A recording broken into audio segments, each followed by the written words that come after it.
Hi there, welcome to Joshi'ing Around Weekly, a podcast in which we will discuss the most important shows, the best matches and the hottest topics in Japanese women's pro wrestling on a weekly basis. I'm Tim. And I'm Eric. And welcome to the show.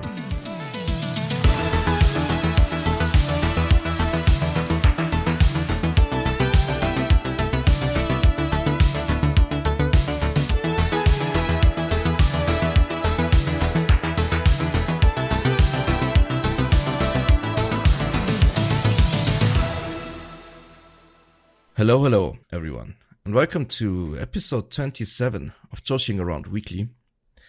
This podcast is a part of the Social Suplex Podcast Network, a network dedicated to bring you the best coverage from all over the world, including Keeping It Strong Style, the Trish and Sarah Wrestling Podcast, One Nation Radio, Tunnel Talk, All Things Elite, Imps AEW Adventure, Wrestling Out with Chris Things, and the AEW Match Guide.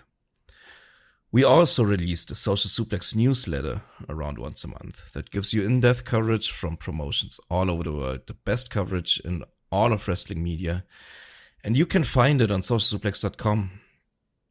Should be out later this week, hopefully. Yeah, otherwise, remember what I said, we'll be dead.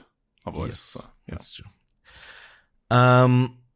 Yeah, and also if you have any questions for us, or for our pod, you can join the Social Suplex Discord. You can find the link in the description below, and you can find our dedicated channel there with Eric and me.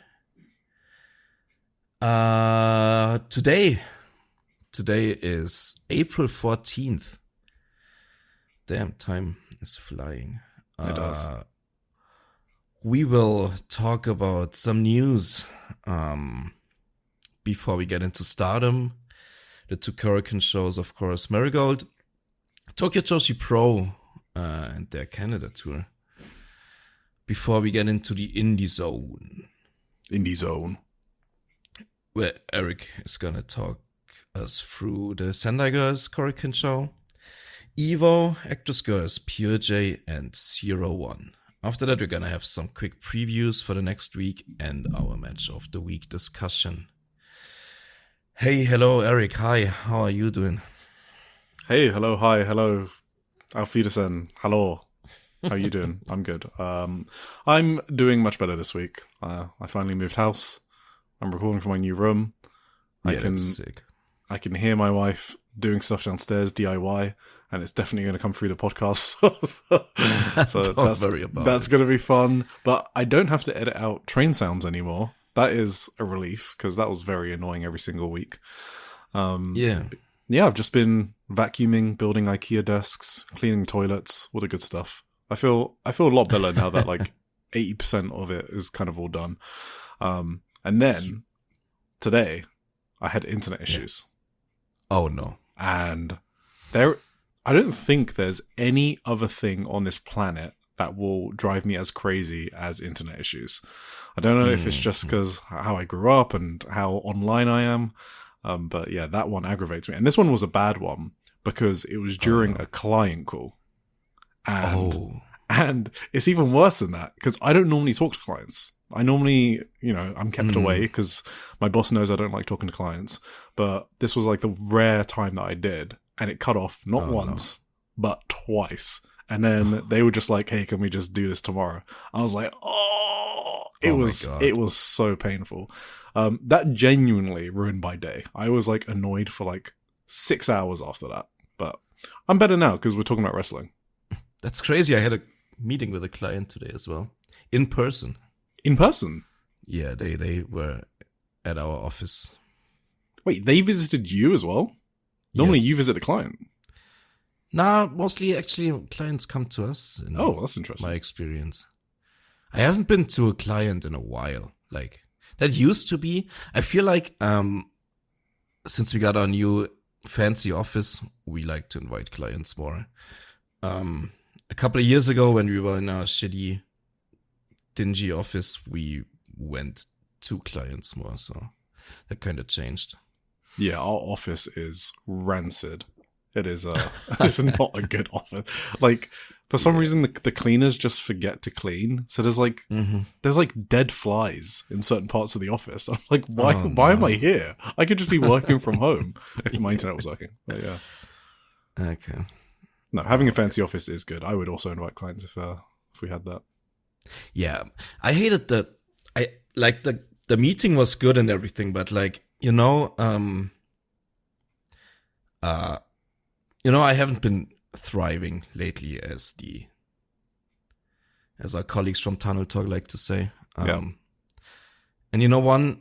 one thing how that like manifests itself is like, I get like skin problems when I'm not doing well. And I look like shit currently. And exactly today I had to have this client meeting. Like that was I was so embarrassed. But yeah, well, you're not trying to date them, so. And you know what? I'm pretty sure I'd still tap that. So I think you're underselling yourself, Tim. You're a handsome man, no matter what. Man. Yeah, but that's awesome. You guys were fast as fuck with that. Like last week you were still painting the thing, and now you're already completely moved in. That's crazy. I mean, that was. I'm not sure if I've ever been closer to a divorce than a house move. It is like the most stressful thing you can possibly do. And she's a panicker, so she really wanted to do it quickly. And I'm kind of the opposite. So I would have paid for me too. Maybe another month or two of rent at a current place just to do it over time. And she was so excited about doing the move. It had to be now. And it was not good. I was not feeling great, but now it's over and we're in love again. So that's nice. Did you do it all by yourself, or did you hire or did you get someone to help or whatever? So her mum and her sister, so my mother-in-law and sister-in-law were over to help paint. So that happened on one weekend. They did the painting, lot. yeah. It is crazy how much they did for us. Some people are just so nice. I know they're like our family, but if my brother asked me to like go around his house and paint his house, I would tell him to fuck off for sure. So my in-laws are very nice people, and then we just ordered a moving van, so just for the big furniture, and that's it. Oh, but you carried everything yourself. Yeah, well, yeah, except the big furniture. Yes, we had to do all the packing ourselves and everything. Aside from that, it was fucking insane, but it's done now. Yeah, that feels. Just never move. If anyone's listening, just never move house ever if you can. That's true. How long have you been living at your place? 2016, I want to say. Yeah, 10 years. Oh, that's 10 years. I thought you were about to say 20 years. That's why I started laughing. Okay. No. Okay. Oh, because 16, not 6. Okay, yeah, because you started like 20, and I thought you were about to say something crazy, like 27 years. I was like, yep, that makes sense. Okay, yeah. No, yeah. No, that's okay. Well, you're doing good now, right? Because it's wrestling time. Huh? You're doing good now, right? Yeah, I'm already feeling a lot better. Had a rough weekend, but that's just what's happening. It's just everyday life, Yeah. Now we're here to talk wrestling, and that's my happy place, It is your happy place. Cool. Either way, you got anything else? Newsletter should be. I did want to say, you designed me some beautiful business cards, so I wanted to thank you on air. So because it was when I was going up to people for like meet and greets, like Misa Kagura, it's kind of hard to explain. And the reason why I do it isn't, I don't do this for attention. There are better ways to get attention. You could be a grifter. You could like WWE or something like that. This is for the love of the game. And one thing I've noticed is like when they're in like an independent promotion, right? Sorry, like in like the indies, right? Those wrestlers don't get a lot of love, especially from international fans, right? So like, how often does an international fan go up to Misa Kagura and say, they love her work, and then show her pictures of, show reviews, articles, stuff like that? It doesn't happen very often. And you could see how grateful she was after I showed her. Awesome. So it's kind of like a just, hey, we appreciate you sort of thing. And it's just way easier to do that with business cards than having to try and, speak broken Japanese and scroll on phone and stuff like that. So I appreciate you for designing those. It'll be much easier to appreciate all of the indie wrestlers I'm going to meet. Yeah, that's awesome. I'm not planning to give them out to STARDOM wrestlers. That's just weird. No, yeah. It's just like meet and greets with smaller wrestlers. Yeah, that's cool. Less known. Are you excited when it's next week you're going, right? Isn't that fucking crazy? 11 days? It's next Thursday. I will be on a plane. Oh, that just came out of nowhere, it feels like. But maybe it's because of the house move, but I don't know. Time went really quickly the past few months. No, I mean, I didn't move house and it's midway through April. That's crazy. I feel like it was just March, literally. Exactly, yeah. Yesterday. The first 2 weeks of April went fucking crazy quick. All-Star Grand Queendom is 2 weeks away. That's crazy. Yeah. Yeah, so just a quick heads up. You may have heard it already. My voice is still a bit. I'm still a bit under the weather. It's I had a setback over the weekend, I guess. So I'm still not 100%. So I'm still gonna I couldn't watch all the shows today, and I'm gonna still take the backseat. And give Eric most of the lead for all the sections. So just to what do you call it? Rest your voice. Rest my voice a little bit, exactly. I got this cleaner, don't worry. Oh man, can you believe that Kenny Omega had a fucking world title pay-per-view main event match? And you haven't seen any of it, have you? Single shit about it. If you told me that a couple...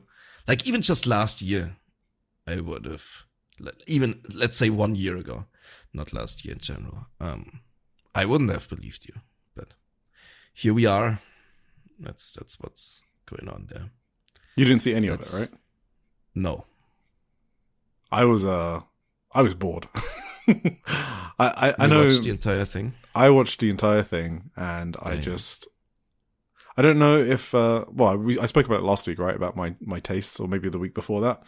So It might be that they're just constantly evolving and shifting when I see something really cool I like elsewhere. And there's a lot of that, to be honest. There's a fuck ton of great wrestling. So yeah, this pay-per-view just didn't grab me, creatively. Cause before, AEW's in-ring was it's kind of what it lives and dies by, right? Yeah. And now I feel like every week we review so many great matches that it's kind of hard for that to be the only hook anymore. When we talk about the hook. So now I'm relying more on creative in AEW, and it's not there for me. The in-ring is still good. I can totally believe that. Yeah. Yeah, but it's not enough to that Kenny Omega and MJF match. We don't normally talk stars, but I was like, yeah. 3.25, I was like, yeah. Holy shit. Yeah, I was like, yeah, it was pretty good, but I didn't have any. Didn't have my heart in my mouth. I was kind of just waiting for it to end. How long were you up for? I went to bed at 5? 6 a.m. And then I had work at I had to get a delivery at 8 a.m. So I had 2 hours sleep that night. Oh my god. Okay. Yeah. Well, that's the life of a wrestling fan in Europe. Well, yeah, and doing the newsletter. Oh my god, yeah. The lovely newsletter, which should be out this week. So make sure you all read it, because we put a lot of effort into it to try and bring you all the coverage. It is not... Eric wrote 200 pages or whatever. Yeah, but it's not a me thing. It's a team thing, okay? Yeah. I'm British. You can't do that. I'm sorry. Well, okay, should we get into it? Wait, it's only gone 14 minutes. We could just chit-chat for another half an hour, to be honest, if you want. What do you want to talk about? There's actually no Shoe Pro this week, because I looked at the contents and I was like, there's nothing here I'm interested in. Unless, really? unless we wanted to talk about an interview with Oleg Boltin, I guess that would have been fun, but just not really. I like Oleg. I like Oleg. He's just not really a JAW sort of guy we talk about. Yeah. Not really. There was one big news item this week. It's not for you, but for not for not for me. Do you want to tell us what it is, Tim? Yes, it is. It is the return of my special little guy from Tokyo Joshi Pro. Not only mine, like I feel like every single fucking Joshi fan we know, it's like this was their favorite Tokyo Joshi Pro wrestler or whatever. Yeah, and I've Feels got like at least. not a clue who she is. Literally zero idea. Yeah. Never seen any matches. Don't know anything about her. So that is a fun dynamic we bring on this podcast. Nah, she was just like, I don't know. I always thought she was like special in a way. She has like this charisma, right? That just pulls you right in. Always a big smile on her face and like really good. I don't know. Just. Do you think I'm gonna love her? I always liked her the most. I think you're gonna like her. I figure she was a sicko too. Like she loved death matches and stuff. She never really had some, and she did have one or two towards right at the end of her career. Do you know anything about her? I literally know nothing. Stuff? No, absolutely nothing. So how did she get into deathmatching? Sorry. I know one thing about her, that she was a TJPW wrestler. That's all I know. Yes. How did she get into deathmatching if she was a TJPW wrestler? How does that happen? She just did indie dates, or like, because they don't do death matches in TJPW unless I think one of them was actually in TJPW. Oh. They just said, you can do it or whatever. A death match in TJPW. I didn't follow it that closely, to be honest, back then, to know all the backstory stuff and shit. So, no, she all her dates were in TJPW, yeah. Wow. From what I see. Or is that? No, that was also. I don't even know if I ever saw that deathmatch, to be honest. Okay, well, while you're looking at that, I guess we should say how she's coming back. So, Unagi Sayaka has basically did a press conference on the 21st. For her show on the 21st of June. I think it's at Korakuen, right? I believe it's at Korakuen. Yes. And yeah, so Unagi was obviously in TGP. Oh, actually, I have to interrupt this. Is it Unagi Sayaka or Sayaka Unagi? I have to. Unagi Sayaka. Okay, yeah, that's what I thought. But I've seen people type Sayaka Unagi, and I'm like, why? Because that's always like the Japanese thing of doing the surname first, but right? I think hers is more confusing because her name is all katakana. So I think that confuses people even more, where they're just reading it as if it's English and not swapping the name order. Okay, anyway. Yeah, so Unagi Sayaka is doing her produce show, and she was in TJPW. So did they wrestle together, her and Hikari Noah? Yeah, they were. I think they said they never had a singles match, but they were in tags together, and I think, like, Unagi started a year before Hikari, or was it the other way around? Shit, I'm mixing it up now, but whatever, details. And so then she's going to come back in a tag match. So the reason was, so she left TJPW. I'm not going to talk about the circumstances because I don't know about it, but apparently it was someone she trusted. She was texting someone she trusted, and then those texts got leaked. And I think Unagi Sayaka spoke about it on the YouTube interview, right? Mm-hmm. Yeah. Yeah, it's kind of a weird story. So the rumors are, to my knowledge, is that I don't even know if I should talk about it. I'm gonna tell it to you, and you can tell me later if I should cut it out or not. Okay, that's cool. So the rumors are that there was like this crazy Tokyo Joshi Pro fan, right? I think even a female fan. I don't know exactly. And so they always tried to get like the wrestlers to go home with them after the shows and stuff, right? Yeah. And so at some point, apparently Hikari Noah like gave into her or whatever, and went home with them. Yeah. And that's like an absolute no that you never do. So when that was leaked, when that came out on social media, someone leaked it. That's what they're talking about, like someone they trusted leaked it. And that then she was immediately like taken off the roster, taken off all the shows, and basically like excommunicated or whatever, because you never do something private with a fan. It's like the number one rule there. So that's how her career basically ended, from one day, from 1 minute to another. To be clear, there's no implication that they were like dating or something, right? Or is that the implication? I guess that's the implication, but there's no confirmation. It's not publicly like, that's like the rumors were that they were dating essentially. And then she went to get a normal job, and she just dropped off the radar. Apparently, she even had her line changed, is what they said. So line is like the Japanese WhatsApp, and they fell out of contact, her and Unagi, and then for some reason, I guess, I mean, everything happened on social media. Her workplace started becoming more public, and people started realizing that she worked there. And then Unagi Sayaka started catching wind of it, and then she basically started contacting Hikari Noa again, and slowly getting her back into like basically trying to pitch her to come back to wrestling.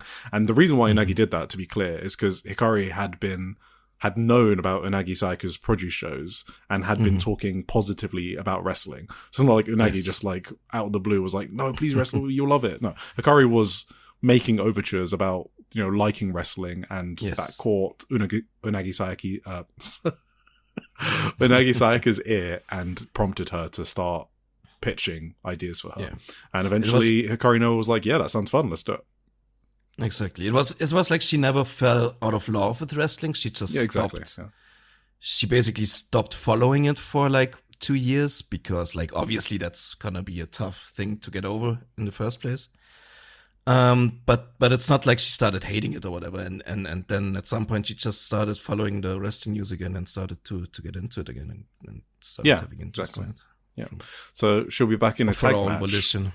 Yes. Yeah, of her own volition, yeah. She'll be back in a tag match teaming with Unagi against unknown opponents. And they were deliberately coy about what happens after. So they didn't speak about, if she's going to return to TJPW or another promotion or join Unagi Sayaka's company. There was none of that. It's just, I'm doing this tag match and then we'll see after what's going to happen. Yes. She basically said she still had dreams in wrestling, and she realized that there's no real reason why she can't still achieve these dreams. Just not in TJPW, essentially. And her first dream, essentially, is main eventing a Korakuen, which this is probably going to be on her first night back. Oh, yeah, of course. I bet this is going to be the main event. Of course, yeah. And then her next dream would be the Tokyo Dome, so we'll see about that one. The Tokyo Dome. Unagi was talking about the Tokyo Dome as well. Like, everyone is talking about the Tokyo Dome. Yeah, but Unagi would run it even if she only gets, like, 5k people in it. That's kind of true. She would not care. She just wants the achievement of doing it.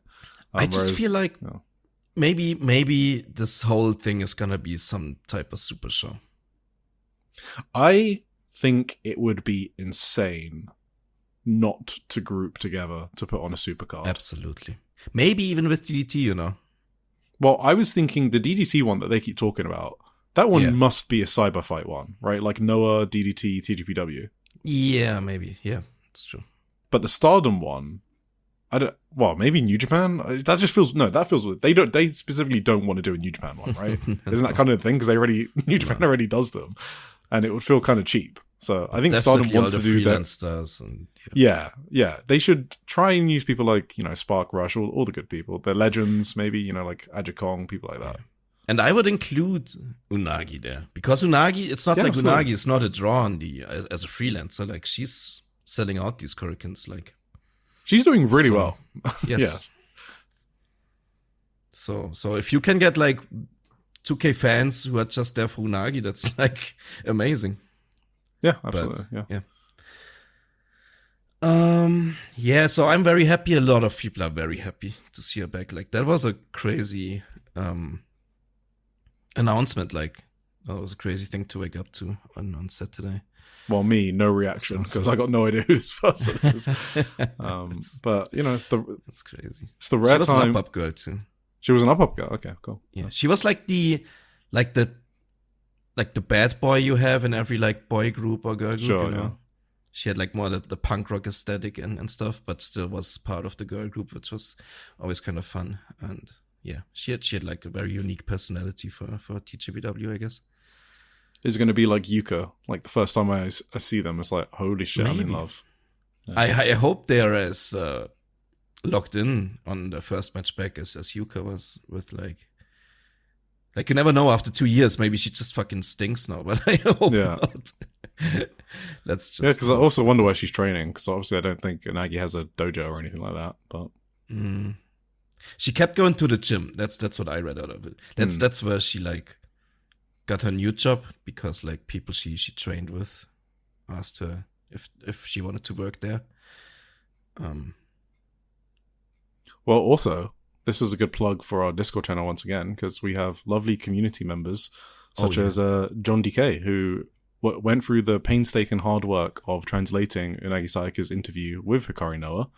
So if you want to know what Hikari Noa said in that interview, then feel free to join the channel. And then if you can't find it, just ask us, and we'll link it again, or maybe pin it or something like that. Absolutely. Shout out to John DK. Thank you so much for going through all that. So yeah, Unagi.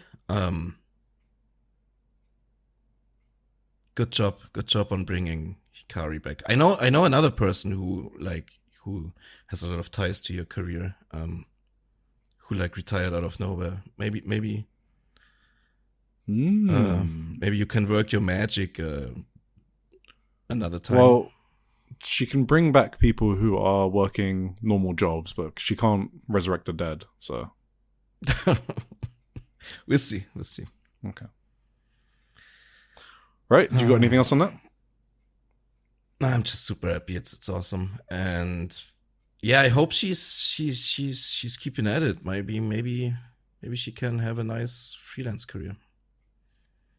I hope it's not a one-off. Let's say it like that. And I hope she's good. So I like her the first time I see her. I will not be... Don't give me match recommendations. The first time I see her will be on that Unagi Sayaka show. That's what I did with Yuka, and I loved it. So I like going in blind to these things. So. Awesome. Right, shall we move on? Yes.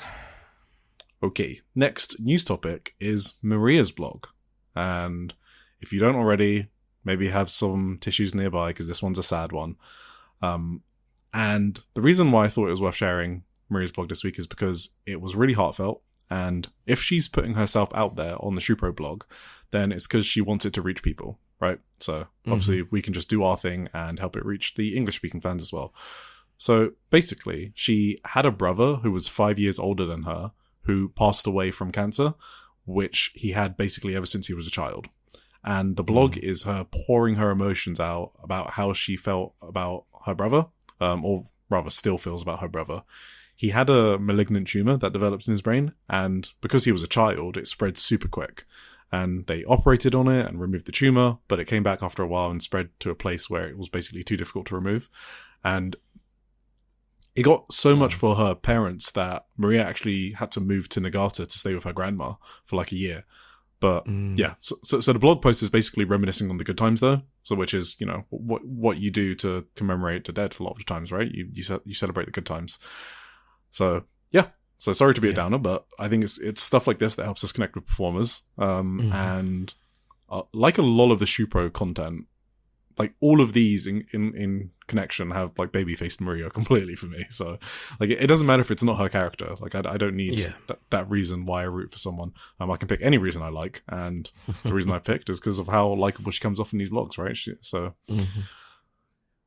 Yeah, there we go. And following from that, I wanted to talk about, because, you know, since we're talking about Maria, I wanted to talk about the Marvelous card for their big show on the 5th of May at Yokohama Buntai. So it was the show that basically got me thinking, hey, should I go to Japan in Golden Week? This was the show. It wasn't All-Star Grand Queendom, because I'd gone to Dream Queendom kind of already. So I wasn't like, oh, I need to go to All-Star Grand Queendom. But Marvelous are only going to have one 10th anniversary. And it was a huge building. And I thought they were going to go all out. So I was like, you know, that's probably worth looking into. And so that's where that idea spawned from. So, have you seen the card? I have seen most of it, I reckon. I saw a Yeah. lot of posts today about it, so Yeah, just Well- take me through it. We will go through it, and it's such a funny card. And you know the meme, sometimes shit, sometimes good? You know, it's like the football manager that says, that's basically this card. It's so funny, which is super on brand for Marvelous, right? Because, you know, they're staying true to themselves. There's some absolute bangers and then some head scratchers. And the most interesting part about the card is what a fucking political minefield the card is. And it's impressive that they put some parts of this card together. And I think even Adra Kong said it during the press conference. She was like, I never thought I'd be performing on a card like this. So yes, Adra, that is correct. It will be live on pay-per-view on Wrestle Universe. So you don't have to go to Zyko or anything like that. It's very accessible pay-per-view. It will be instantly ripped like everything else on Wrestle Universe. So there's basically no excuse not to check out Marvelous's big show. So the opener is the WWE ID title. It's Chaz Hall against Titus Alexander. So Chaz Hall is obviously Starboy Charlie, and they're All right. Yeah. Sorry, I was doing a bit because that's his WWE name. Because he's basically in the WWE system, right? So, do you remember if you're ID'd? Are you WWE contracted? You are, right? I always assumed so, yeah. Yeah, I think like a developmental contract, basically. Yes, a developmental contract, exactly, yeah. So he's ID'd. Well, he's obviously got the ID title, so of course he's ID'd. And he was in a tag team with Titus Alexander, who might now be in Marvelous. So I say might just because no one seems to have confirmed it except Chigusa Nagayo in the press conference, and I haven't seen anyone else talk about it.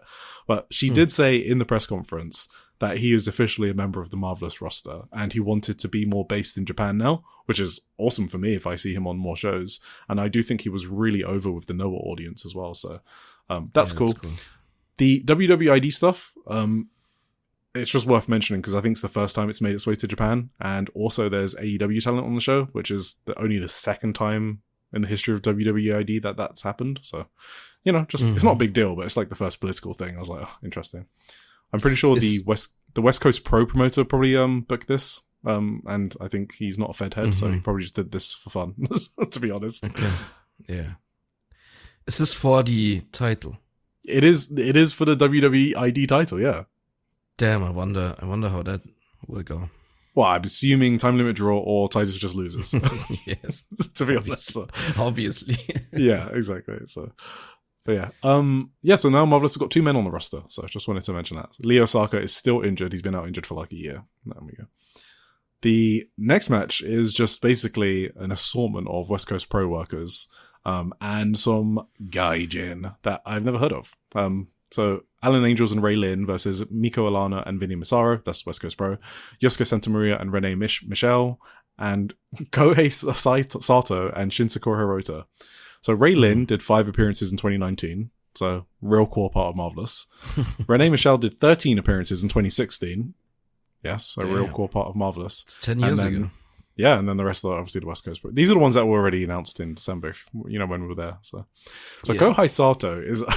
I don't even know what the connection is. He's an indie wrestler. He's like 48 years old. And I just know him as the most shoot headbutt concussion-inducing machine in the indie scene.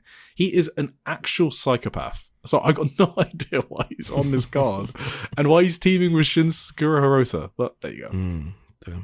Okay, the interesting one. Miyu Yamashita versus Senka Akatsuki. Yeah. I have to think this was a make good for Takumi stepping in for Grand Princess, right? That's a good shot, yeah. TJPW just don't do this. They just do not do this. I do think if anyone, it's Miyu Yamashita, right? She has done several for sure, indie shots all over the world. But do you know what she's never done? She has never wrestled in another Joshi promotion in Japan. Ever. Oh, really? Yeah. Okay, I didn't know that. I just assumed she would have done that before too. No, she's wrestled in... She only allowed overseas, essentially. Overseas and maybe like crossover show, like Noah. She's done Noah before, right? Which obviously is a men's promotion, but she's never done a Joshi promotion before. Which is crazy. Okay. So this is a really big political breakthrough, to be honest. And of course, if it's anyone from TJPW, it should be Yamashita. You're right about that. But yeah, that's why I think it's a make good, because like TJPW aren't just going to suddenly change their policy, because we've already explained the policy. Tetsuya Koda explained it in Shupro on the Grand Princess episode. It's to protect their brand. That's why they do this, right? They're not just being arseholes. They just have their own identity, and they feel very strongly about the identity. I don't think that's changed. So that's why I think that this was basically a thank you for stepping in. You get me Yamashita for a night. That's what I think this is. But awesome. No, awesome. It's awesome. This match is going to be amazing. It is also the perfect Senka match, by the way. That's what I thought. Like, that's fucking sick. It's perfect. Just the match. Yeah. Because I was worried who they were going to pair Senka with, if it was one of the Gaijins or Masha Slamovich or something. Yeah. They nailed it here, because this is like a 10 out of 10 booking. Miyu is one of the best at rookie versus vet matchups. I think she genuinely is so good at that match style. And I think this match has like the potential to be match of the night, to be honest, alongside a few others, but this one for sure. No, I agree. That's hype. We got the debut of two rookies. So we got Aihuzan Chigusa Nagayo. Yes, Chigusa Nagayo is coming out of her 17th retirement. And Ruka Amahane, who's one of the rookies. So that was the younger one, the 13-year-old one, who went by Fuka before. And they're against Ajikong, Hijiri Saotome, and Sorayame. So Hijiri is the 18-year-old one. So she's the eldest of the three. And then the middle one is not debuting on the show because she got injured. So this is a good debut match for the rookies, right? I think this is kind of well booked. Ajikong's one of the best vets to book for debuting rookies, in my opinion. Chigusa can obviously be a wall for Sorayame and Hijiri. I kind of like this. I think my only wish is that maybe they took Ai and Sora out of this match and had them go after the tag titles. And then they could have put Nyla Rose and Nightshade into the 4-way tag or something and made it a 5-way tag. That card would have felt a lot better, I think. What's the 18-year-old's name is Hachiri? Hijiri. So Hijiri. Hijiri. I gotta remember this. That's the one I saw, right? Yeah. Yeah. That's the one you were at the protest for. Yeah, so I'm forever like bound.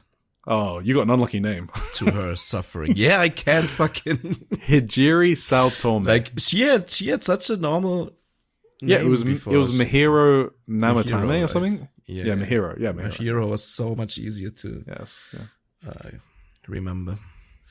Cool. So then next up we got Chigayo Nagashima, Echika Miyabi, Rina Yamashita, and Veni against Jesse Jackson, Johnny Robbie, Masha Slamovich, and Queen Aminata. All right, so this is another political minefield here. Yeah, literally. Literally. So Jesse Jackson is dating Travis Banks. Thank you to Kaze. So what I know of Travis is his allegations during speaking out in the UK. So he was an NXT UK wrestler, and he was basically accused of having an inappropriate sexual relationship with Millie McKenzie, who was 17 at the time. And it's all out there, so I'm not going to delve deep into that one. But it was basically in Trent Seven's promotion, Fight Club Pro, which basically closed down and all that stuff. So, all right, but I mean, she's only dating him, but again, red flag is what I'm going to say. And then Masha fucking Slamovich. I mean, oh my god, she's literally cancelled. So I don't mean in like a this is her first booking after she got. Okay, I don't know if she got fired. Did she get fired? I don't know if she got fired from TNA. If she just stopped it because she probably wasn't on the contract. Right? I'm not sure what the exact state. Yeah, whatever. Either way, she stopped getting booked everywhere because of the allegations against her for domestic abuse by Akira, deathmatch wrestler Akira. She was cancelled, run out of the business, hasn't worked since, and Chigusa Nagayo is, I'll have some of that. Because I'm pretty sure this isn't Takumi. Like, this is a Chigusa booking for sure. Yeah. So, and then you got Queen Aminata as well, so who's obviously awesome, and Johnny Robbie, who's obviously awesome. So yeah, Robbie and Aminata fucking rule. Both. Yeah, they rule, yeah. It's a hardcore match as well. So 8-person hardcore. Maybe they just... No, I'm not even gonna make... yeah. So just, I mean, I think it was a waste of the Japanese. I think it was a waste of the Japanese team though, because if you remove Jesse Jackson and Masha Slamovich, you could have had a really good six woman tag in here, like way better. Like Chikayo, Echika, and Rina versus Veni, Robbie, and Aminata. That just slaps. But anyway, we are where we are. We got Mei Sarah versus Mia Momono. So political battle number 5. Mei Sarah obviously left the promotion acrimoniously in 2021 with Kahaku. And I don't know order lore, and I'm not sure I want to before you get your fingers ready. I've never typing in gotten those into keyboards. that lore either. Yeah, so, yeah.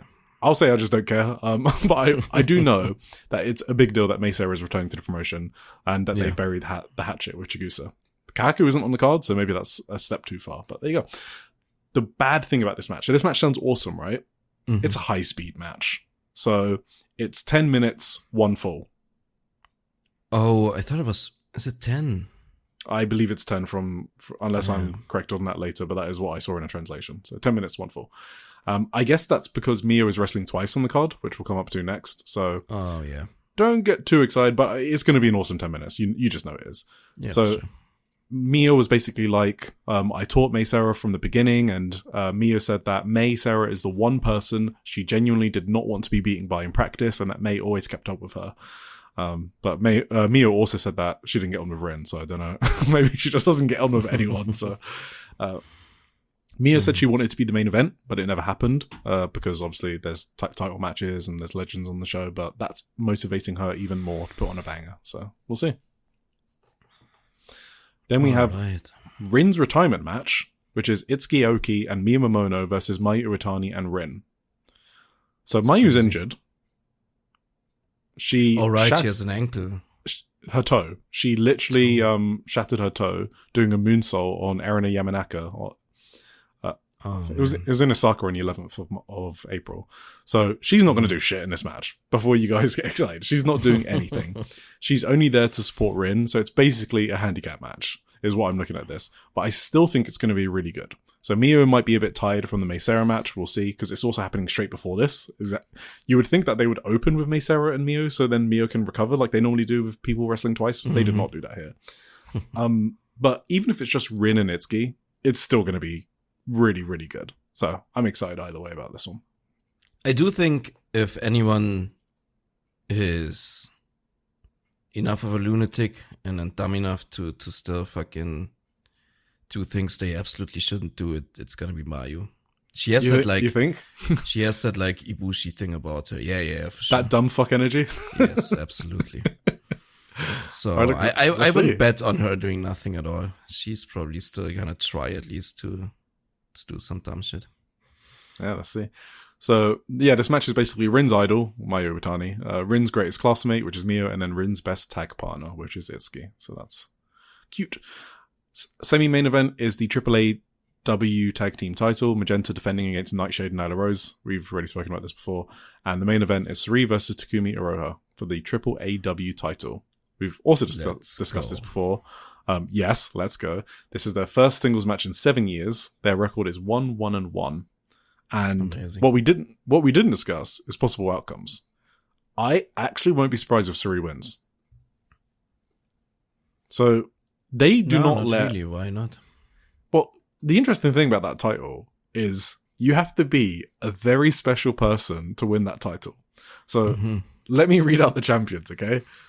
Chigusa Nagaya, Devil Masami, Aja Kong, Mayumi Azaki, Maiko Satomura, Chikaya Nagashima, Manami Toyota, Dynamite Kanzai, Ayako Hamada, Takumi, and Mio. Those are the only people that have held that belt. Which is a pretty good lineage. Pretty good lineage. Yeah. So you have to think, who is prestigious enough to beat Takumi? She's held the belt for 614 days. That's what I thought. Shout out to David, by the way, who had that as a question on our Christmas show. But this is a fitting time to change the belt. It's the 10th anniversary. It's the biggest occasion. And I think the one wrestler who could probably respect that lineage is Suri, right? And yeah, absolutely. It also saves Takumi and Mio for like a rainy day. So it doesn't have to be Mio beating Takumi for the title. So Mio can take the title off Suri later down the line. So it just kind of makes a lot of booking sense, but we'll see if Takumi pulls the trigger on that one. Yeah, I wouldn't be surprised. Like, this is a total like open match for sure for me. Like, I'm going to be on the edge of my seat, yeah, because normally in these matches, there's maybe we're talking about it the other day, right? Well, we're going to talk about it every fucking episode because it's our bit now. The hook, okay? This has got a really fucking strong hook, and yeah, for sure. I actually it's kind of hard. Oh shit, I don't know. I'm sorry. I'm thinking if I should say it. as time goes on, fewer Suri matches have that hook for me. Mm-hmm. And I think it's because I don't know if there's going to be a definitive outcome or if it's going to play into a storyline or something like that. This is one, maybe since Suri? No, Hashimoto. Since Hashimoto in November, I think. This is the first time I felt a hook for a Suri match. All right, yeah. Makes sense. Very excited. And also, Suri said that she basically wanted this match to be a banger because she knows how important it is. And she basically just wants to put on... She said she wants to put on a match that leaves pro wrestling better, basically. So... yeah, they're going to go hard. They're going to go balls to the wall. They're friends as well, so you know what Yes. that means. So. Yeah. Cool. Yeah, I just wanted to discuss that because it was like a huge news story. No, for sure. Right. You got anything else on that, or should we get into the reviews? No, I think we can just get into it. Right. Amazing. Have you seen that guy? Amazing. You don't know where that means from? I don't know. Jesse, I forgot his name. Jesse Lee Peterson, right? Amazing. Oh, yeah, okay. Now I know what you mean. Yeah. Anyway. He's an idiot. Is that guy still alive? I don't even know. I have no idea. Who knows? Yeah, he was so dumb. I don't actually know how he lived day to day. I guess you can just pay someone to take care of you if you're that rich. He was so stupid. It's like, how do you even get up in the morning? There's a lot of people. I kind of feel like it was kayfabe. Oh, yeah, I can see that for sure. Because how can you be that dumb? Yeah, you can't really. I don't know. Even if you had genuinely room temperature IQ, you would still be smarter than he was. So he must be acting. Yeah. No, you're right. Sorry. Anyway, where were we? Stardom. So let's get into the Stardom reviews. So on the 8th of April, we had a Korakuen Hall show, and it was the first of 3 Korakuens in a row. Jesus Christ. This one obviously did not do so hot. It was in the bottom 20th percentile of Korakuen Hall attendances historically. Was it 906? Oh, 906, thank you. Rank 118 out of 155. So lowest attendance at Korakuen Hall since 2nd of October 2024. So this promotion is fucking dying.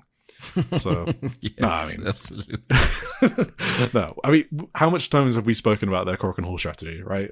It was amazing. Their attendances held up as much as they did while putting nothing on the shows. So was that 2024 date also the last time below 1,000? Yeah, yeah, it must be, yeah. Must be, right?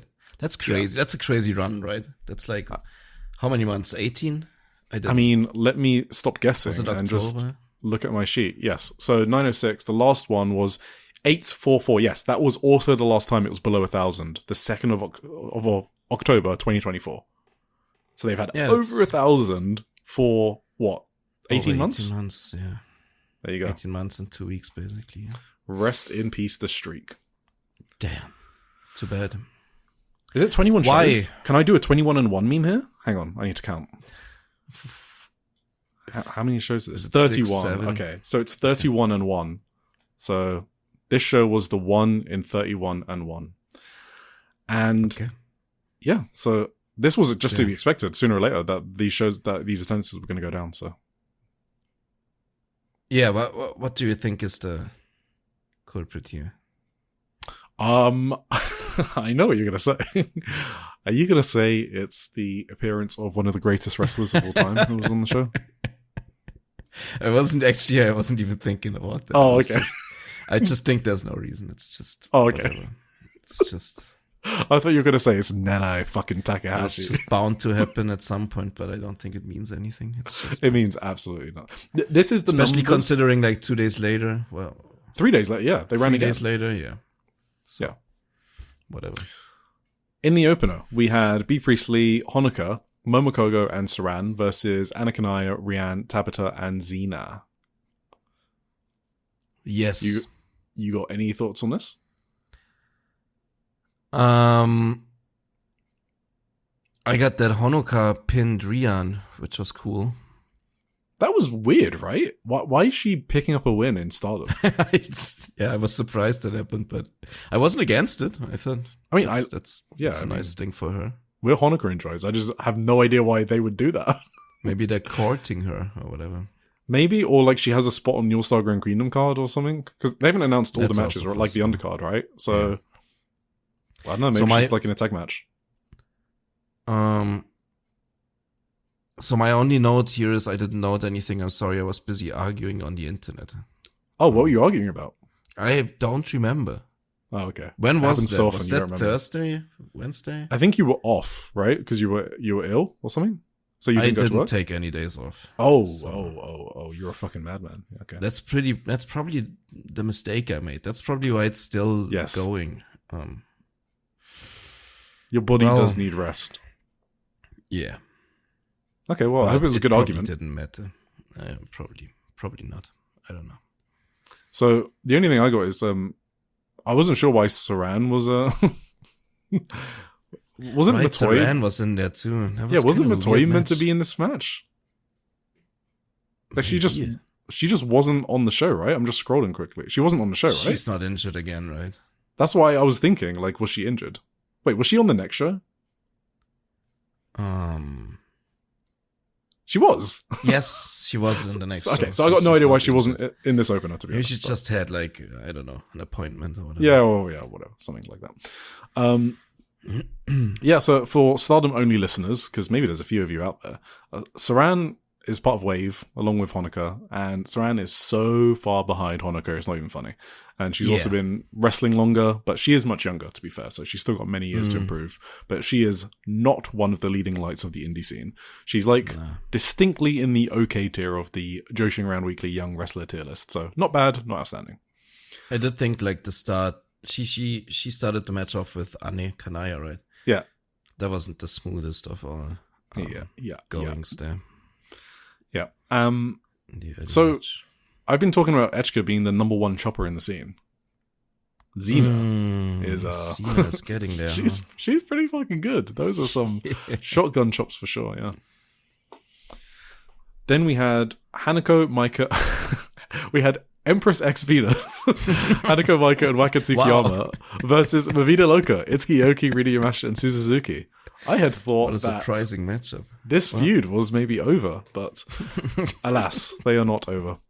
So, I think we've mentioned a few times that Hanako has some really good chemistry with some people, and she just needs to be more consistent.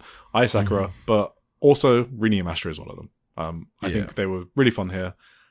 Suzu as well was good with Hanako. That German that Suzu gave to Hanako kind of popped me. So Hanako brainbusted Rina at one point. That was sick. she did, yeah. She's Rina is one of her best opponents. I really like Yes. watching those two together.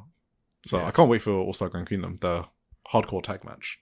They had a really good lariat exchange too. Yeah, that Hanako and Rina, you're right. They were really good together. Yeah. Yeah.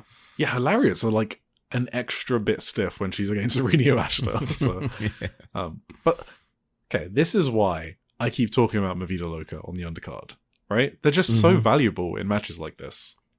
No, it's To just like get the crowd into the shows, get them warmed up for the bigger matches or whatever it may be. So, very the hardcore. entertaining always. Yeah, Sorry. exactly. Yeah, no, I was going to say the hardcore match was announced here, so I thought it was before that, but it wasn't. So cool. I'm hoping That for was- a blade that was job. cool. I'm pretty sure they're gonna go crazy here. Yeah.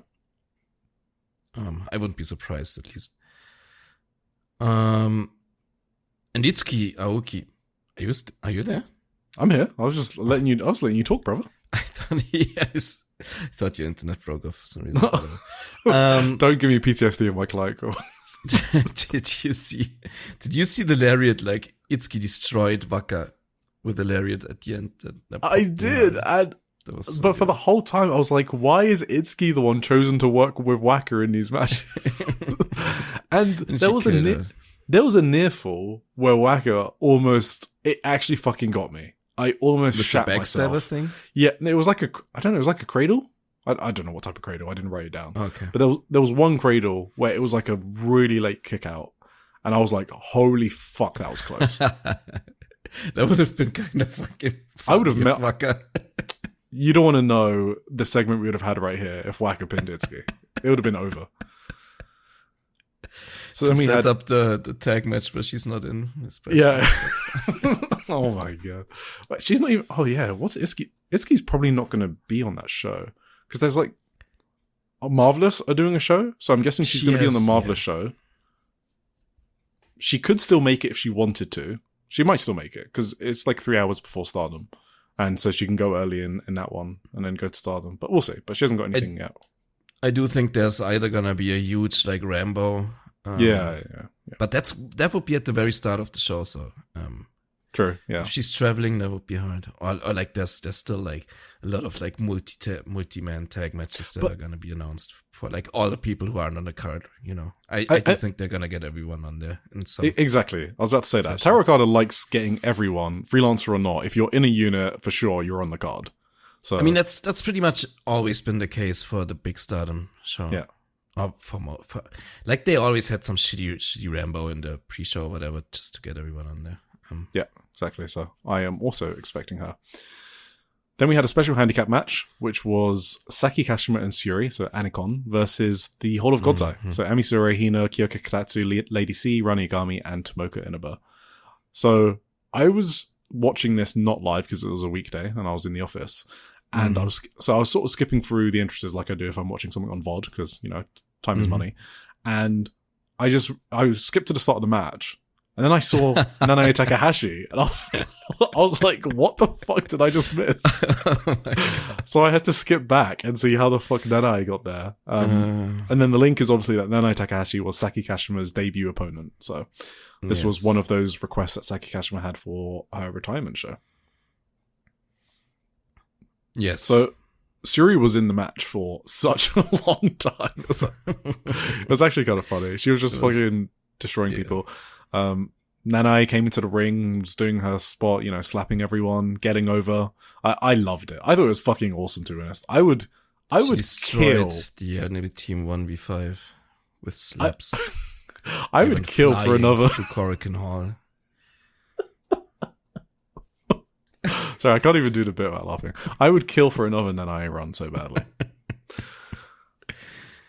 We were just talking about it. It was in DMs, right, or private Discord. Yeah, we were talking about Nanae's record during her last run. It was actually insane. You realized very quickly why oh my god! It was like 41 wins, 8 draws, and like 2 or 3 losses or something like in tag matches. Yeah. Sorry, these losses were in tag matches where she didn't even take the pinfall. She had one singles match loss. Yeah. Over like 2 years. That's crazy. Good job, Nanae. She did take that one pin to Waka. That was the crazy one. There was that story that they told like over 2 years for Waka's first win. Oh, so and it was on Nanae? Basically, she pinned basically the most unpinnable wrestler in the world. That was kind of like the punchline. Okay, that is a good punchline, to be fair. That's good. Yeah. I will say, okay. Obviously, I could like fucking lose my mind here now because I'm like the biggest Nanae hate in the world. I will say the post match with like Saki and Nanae hugging and crying was so sweet that I'm not gonna shit on it because obviously it meant a lot to Saki Kashima and I love Saki Kashima, so and it is what it is. She did obviously have to bury the entire Godside team by making them bump for her in the middle of the match. I could have done without that spot, but well, that's what you're gonna get, I guess. Is Ami? What's the matter with Ami? She had her arm in a sling. What happened to her? I didn't even realize that she was injured. When did that happen?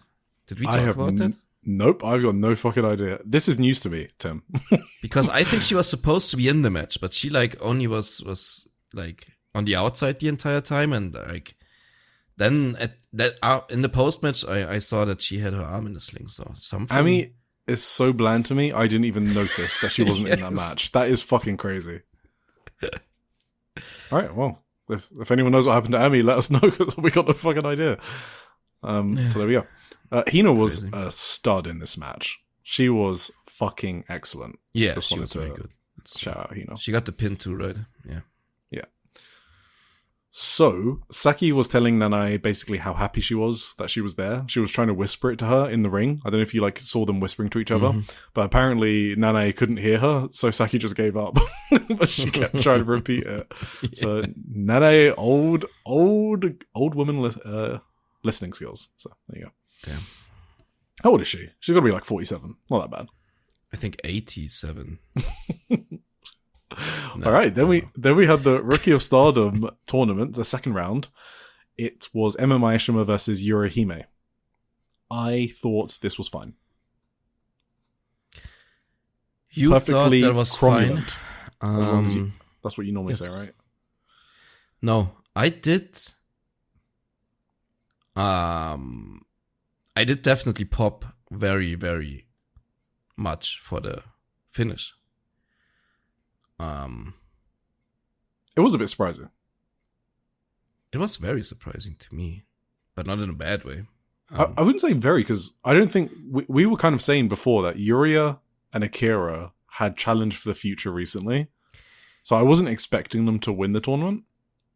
I still think that they have a lot of faith in Yuria, so I kind of figured she's still gonna make the finals at least or something. But yeah. I kind of thought like Emma was for me like the most outside of all outsiders she of absolutely the entire tournament. No, for sure. So yeah, we're gonna see how that went for her in the rest of the tournament. But like I was very surprised that she got a win. Absolutely. So I just wanted again to shout out Yuria's babyface performances, because I think they're doing it for me. You know? Yuria's babyface performances. Sorry, is that shocking to you? Yeah. So I think part of it is that she isn't the best wrestler, so it makes her selling more endearing to me. You know? Maybe. You know, like when your kid does a drawing and you have to put it on the fridge? And it's kind of like sweet. It's cute. I'm like, oh, you know, it looks like crap, but, you know, you did something. So I think that's how I feel about Yuria. She's endearing to me because she's not a good wrestler. If she gets good, I will probably stop caring about her. Yeah, okay, that's maybe that's fair. I don't have. I never think about Yuria, honestly. Like I don't know, her matches just fucking pass by me. She does all the leg drops, thigh offense and stuff. The glute based offense, yeah. The glute based offense, and she chokes people with her glutes, and I don't know. I never have any feelings for her matches either way. Like they're fine often. I think she's competent. I don't think she sucks. Oh, for sure. Anything. Sorry, I wasn't. I do not mean to imply she's like a terrible wrestler. She's completely fine. But she just does nothing for me. She's just like neutral for me, I guess. Yeah. So, I have a question. Yes. Where are the glutes? Is it actually your ass or is it your upper thigh? I don't know. Okay. I think it's actually the ass, right? Glutes. Oh.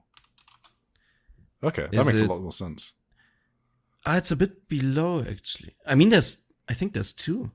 There's two glutes, like on one leg, or separated? Like one on each leg? I mean, there's the gluteus minimus, maximus, and medius. Wait. Gluteus maximus is actually a real thing? Yeah. You know, I said that the other episode. Google Images. I was just making a joke. Because it sounded funny. You know, like... Oh, you didn't... You made that up? Because you know, like the gladiators, like the Roman warriors, you know, like they have dumbass Maximus names. Like, so I was just going for Gluteus Maximus. And that's actually a real name? No, that's actually... I heard that before. I knew that was a thing. Maybe it was in my subconscious or something like that. Yeah, I'm pretty sure that was like in your subconscious or whatever. But yeah, it's literally just the ass cheeks. Okay, cool. Right. It's like an upper part, like the most lower part is the gluteus minimus, but it's still part of the ass cheek. I can't believe that. Okay, that's so funny. Backstage, Emma mentioned that people online were saying that Akira or Kikyo were going to win. But the Reiwa 7 class, which is what they're called because they all debut in 2025, has Emma in it too, so she was going to win. Yuria said that she won't give up on being the first of the Stardom 6 to win the future title, and they are actually saying Stardom 6, so they listen to our podcast because that was our branding for them, and they've actually gone with Stardom 6. It's crazy. It's kind of good that Fuwa-chan isn't included in that, by the way, because she's too good to be included in that. Yeah, we said that before. Yeah. Although she did call herself a rookie. She's just not. I mean, she is, but she's not. Press conference. Yeah. Yeah. Second round. So the other second round match was Kikia Furusawa versus Akira Kurigane. So this was at a much higher level than the match just before. Like immediately, seconds after the bell, I was like, oh, okay, these are good wrestlers, you know? So it just felt like two people with really good chemistry, and the match kept getting better and better. I thought there was really great aggression from Akira. So like I loved her slamming her forearms into Kikyo's chest. We say it all the time, like Akira is so fun to watch. She's just gotten it from day one, and she keeps trending in the right direction. Yeah. I mean, this might be my hot take here. Uh-oh. Wait, should we say who won first? What?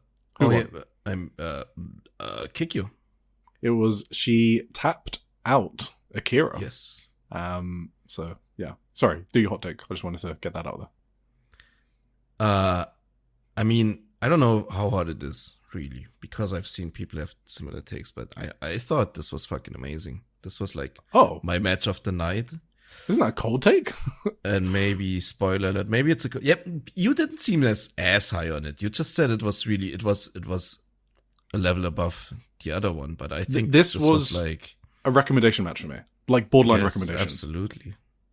Nah, like I thought it started a bit slow, to be fair. Yeah. Like I wouldn't be surprised if people are gonna check this one out because they hear me fucking freaking out about it.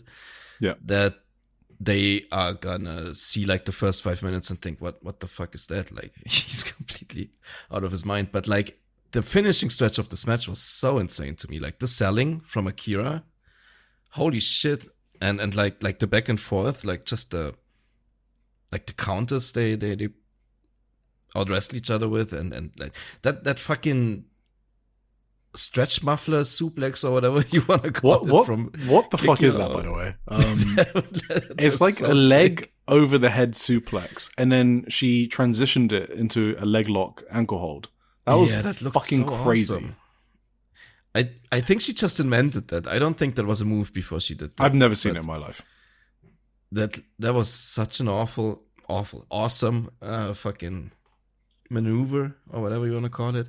It's like, I don't know. I was like on my feet watching this match by the end. Like that was crazy. I loved this match. Absolutely. Spoiler alert, I think it might be the best match I saw this week, but I'm not entirely sure about that. Whoa. I did not do my match of the week, so that'll be fun when we get there. Nah, actually not. Now that I think about it, probably not. But like for until yesterday evening, maybe it was. From all the Stardom shows, it was. From all the Tokyo Joshi Pro shows too, so that was definitely. I think it was the same for... No, it was the same for me. It was the same for me as well. Yeah. This was my favorite Stardom match from these two shows. Yeah, it was just really good. There was like huge Kikyo chants after she kicks out. She is so over. She is so popular. I was surprised at that because I thought Akira was also popular. She was very popular during the tag league and stuff. But Kikyo was so over here in this match. That was crazy. That's quite... So we've mentioned Ai Sakura being one of the most over people in the company. Mm-hmm. Kikyo, really over. What do they have in common? You wonder, right? Did they work with Maki Ito, maybe?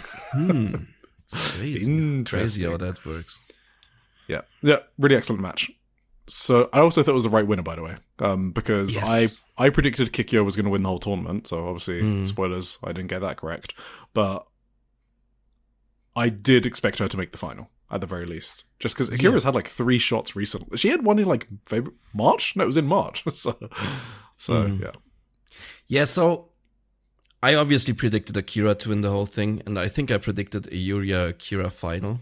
Jesus, wow, that is a good record. Yeah, that does not mean that I was in any way disappointed about the booking. I thought this booking was like 1,000 times better than what I predicted to happen. Like when I say I predicted that to happen, doesn't mean I would have thought that was the greatest thing that they could book. I just thought that was like the most obvious thing. So I thought, and sometimes they do the most safe bet or whatever, because Yuria and Akira are like the most experienced of the bunch. And maybe they wanted to have someone at All-Star Grand Queendom, like have a singles match spot on the card who, is like more experienced and has a bigger fan base. Not that Kikyo doesn't have a big fan base. Obviously, we just mentioned she was the most over. And she didn't get a spot either. So I was turbo surprised when Emma won in the end, because like she's by far like the least experienced and like the least, she didn't really have the chance to get the crowd behind her yet. So I was super surprised when they chose her to get the big spot on the card, but I fucking love it. Like that's exactly what that tournament should be for, I guess, to elevate like the least over of the bunch, I guess. So that's, I love the booking, even if I predicted the complete opposite to happen. But anyway, isn't this just what Big Balls Okada just always does? Like he kind of. So in the sense that he picks someone to give them a mini push randomly. Like I feel like that's been one of the signature things, like themes of his booking. Like, absolutely. You haven't been highlighted in a while. Well, let me just give you a bunch of wins and you can have a title match or something. So him picking Emma for this mini push is exactly why he's got such an over roster, because he tries to not neglect people. That's very true. So I also, I mean, I'm trying to think. This is probably the best he could have booked this tournament. I'm trying to think. Like, is there anything you would have done differently, even in hindsight? I guess, I don't know. Like, it's so good for Emma. Like, that's crazy. And I was still surprised that Kikyo didn't get it in the end, because she's so popular. She doesn't need it. Isn't that that's good booking? No, like you're giving it to the person that needs it. The thing that I thought about, does the show need it? Does he want to put the best possible or the most over card, I guess, on All-Star Grand Queendom? That was my way of thinking. Because they want to sell the most amount of tickets. That's how that's fair enough. How I thought about my prediction. But Kikyo didn't need the win. That's absolutely true. So have you forgotten that he put Sayaka Kurara in the main event? I don't think he cares about that anymore. I don't know what. Yeah, I don't know. He will book whatever the fuck he wants to book. He cares about his roster. He doesn't care about like short term absolutely boosts or whatever. Yeah. So like the Tam thing, I'm guessing she was like always retiring or something, right? Like he wasn't like, hey, you better retire. We need a big match and putting pressure on her. I'm pretty sure it was just like good timing, and the way he likes the book is just things that make sense, right? We will probably, which is kind of weird because he's got a rep for doing the opposite, which I don't understand. Wait, what is this rep? Like as in people criticize Terrakata's book. I mean, we don't need to fucking talk about that. Yeah, it's just losers. Next up, we had Fuwachan has sorry, I clicked. Fuwachan has what? Okay, sorry, I just got fucking stun locked. You normally say Hazuki, and I don't like my pronunciation of Hazuki. Okay, because every time I hear myself say it, I think like that sounds wrong. Like it sounds like the dog, Husky. Yes, exactly. I don't think that's how it's supposed to sound, but like I have no idea if this is a thing, but if it's a consonant which is voiced, so it makes your throat vibrate, like Z does that, then you pronounce the U. So it's Hazuki. Okay. But if it's consonants that are voiceless, like shita, right? That doesn't make your throat vibrate, so that's why it's Takeshita and not Takeshita, right? So that's how I learned it, and so far that's held up when I listen to people pronounce it. So I think it's just Hazuki, but I could be wrong. Okay, yeah.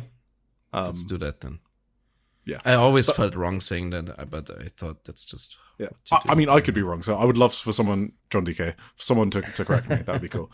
Because another one is like Akatsuki, right? A lot of people say Akatsuki, but because there's an S and a K before and after the U, you can sort of shorten it in like everyday conversation.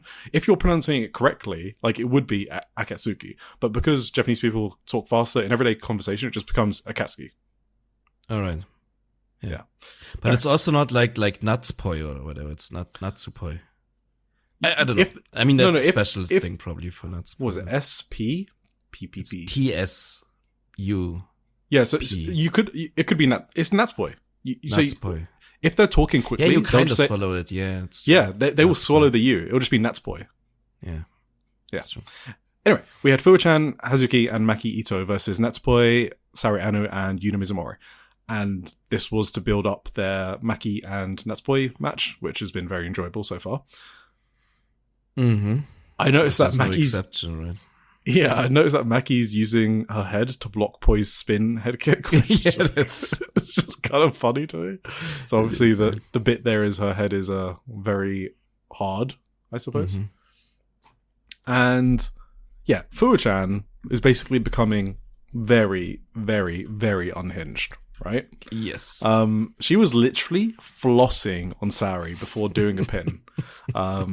So, and then she did like an insane... Okay, I don't think she was acting here. I think she's just an insane bumper. Her bump on Maki Ito's stunner was absolutely fucking mental. She was just born for wrestling.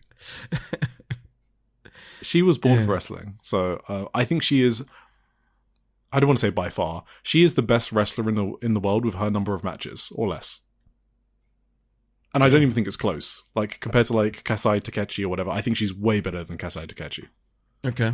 You think she's better than Aaron Wolf? I knew you were going to say Aaron. Yeah, no, she is absolutely insane for her level of matches. That's crazy. I mean, that was the debate on their debuts, right? I mean, it wasn't officially Fuwa's No, debut, it was a comparison, but, like, yeah. After Aaron Wolf's, like, on the Wrestle Kingdom Day, I said Aaron Wolf is better than Fuwa-chan. But now, like 3 months later, I think that was just a one night. Yeah. I mean, that match was... Like I said, Aaron Wolf's match was better than Hazuki versus Fuwa-chan on the start. Which is just true. Like, yes. That's just facts. As people that were there live for both, that Aaron Wolf match was fucking insane. Yeah. You cannot replicate the sound we heard in that dome. It was ear-splittingly loud. That's great. Yeah. You got anything on this match? I thought it was very fun. Obviously the Fuwa-chan dancing in the middle. And did you see Hazuki on the outside? Like, she was fuming too. Like, Sari was fuming, Hazuki was fuming, obviously. I mean, obviously Hazuki cut a promo on her after you were probably gonna get to that. And then Sari, like, she stumped a fucking mud hole into Fuwa-chan. That was crazy. She was going hard. Like, that was, I mean, she had to, like, that was the proper reaction to it, but, very good match to build to the match too, because now you have like Fuwa-chan, like her mentor being out on her too, because she was too much of a fucking dickhead. So that's fun. I don't know. I like the build. Yeah, that was basically part of the story, because it built into the match on the next show, and it's also part of the build for Fuwa-chan and Sari. So Sari was like, "You're getting a little full of yourself, aren't you? I thought this was going to be more fun. Is that what you got?" So that was what Sari said in the post match, and then Poi came and destroyed Maki Ito's Kawaii of Kawaii belt again to loud boos. Yeah. And then Ito had a fucking giant belt prepared and bumped Poi with it. There were loud Ito chants, and then Poi took the belt and ran away. So it's so funny. Oh, Poi is the heel in this. Yes, it is. To the crowd, at least. To the crowd, for sure, yeah. And then Hazuki told Fuwa-chan to stop disrespecting wrestling if she wants to be called her student. So it was basically to kick off Fuwa-chan's story where she's not taking wrestling seriously enough, and that she has to basically lock in for the Sari match. So she deliberately acted like a fucking idiot in this match. She wasn't just having fun. It was part of the story. Hazuki and Starlight Kid played up their heat from the match in 2024, which, by the way, is very underrated, that no one talks about. but it set up Starlight Kid versus Fuwa-chan on the next show, which we'll talk about, because Starlight Kid was just like, Hazuki, are you even teaching Fuwa-chan properly? Fuwa-chan, let me knock some sense into you before Yokohama Arena. And then Hazuki was like, kid, you don't even have any students. What the fuck are you talking about? And then Hazuki turned to Fuwa and then told her that she can take the match if she wants to. And then Fuwa-chan took the match. Backstage... No, go on. Who is Starlight Kid facing? At ASGQ? Don't know. No idea. She said something like she's gonna get a big opponent for herself, but she still hasn't announced it. Like I was sure she was. Wait, when did she say that? Did she say that after this show? I'm not sure. I think she said I it just before. read it on the internet, but yeah, I think before the show, because I expected on one of these two shows to announce it finally, but she never did. I think she was just talking about Fuwa-chan. That's what I thought. I thought she said it before this show to build up the fact that she came out to challenge Fuwa-chan, basically. We'll see. But maybe, we'll see. Backstage, Maki Ito said that she spent 8 hours making the belt and that she's heartbroken that Poi took it away from her. She then presses a reporter to ask her a question. The reporter asked why she brought out a board-like object in place of the belt. Ito snapped back that it is not a belt, even though she referred to it as a belt earlier in the backstage comments. She maintains it is not a belt, it is actually Ito's kawaii obsession. So every time Poi destroys a belt, Ito's obsession solidifies further, and the object she pulls out from under the ring is a result of that growing obsession. Mm-hmm. So every time Poi breaks the belt, her obsession gets bigger and bigger. That's basically the story they're doing with that huge fuck-off wooden plank thing. Fuwa-chan said that she was messing around, but she apologized to Hazuki, and she will use the match against Starlight Kid as a chance to show Hazuki-san, without putting on a weird performance, that her feelings for pro wrestling are genuine. Azumi Neogen. So we got Azumi, Miyu, Amasaki, and Starlight Kid versus Hate, Fukugan Death, Natsukatora, and Roaka. I don't have anything for this. Azumi won with the Azumi Sushi or Natsukatora. Or Roaka. I actually don't know. I don't care.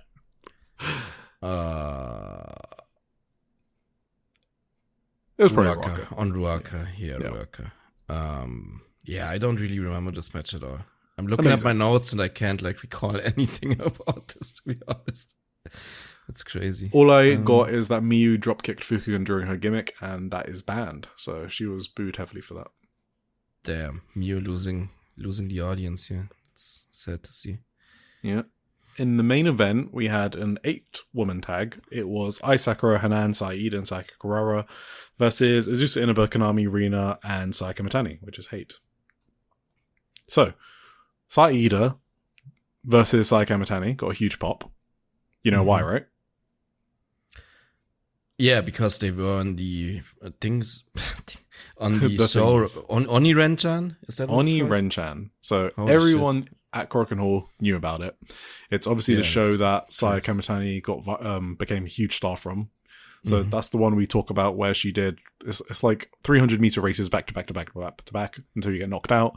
And there's basically a bunch of idols, actresses, celebrities on it. So it's not like some random sideshow. And that's why the whole Korakuen Hall audience knew about it, and they popped for when both Sayas were in there. So yeah, noteworthy. Saya and it was Sayaka, fun too. They look good against each other. Saida and Sayaka Mitani were fun. Yeah. I mean, Ida was really over. She was getting some huge pops in this match.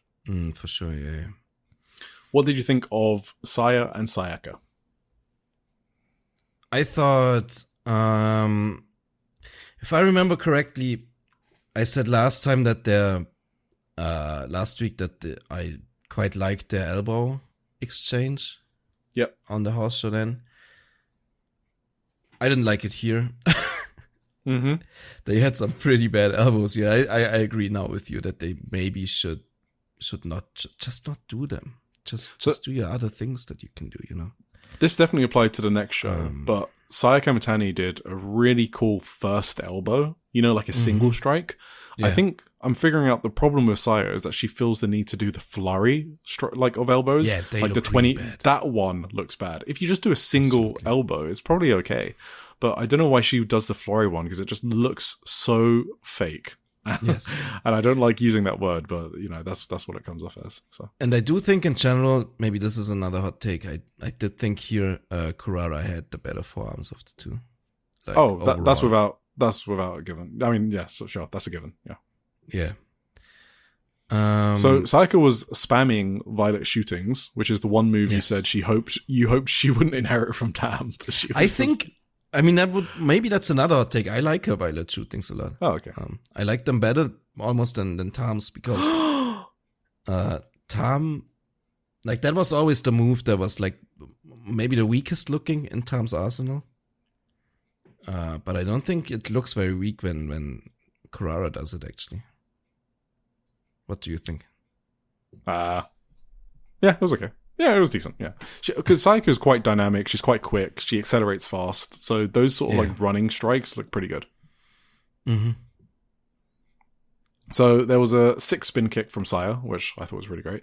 And she once again dodged the tornado kick. Sorry, Sayaka dodged the tornado kick. And then she did a Tokimeki Spear again.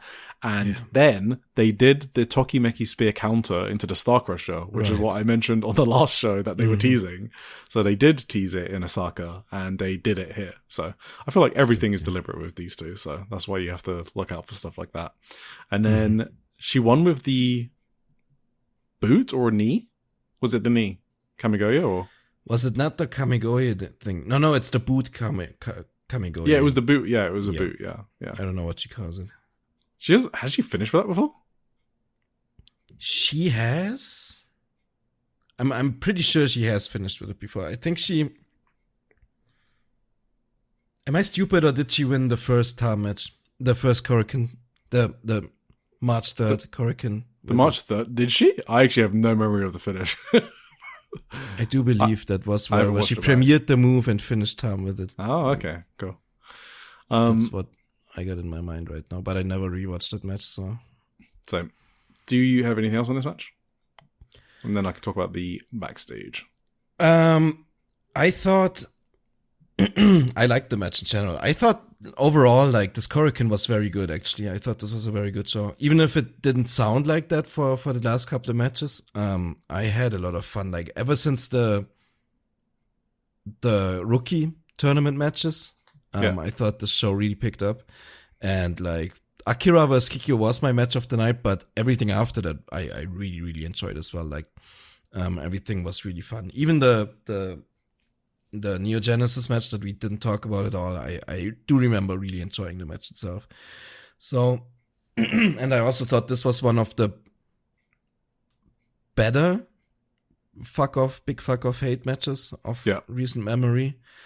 I enjoyed this one a lot, and I thought this was very heated towards the end. Also the post match, like, I thought this really kicked into new gear for me. Concerning this storyline and concerning this Saya vs. Sayaka rivalry, as I'm completely losing my voice. I'm sorry. I need to drink Go. sip of water. Yeah, for me, this kind of like the heat for the finish and for the post match was where this feud kind of kicked into new gear for me. I think this is really like heating up very well lately, like especially on these two shows. You told me you didn't really have much of that feeling, but for me it was really like, I don't know. I just had like this feeling for this post-match situation. There was like that there was another level of heat there between Saya and Sayaka, and also like you saw like Aya Sakura in the background just fucking with her laser beam eyes targeting Sayaka Kurara almost with a like psychotic look in her eyes after Sayaka lost again. And that there's something brewing. I think they're heating this up very well. I don't know. Yeah. So I mean, I guess my take was that it's kind of always been heated for me. So I didn't notice it increase with this match, which is kind of what you said. So. Because I guess I was already into it, and they're just continuing the storyline, so I didn't notice a huge uptick. I was also already into it, of course, but for some reason, like the way Saya addressed Sayaka on the mic after, it almost felt like something went wrong in the match or whatever. Like she was dressing her down like in a way that I haven't really heard from her before. Like, she was furious for some reason. I don't know what exactly she said or what happened. I'm pretty sure she just maybe said, look up these translations at some point. But yeah, she just said she was going to destroy everything. That's what she. Yes. When she was screaming, she was like, "I'm going to destroy everything." Yeah, that's kind of unhinged. It was quite unhinged. So backstage, Kurara is like, Cosmic Angels is not disbanding. I'm not going to lie to myself about how I feel anymore. I don't care what anyone thinks of me. I'm going to smash everything around me, break out of my own shell, and become who I'm meant to be. So even though I lost today, this isn't the end. It'll absolutely be alright. Absolutely. Cosmic Angels, me, Sakura, all of it will be absolutely alright. Oh, man. Then Sakura is like, Kurara was incredible today. At first, when she said she was going to put Cosmic Angels online, I thought, what do you want about? But then again, I was being selfish. So saying I couldn't give up on the Future Championship when the unit was going through such an important time and going off to have a singles match with Hanako on my own, I was being selfish. And I think Kurara should be more selfish too. Be freer, be more yourself, and become the red champion as Sayaka Kurara, not as anyone's replacement. There you go. We can put down the heel alarm. Sakura is a loving and supporting friend. Absolutely. Then Sakura also went on to say, it's frustrating though. The tag partner of the New Blood Tag Team Champion is challenging in the Yokohama Arena main event, and that's incredibly frustrating. Oh, never mind. Okay. Alarm back up. So they're all backstage hugging and crying. It's kind of cute, actually, to be honest. Yeah, it's that really scene was like, that's maybe also what put me into like another level of like this was very cute. Distress about everything. Or like, I don't know. It very much felt like an early farewell for the unit or whatever. Kinda, you know. And then Sayaka says, the next time you see me cry, I will be red champion. And then she gets up to leave, and Poya's like, you're gonna be alright. And Kurara's just walking off saying, I'm gonna be alright. Everything's gonna be alright. Which has basically been her catchphrase throughout all of this. Daijoubu desu. You know, everything's fine. So yeah, for sure. Konami had some backstage comments after this match. She was like, come on, Hanan. I gave you a face full of spray. Did you finally wake up? You've had a bit more pep in your step than usual today. But look at the result. It was the same as always. Hate wins again, huh? Listen, I can't see any future where you lead stars anywhere. So maybe you guys should just disband too. God damn. She's awesome. I felt like they turned it up to another level too in this match. Like, they were brawling on the outside towards the end. Like, they didn't really play any significant role in the match or whatever. There was mostly Saya and Sayaka, right? I mean, Hanan and Konami. But like, Hanami, like, they were hitting, they were stiffing each other on the outside. Like, Hanan was crying after the match. Like, I think she took some legit punishment in this match. Like, she looked very unhappy. Right. Should we move on to the next Korakuen Hall show and maybe a bit quicker? Even quicker. Okay. Maybe a tiny bit. 11th of April, we're at the Korakuen Hall again, 3 days later. And this number was 1,422. So it's a bit better. Obviously, this was a weekend show compared to Wednesday, so that helps a lot. So there you go. That's like the main factor, right? That's always... It is a big factor, yeah. So we had a pre-show brawl between Sayaka Kurara and Saya Kamitani just outside the elevators in Korakuen Hall. Oh, that's Saya Kamitani was promoting merch, and then Kurara came in and was like, why are you promoting merch before a match? You know, she was like insulted. And then Saya Kamitani's like, bro, just go away. You're so annoying. Go and practice or something. And then Saya Kamitani bonks her with a board, and Kurara just starts beating her up, and they brawl, and then Kurara ends saying, the red belt is mine to take. Cosmic Angels won't disband either. I'm the one winning today too. And then they brawled going into the elevator, and the door shut. So, there you go. Damn. Where do you think they went? Are there other floors? I don't even remember. Is it just the bottom? There's nothing like wrestling related on any other floors. Does the lift stop there though? I have no idea. I've never seen it stop there, so yeah, exactly. I figure, but I don't know what's on there. I think it's just like business. Yeah, I have no idea. First match, we had Akira Kurogane and Tabata versus Anakanai and Motoi Hamabe. Right. Then we had Fuucha. Oh, sorry, do you have anything to say? Not really, no. It's fine. Fuwa-chan versus Starlight Kid. So this was obviously built up on the previous show. So, maybe Akira actually. Akira was very heated after the match and she slapped Ane for some reason. So there's some Ane Akira heat brewing for some reason. And they are my two favorite rookies, so we're gonna see what's happening there. Oh yeah. Sorry. No, it's okay. So at first I thought Starlight Kid and Fuwa-chan were doing like a rookie vet match, because, Fuwa-chan's kind of rookie and Starlight Kid's kind of a vet. But we've seen Fuwa-chan basically have great matches, not following that format. Mm-hmm. And then I thought about it and I was like, it kind of makes sense that they're doing a rookie vet matchup because it made sense for the story they were telling, which is that Fuwa-chan is fucking around too much and wants to prove to Hazuki that she's taking wrestling seriously. So it made sense for Fuwa-chan to get beaten up and then slowly grind her way through it as Starlight Kid worked her over and shows to her like what it's really like to face a top wrestler and be in a serious bout ahead of her match with Sari Ano. So I really like the story they told with this. Like I know it might have felt like a standard rookie versus vet match, but it matched what they were going for. So really like the story they told in this match and how they executed it. I thought this was a pretty great match. I do also think it wasn't like, I wouldn't say it was a classical like rookie vet match because like Fuwa very much showed her like her physical superiority or whatever. Like she got out of stretch muffler just by powering out of it and she like folded Starlight Kid in half with like the German suplex and she did a sick superplex at one point too. Like she very much she didn't shy away from showing her strength against her comeback. Still had all of her signature spots. Yeah. Yes. Yeah. Which you normally don't get in like every rookie versus vet matchup because rookies don't really have signature spots. Yeah, absolutely. Like, of course, she gets like a German suplex, right? Even in this type of match. I don't actually know how I feel about that, to be honest. And she was just able to overpower the vet. That just isn't the classical rookie. Yeah. At some points, like Starlight Kid overall in the grand scheme of things always had the control, I guess. But like, well, she was working over her leg. Like that's part of the story. Exactly. But in some moments, Fuwa just clearly overpowered her, which is not the typical thing that happens in these rookie matches. But yeah. I thought Fuwa-chan's struggle in the submission was really good as well. Mm-hmm. I thought so. I kind of actually thought she was submitting that, to be honest. That's how well she sold it. So she sold the leg very well at some points too. Towards the end, she kind of like didn't, but we went over this. That's not really. That's whatever. She's good. Yes. Yeah. So backstage. Oh, so Starlight Kid obviously tapped her out, right? I imagine. She pinned her after the moonsault. Oh, okay, moonsault.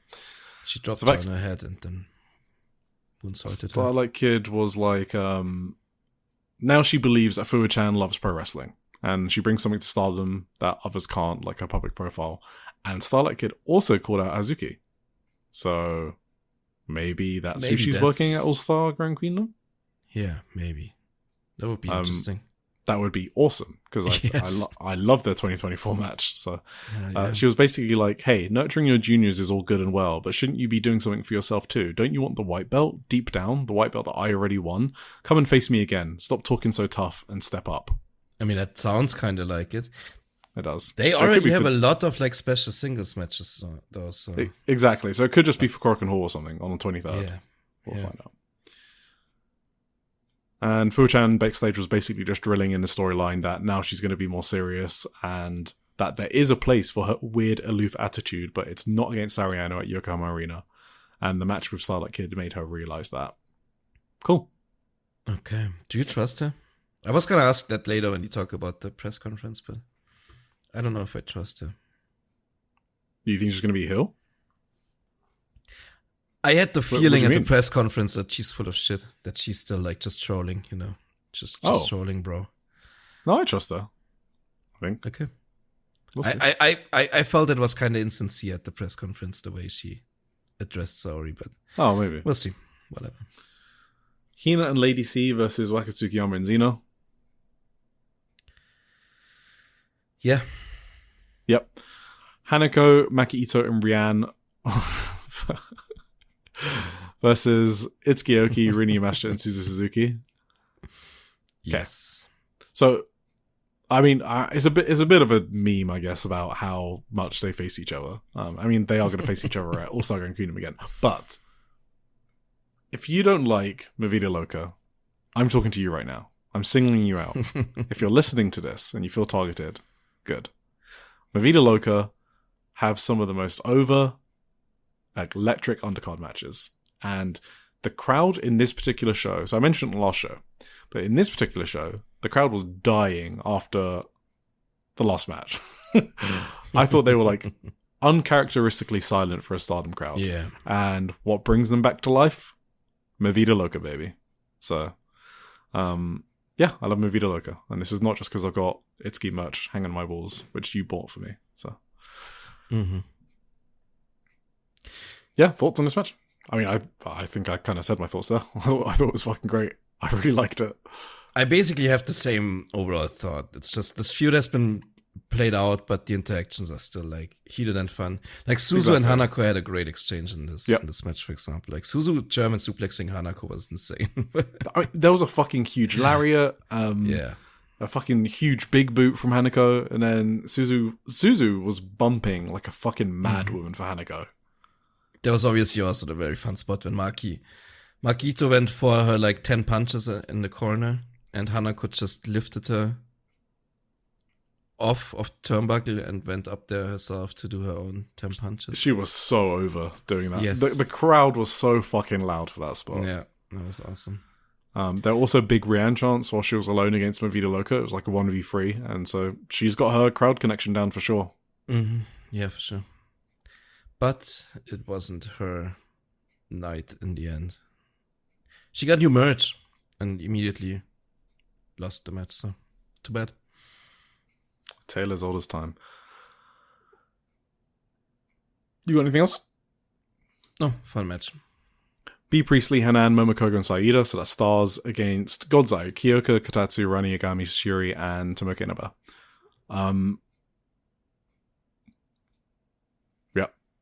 Yeah, this is also not... This was when Hikari Noah news dropped for me during this match, so this kind of went completely past me. I mean, I watched this and I still have nothing, so...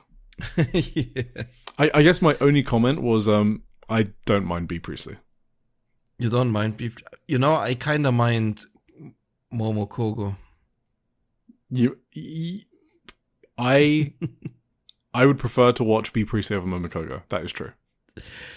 The thing that bugged me about this match was Komomo, like, almost, like, going head-to-head with Shuri, right? She kind of out-wrestled Shuri at points and, like, almost pinned Shuri, and I was like, why are we doing this? What am I watching? Come on. Yeah, we know we spoke about Tarot Okada's mini pushes for people. Yeah, maybe not. Some people... You don't need to do everyone Okada, okay? Yeah. Okay. Post-match. So Siri said she's going to defend her IWGP title. Oh, I already know about this because we'll talk about the press conference. So blah, blah, blah. We had Do you Hazuki... say head-to-head? Eye-to-eye is basically is the proper term, right? You go head-to-head with someone? I don't know. Did I say head-to-head? I said that, but now I'm not sure if that's the correct term. term. It is head-to-head, yeah. Yeah. It's not eye-to-eye, that's for sure. Okay. Toe-to-toe? Yeah, I think toe-to-toe is also right. Maybe it's both right. Whatever. Yeah, head-to-head also. We had Hazuki Koguma and Saki Kashima versus Maika, Meisera, and Anagi Sayaka. So this was another one of Saki Kashima's retirement road matches. I completely forgot she was on here, but that was fun. Yeah, it was a fun match, but I got no notes for it. I liked it, but it's one of those matches where I just don't write notes because it's just fun Saki Kashima stuff. Yeah, it was just your typical Koguma is back, so they did the old Guma dance. Unagi Sayaka missed the Guma dance. I think she couldn't wait to do the Guma dance. And Husky was the grumpy old guy who didn't want to do the dance, so all five beat her up, even her own teammates, for not doing the Guma dance. Just your typical funny Stardom comedy spots. Yeah, which liked it. It was good. They always get over and always good enough. Yeah. backstage, Unagi was basically speaking about how her first artist title win was with Ueda Saki, and that her very last league match was also with Saki. So that's the link there, I guess. And Koguma was crying backstage a lot because she loves Saki a lot, apparently. So there you go. They also did all the rubber band spots with Unagi, so if you've never seen that, you can check that out, I guess. Everyone was crying by the end. Everyone was crying. But then everyone was not crying because it was the Rookie of the Tournament final, and it was Emma Maeshima versus Kikyo Furusawa. And Emma became the Rookie of the Year, I guess that's what they called it, right? So she won the Rookie of the Year tournament. Rookie of the Year, yeah. She beat Kikyo Furusawa, who was my favorite coming into this tournament. This match, though, I felt like was Emma's coming out party, to be honest. I think she looked really good. Mm-hmm. Thought she looked great.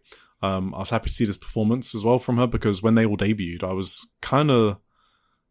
she was the one that was kind of killing it in ring, actually. Like, she was really good in ring compared to the others. But then the injuries slowed stuff down, and also everyone around her found characters or got very comfortable, and she still didn't have one. So she was a bit of like the black sheep, I guess.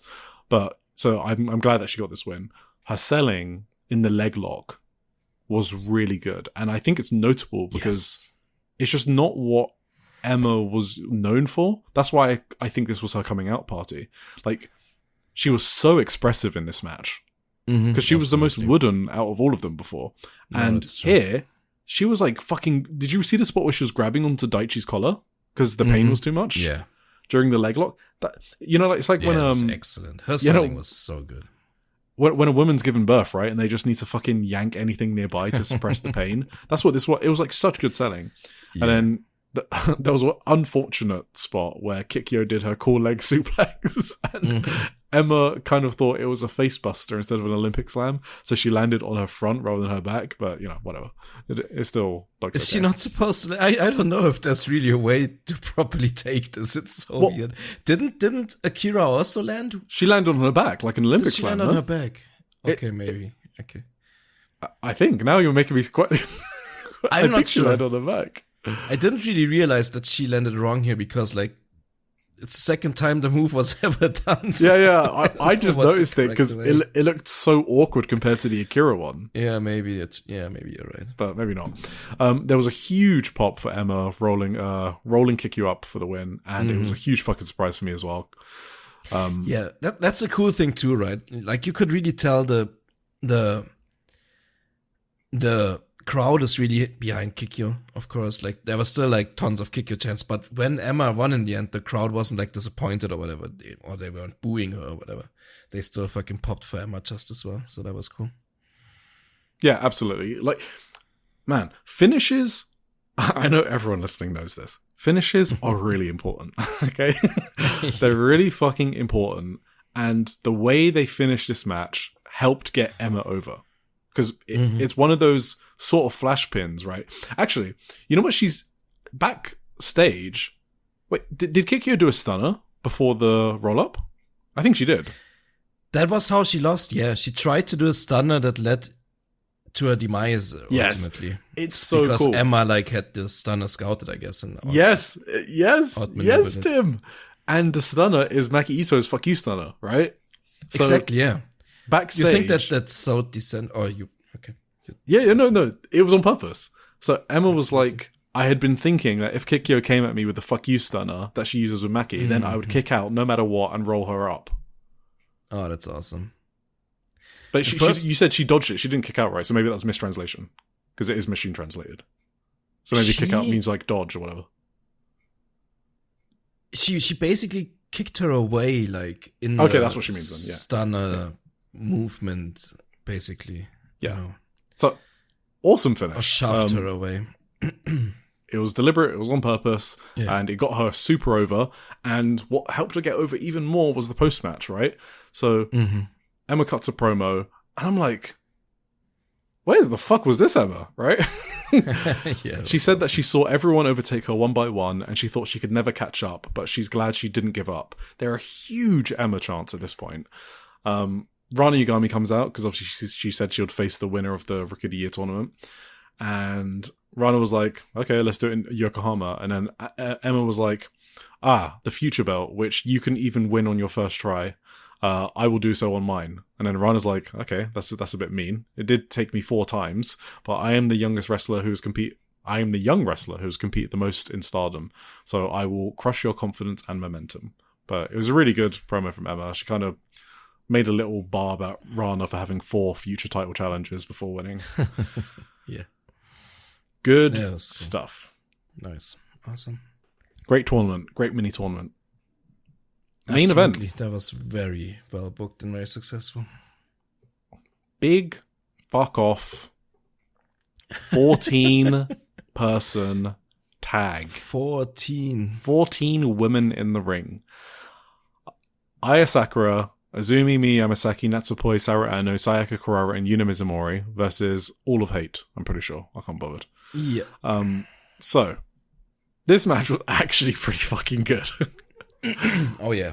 Because normally, I've said it before, I tune out when there's this many people. I like this match. I thought it was very fun. A lot of cool spots. They were like light Kurara chants when they first got in the ring with each other. And then later, in general, the crowd was super there for Sayaka, which is good. Yeah. Sayaka Kurara's dropkick is excellent. She's good. Just want to put that over again. Her dropkick is really fucking good. Saya launched her own pretty fucking good dropkick as well, so it's like Kamitani is pretty good at dropkicks as well, which we should expect. Absolutely. Azumi made Ruaka interesting to watch for a brief period of time. I was like, Azumi's so good that I was enjoying their back and forth, right? So that was fun. Unimon... That Mystica looked awesome. Usually, like... it's beautiful. Usually Natsukutora is like the queen of taking it, but Ruaka did very well here. You're absolutely correct. Yeah, I did notice that. Ruaka bumps great for that. We should call it something different. I know it's a bit blasphemous to Mystico, but Azumi's is so fucking good. Yeah. It's so good. Absolutely. Then Unimon hit a sliding lariat, which is one of the best in the game. Maybe the best in the game. Probably better than Masato Tanaka's. Yeah, really good. There was, this was basically the spot now where we were talking about earlier with the initial forearm. Saya hit a really good fucking initial forearm on Sayaka. And then it just went off the rail with like the 100 forearm spots. This is where I noted down too that her elbows just are bad. That was when she did the... And if you think we're being obnoxious about it, you cannot watch the indies and unsee this. You just can't. So if you don't know like what we're on about, just hit us up for some Actress Girls or Seedling or Diana. Like you can't unsee elbows this week. It's just impossible. So Saya hit the tornado kick that she had missed on every other preview match. So she finally landed it. So, okay. They're not Miyu Watanabe level preview matches, but I liked how these previews sort of ramped each time. Yeah. So they started off kind of not giving you much. The tornado kicks were getting dodged. The Tokimeki spear, it wasn't being counted into the Star Crusher, and later it was. And then here they just told a really simple story about Saya's tornado kick, like not hitting for the first few preview tags, and then finally she hit it here. That's a payoff, right? If you're paying attention, that is a payoff. Yeah, and I like that. Saya bumped for Sayaka's second Tokimeki spear like she was dying. That was honestly an insane bump from Saya. She is an excellent bumper, as we all know. I mean, David might say best bumper in the world. Sayaka then hit the Tokimeki Falcon Arrow for a near fall. Not a violet screwdriver. This time it actually was a Tokimeki Falcon Arrow. I wonder if she does it on purpose. Because maybe. She held her up, right? Sets it up exactly like a violet screwdriver, but then there's a Falcon Arrow instead, so... Yeah. You're right. I wonder if either she's spooked from the screwdriver from Osaka. I think it's deliberate. Was that Osaka? That wasn't Osaka. From the Cinderella finals. Yokohama Budokan, yeah. Budokan, yeah. Or she just doesn't want to use it in preview matches like that. So I didn't think about it until you mentioned it, but now you've mentioned it, I think she held her up there, like with a delay, on purpose to tease it. To tease it, but not do it.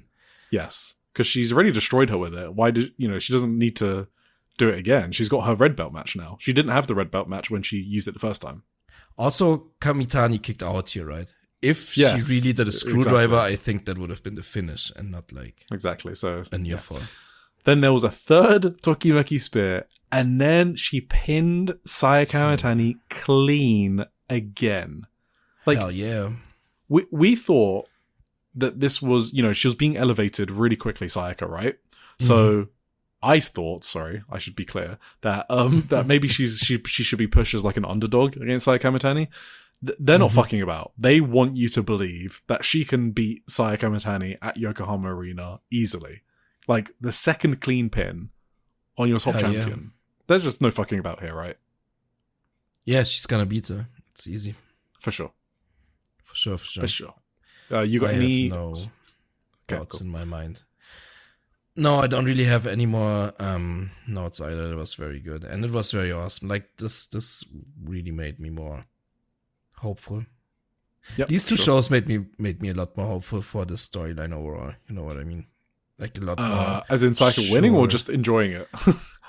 Just as in they're landing the build to it, and it's getting very good in a storytelling sense for me, I guess, or like in a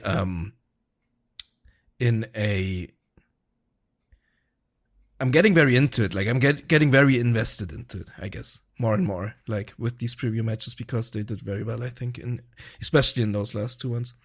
The build has been good, I think. Build has been very good, I think, yeah. Like, I obviously had questions over the Cinderella finals match, but okay, I guess in hindsight, now that I've seen it play out, I'm completely okay with it. Yeah, I think it's good. Like, if they want you to believe Sayaka Kurara can win, I think they've done that well. Yeah. As much as you can, because it's fucking Sayaka Kurara, right? So remember we were talking about how it's like 0.1% chance? They've made that maybe 5, which is still an amazing thing to do. I do also think Saya's post-match promos and stuff are very good at like sowing doubt. Like, I could totally see like what she's saying here. What did she? Were you getting to that? To anyway, those of us who remain, and to everyone, Saya Kamitani, every curse that has been placed on you, I will carry it all on my back and pierce through it with this Tokimeki spear. At Yokohama Arena on the 26th of April, I'm going to bring blue skies to Stardom, so please watch. Yeah, I meant more what Kamitani said. I think that was backstage. Was that after the show or after the last show? She said something like that there is no way that Kurara's belief in the Cosmic Angels is stronger than my belief in the Red Belt. I think that's the press conference. You think? Yeah, we'll get into it. I think I remember that from the press conference. Okay. But it was backstage as well. It was backstage as well, I think. It was here backstage, I'm pretty sure. It was both, yeah. And that didn't really, like, that sounds to me like Saya is coming to terms with this match being decided on the pure strength of faith in what you believe in, I guess. And when it comes down to that, then there's no doubt in my mind that Kurara has stronger faith than her. But no, you're right. Yeah. If they're selling it on that, then it's becoming like more and more believable that she might actually lose, because she's becoming more and more like she's feeling more and more desperate, I think, in her post. The word I'll use is maybe zealous. So it's like a zealous, maybe. Yeah, that sounds good. It's like almost like a fanatic belief in herself. Right. Yeah. Yeah, like a crazy belief, like really high belief of herself. It's what you describe like religious people, I guess. I'm totally thinking of World of Warcraft, by the way. So I realized out loud I said religious people, and all I'm thinking of is the Scarlet Crusade, which no one knows. No one knows about. I'm not talking about your average Christian, no. But yeah, no, zealots are like crazy maniacs that are like almost like power hungry with belief in themselves, or the light in World of Warcraft, or something like that. Yeah, that's kind of how Kurara comes across. But I think Kamitani comes more and more across as like as if she's sowing self-doubt a bit. Yeah. And yeah, I don't know. That's no, for sure. She's gone from like not caring about Sayaka and thinking she's like an ant, and now her tune is, okay, well, There's I believe no in this way. red belt a lot, so Yeah. I'm surely going to win. Yeah. Yeah. There's those vibes to it for sure. Yeah, Right, so it's hard I to, said- to put in words, but it's We'll get to it again on the press conference. yeah. Okay. Post-match, I mentioned, backstage, Carrara was like, today I beat Sayaka Mitani myself. She said all sorts of things to me, harsh things, sad things, that cut my heart to shreds.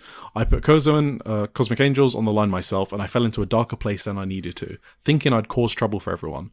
But Cosmic Angels believed in me more than anyone, and has always had my back. So if Cosmic Angels can believe in me like that, how can I possibly win without believing in myself? This is a story I started for myself. I absolutely want Cosmic Angels to be a part of it, and I absolutely need the red belt. I'm going to bring blue skies to Stardom. So, the only one who did not say something in the backstage comments was Aya Sakura. Just to say. Every other Cosmic Angel had something to say in that backstage promo. Damn. Right, all right, let's talk about this press conference. I think that mostly means that Aya Sakura is perfectly content with everything, so she didn't feel the need to say anything. Yeah. So then on the 12th of April, we had the All-Star Grand Queendom press conference. And so first out, we had Kikyo and Maki. And Kikyo came out pretending to be Maki Ito. Sorry, it was the Poi and Maki press conference. It was not Poi and Ito yeah, came out. It was Poi and Kikyo pretending to be Maki Ito. There we go. So she was going like full idol. She's just so good as Maki's stooge. I can't even believe how good she is. So Kikyo was like, I'm a bit under the weather, and I've also got a sty, which is why I'm wearing sunglasses.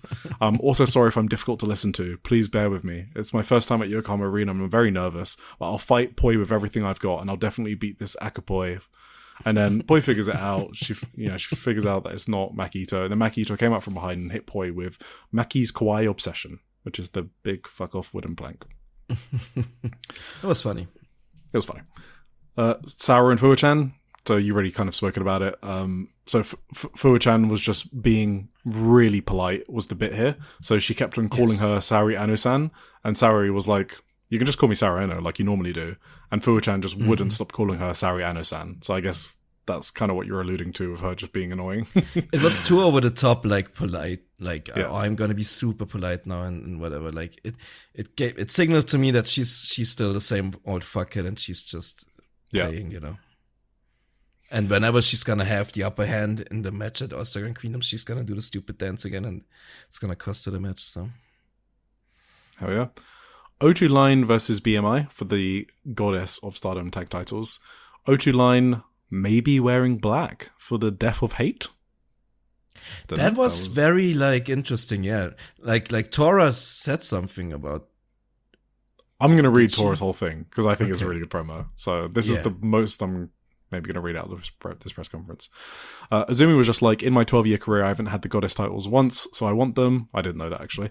We've challenged for it 4 times, and I'm starting to think that something was wrong with O2 Line. Azumi said that Fukuoka with Crazy FWC gave them a lot of confidence when they challenged them last time, so they kept continuing as a team, but they did think about disbanding because of how many times they've lost for the title. Right, so Natsuko Tora, we're probably the most pro Natsuko Tora podcast in existence. And I loved this promo, basically. So Natsuko Tora was basically like, seriously? What's this? Why are you being so depressed? We're the ones saying we want to fight you again. So can you just have some more confidence? Whether you're functioning as a team, whether your track record is good, whatever, I don't care. We're the ones saying we want to fight you. So it makes no sense that you've got your confidence back because Koguma and Hazuki said something. Have you ever stopped to think about how we feel? That we went out of our way to choose you? Why are you mentioning FWC? We're the ones that are right here. Also, it's not like what we said before was just said off the top of our heads. It was genuinely fun when we had that match against O2 Line previously on 10th of January is when they last had that defense. And thinking about it, while Stardom might have plenty of singles wrestlers, I genuinely thought there were so few teams of any real name recognition. I felt that even more so after we took this belt. Stardom right now is at its weakest in terms of tag teams. Absolutely at its weakest. And we stand head and shoulders above even that. We're in a state where there are no rivals. And yet we, in that position, are acknowledging you. So why would you guys start acting like you're at a funeral? You're killing my motivation to fight you guys. Yeah. So I thought that was a really, really cool promo. She's basically like, Why are you guys saying you were going to disband and you haven't won? You challenged 4 times. Because she's meant to be like a top heel. Yeah. Is that actually what happened? What? Yeah? Natsuko challenged them. Oh, you mean Wasn't that it one? that Azumi and Miyu beat them a couple of times? They beat them, but the point is they basically also nominated them. Okay. I wasn't sure because I remember when Azumi pinned Natsuko at the Cinderella finals, it wasn't immediately. She did. The match wasn't immediately made. It was like made backstage later or something.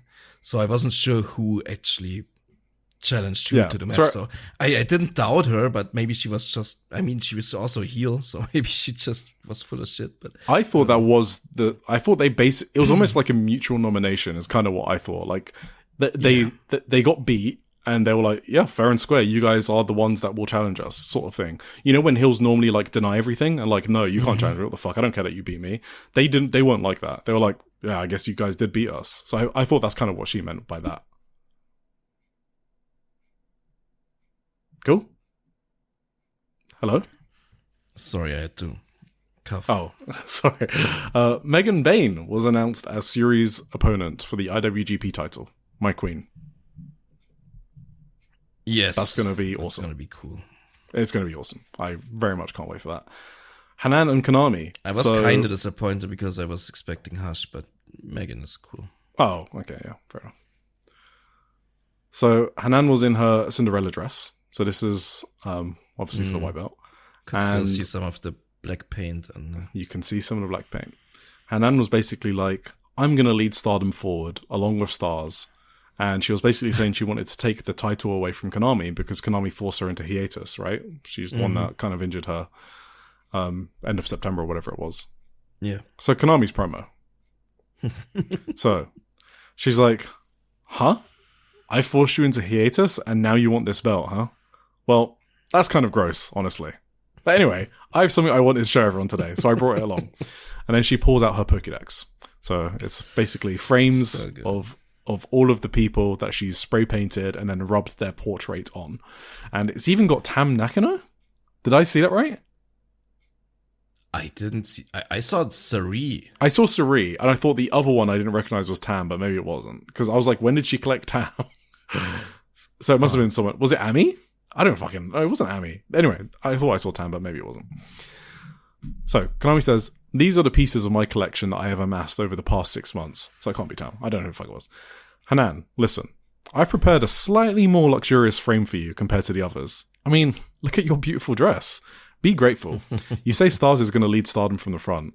I couldn't care less. Frankly, it sounds kind of boring.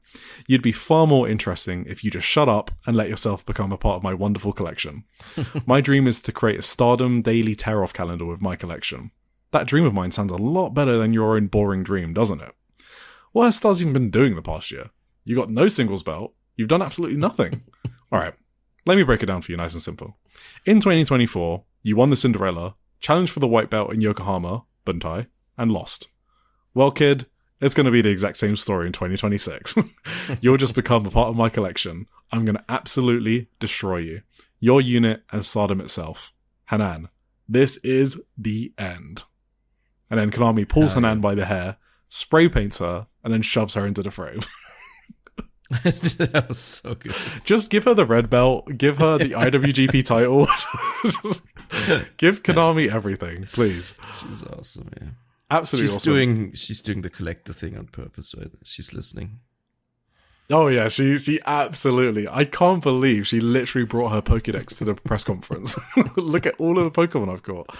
So good. The funniest part was Hanan had to come out later for the photo shoot. And she looked so sad. She looked so sad. Okay. Saya and Sayaka. So, interestingly, black and white dresses. Mm-hmm. Wasn't Sayaka saying something about the color black? Very intriguing, yes. Well, hers wasn't black. No, I know, but Saya's was. Oh, yeah. And what was she saying about black, that people struggle to use black correctly and stuff like that? Yeah, that's true. But also Saya always wears black, so it was She does, actually, yeah. fucking special. Yeah. This is one of those moments where, okay, think Eric, about you are it, reading yeah. too much into it. It's just white and black. So Sayaka was like, I've made up my mind completely. This curse, again referring to the time Nakano curse, this current of fate, I will shoulder it, push through it, sever it. Everything that Sayaka Mitani took from me, I will take back. Cosmic Angels will not disappear. And then she talks about the belief again that you mentioned. She talks about sky blue. She's been mentioning skies a lot. I think it's because it's one of her favorite colors. Like her gear is sky blue as well. So she wants to wrap the brightly gleaming red belt around my waist and become a clear blue sky. Anything else interesting here? Yeah, she wants to make Stardom a really happy place. Want to take back everything that Sayaka Mitani took. And the one who takes it from Sayaka Mitani can only be Sayaka Kurawa. If there is a beginning, an end will come. Because I understand that, I don't want to have a single regret when everything is over. That's why I will fight. And then Sayaka Mitani, this is where we spoke about earlier. She was kind of like, this red belt has allowed the flowers of my life to bloom. It is an irreplaceable and precious belt to me. Over the past 16 months, I fought incredibly strong opponents, and I'm grateful to appear in a great deal of media. I became the first ever Tokyo Sports MVP, and I can say with confidence that I've accomplished things that no one else has ever achieved. Sayaka, if you become champion, I don't think this Stardom would have a clear sky. It would be pouring down with rain. What you carry, what you think, what you do, what you say, what you see, you're standing. Everything's just too different. You've been talking about taking everything back, but even if you happen to win, the loser retires match will never disappear from everyone's memories, and everything I've done won't simply become yours either. That's because I fought tooth and nail alongside this red belt. At Yokohama Arena, Cosmic Angels is finished. Nah, that's just mean. And then she talks about being the only one that's going to take Stardom to the Tokyo Dome. I thought this was a really good promo from Sayaka Mitani. Like, probably the best yet of the feud. Yeah, but it's also kind of eerily like sounding like she's saying goodbye to the belt now. She's more.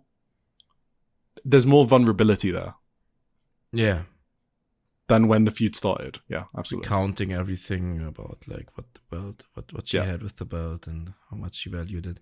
I think she's coming to terms with her reign coming to an end soon. So good for her. So it'll be easier than for her to. I think we'll do our full card preview next week, but obviously we've done a lot here. Good build, right? For the show in total. I think so. Yeah. I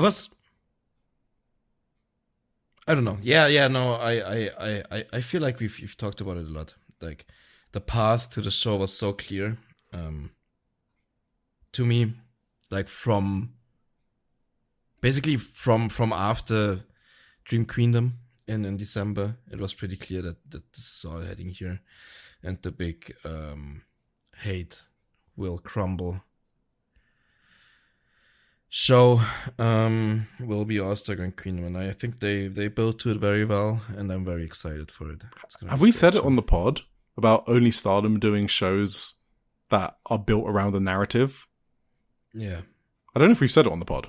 I think we did. Yeah. Oh, okay, fine. All right. Right. Should we move on then? We can move on. Next is Marigold, right? Yes, it is. I didn't have the time to watch the show. Can you do this real quick? I gotta clear my throat. And hell yeah. Stuff. I'm gonna be right back. So Eric is gonna do solo on this. I'm sorry. Be right back. That was very fortunate timing, don't you think, guys? Bit coincidental. So always happens on the Marigold segment. Weird how that works. So quick correction.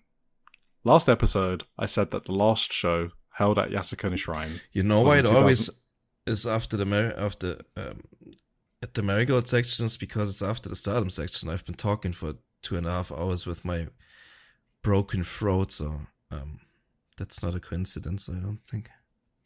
Sure. Whatever you say. I also didn't. I said this in the beginning that I didn't get to watch everything, so I'm sorry. Yeah, I was joking, by the way. Yeah. Was this what was on the show? I think I actually wanted to watch this one. Marigold. I don't have it open. Whatever. Yeah, you go through it because like I saw the thumbnail on Wrestle Universe. No, wasn't that Komomi Nami versus? It was Komomo versus Miku. It wasn't on Cage Match yet. That's why. Yeah. But it's Miku Aono, right? Yeah, that sounds sick. Like, that's a match I would watch usually, so it's nothing against, like, the show itself. I just didn't get to see it. Just didn't find the time or, like, the mood. I don't know. Are you overcompensating for my joke? I was joking. People know you don't hate Marigold. Yeah, okay, you go. Yeah, okay, all right. Quick correction. So, yeah, I said the last show held at Yasukuni Shrine was 2005, but I misread the translation. It didn't mistranslate. I just failed reading English. So, Riki Dozon held a show there in 1961. Then it was revived in 2005 by 01 and held every year since. So the guy at 01 who was organizing it is now assisting at Marigold, which is why they held the show there. So there you go. Quick house show notes just before we get into Shinjuku Face. So you know how Shoko Koshino was doing the 7-match trial series that was kicked off by Utami, beating the crap out of her at Korakuen Hall and then telling her to shape up or fuck off? Okay, now he's actually gone. Yes, Eric, Yeah, I do remember. Muted, sorry. I do remember that, yeah. Okay. What happened? So, guess who was her 7th opponent? Megaton. No. It wasn't Utami. It wasn't Miku. It wasn't Mayu. Well, Utami was the first one, right? Yeah, exactly. It wasn't Yuzuki. It was Kuki. Oh. Koki Amare no. was her 7th opponent in the main event of a house show. And also, Koki won. So I was like... I was just confused, basically. Like, why leave Koki for the end and then also have her win, I guess? I mean, they did try to... Was Mayu already injured? Maybe it was supposed to be Mayu? Yeah, I think Mayu was like the 3rd opponent or something like that. Oh, she already fought Mayu. Okay, sorry. And they didn't know she was going to be injured, so I think they planned for it to be Koki the whole time. So No, I didn't know she already fought Mayu. I thought maybe it was planned to be Mayu, but she was injured, No. so they just put Koki. So they tried to explain it as in like they both juggle 2 worlds, like acting and wrestling, and I guess Koshino does singing or whatever it is. I don't want to know what it is, so if you're typing, don't. But yeah, I just... Anyway, that was weird. Oh, and then they're doing an extra edition of the 7-match series. she's got Mai Sakurai as the 8th match in the 7-match series. Anyway, Mayu Iwatani was injured on the Osaka House show. She did a moonsault onto Erina, and literally seconds before that, she had done one of the best super kicks I had seen. So, you know, you win some, you lose some. Did she lost all 7 matches, right? Yep. Shoko? Okay. Yep. So did she fail her trial then? I have no idea. She didn't, because she's got an 8th match, so I guess not. Right, let's get into the Shinjuku Face review. So Mayu got injured, as I just mentioned, so the card was just changed and messed up because they were going to do this whole challenge series thing where it was 4 singles matches, where it was like a young person, not necessarily young, because Erina was one of them, but it was like a up-and-coming rising wrestler against a vet. So Erina got injured in that same match against Mayu Iwatani, so both of them were pulled and they had to change the card. The first challenge match was Lady AI versus Yuzuki. I thought it was kind of funny that Lady AI was the one cranking a Boston Crab on United National Champion Yuzuki, with Yuzuki acting like the rookie at parts. I just always find it weird when they give the rookie a submission hold.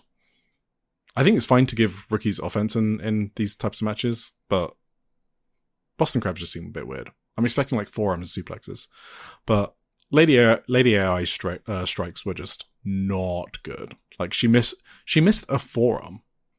I don't think I've ever seen someone miss a forearm and hit air.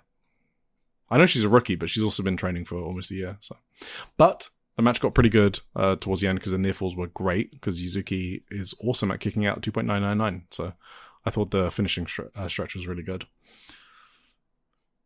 We had a twin star preview. So Angel Hayes, Chikagoto, Koki Amare, and Maddie Morgan versus Darkness Revolution, because Angel Hayes and Maddie Morgan are the next challengers for the twin star. I've seen Maddie Morgan enough now to think that she needs to get booked in a promotion like EVE almost immediately when she's back.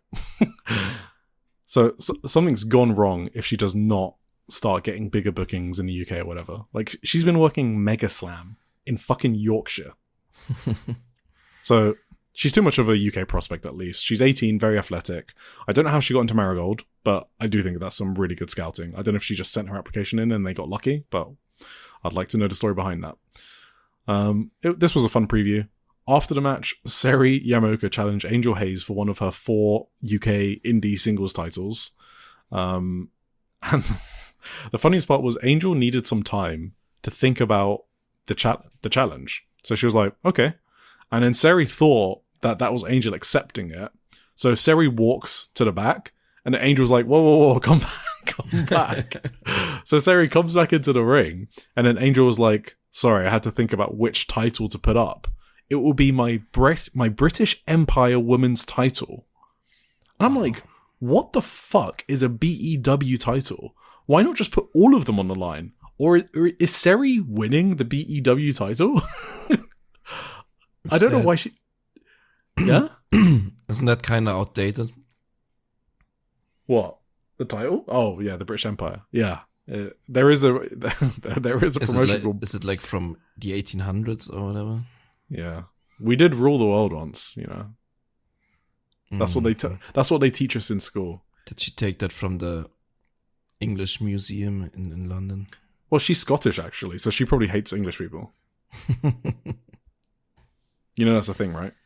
Yeah, sure. I mean, yeah. who doesn't? Yeah. Anyway, I don't know why she had to pick one of her indie titles to put up and not just put all of them up, because it's going to be a time limit draw. She's going to win anyway, so who cares? Main event, Komomo Manami versus Miko Ono. I thought this was a really good match. Not a recommendation match, but pretty good. But I was also slightly distracted watching it, but I thought it was pretty good. Komomo did like an insane apron bump from the turnbuckle. It was fucking crazy. She is insane, I think, yeah. She has like no fear.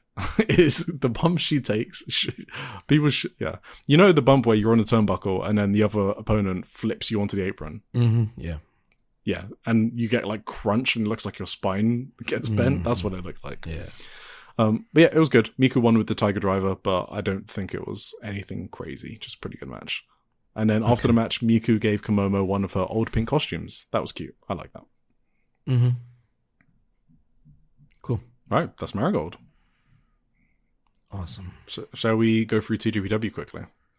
Yes. I did watch some of the Vancouver shows. I didn't watch any of the house shows. Okay. So we had a house show on the 5th of April in Fukuoka. It was Miyu Yamashita's homecoming.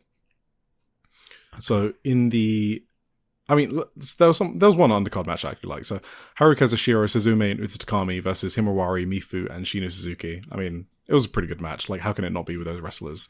It's like the undercard dream team, right? Like, is there anyone missing from that? Haru, Suzume, Uta, Himawari, Mifu, and Shino.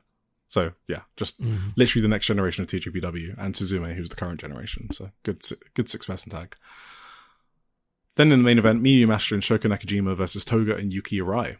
So it was a special occasion for Miyu because she explained after the match that her former master, Matsuda Daijiro, that's just using like the common readings of the kanji because he's not a public person, so don't know the readings. He had basically taught her a bit of everything in martial arts, karate, judo, mixed martial arts, kickboxing. He passed away recently. She said it was a total shock and she wanted to dedicate the match to him. And she was crying doing her promo. So she was like clearly out of character, and I thought it was quite sweet. Okay. Like Shoko Nakajima was just giving her the courage to like talk by like patting her on the back and stuff. It was really adorable. Okay. Yeah, that's sad. The match itself was pretty good. There was a kid screaming their head off when Toga had Yamashita in a headlock. Like, Toga was like twisting Yamashita's head, you know, in that spot. And this kid thought Yamashita was getting her like neck snapped or something. It was quite hilarious.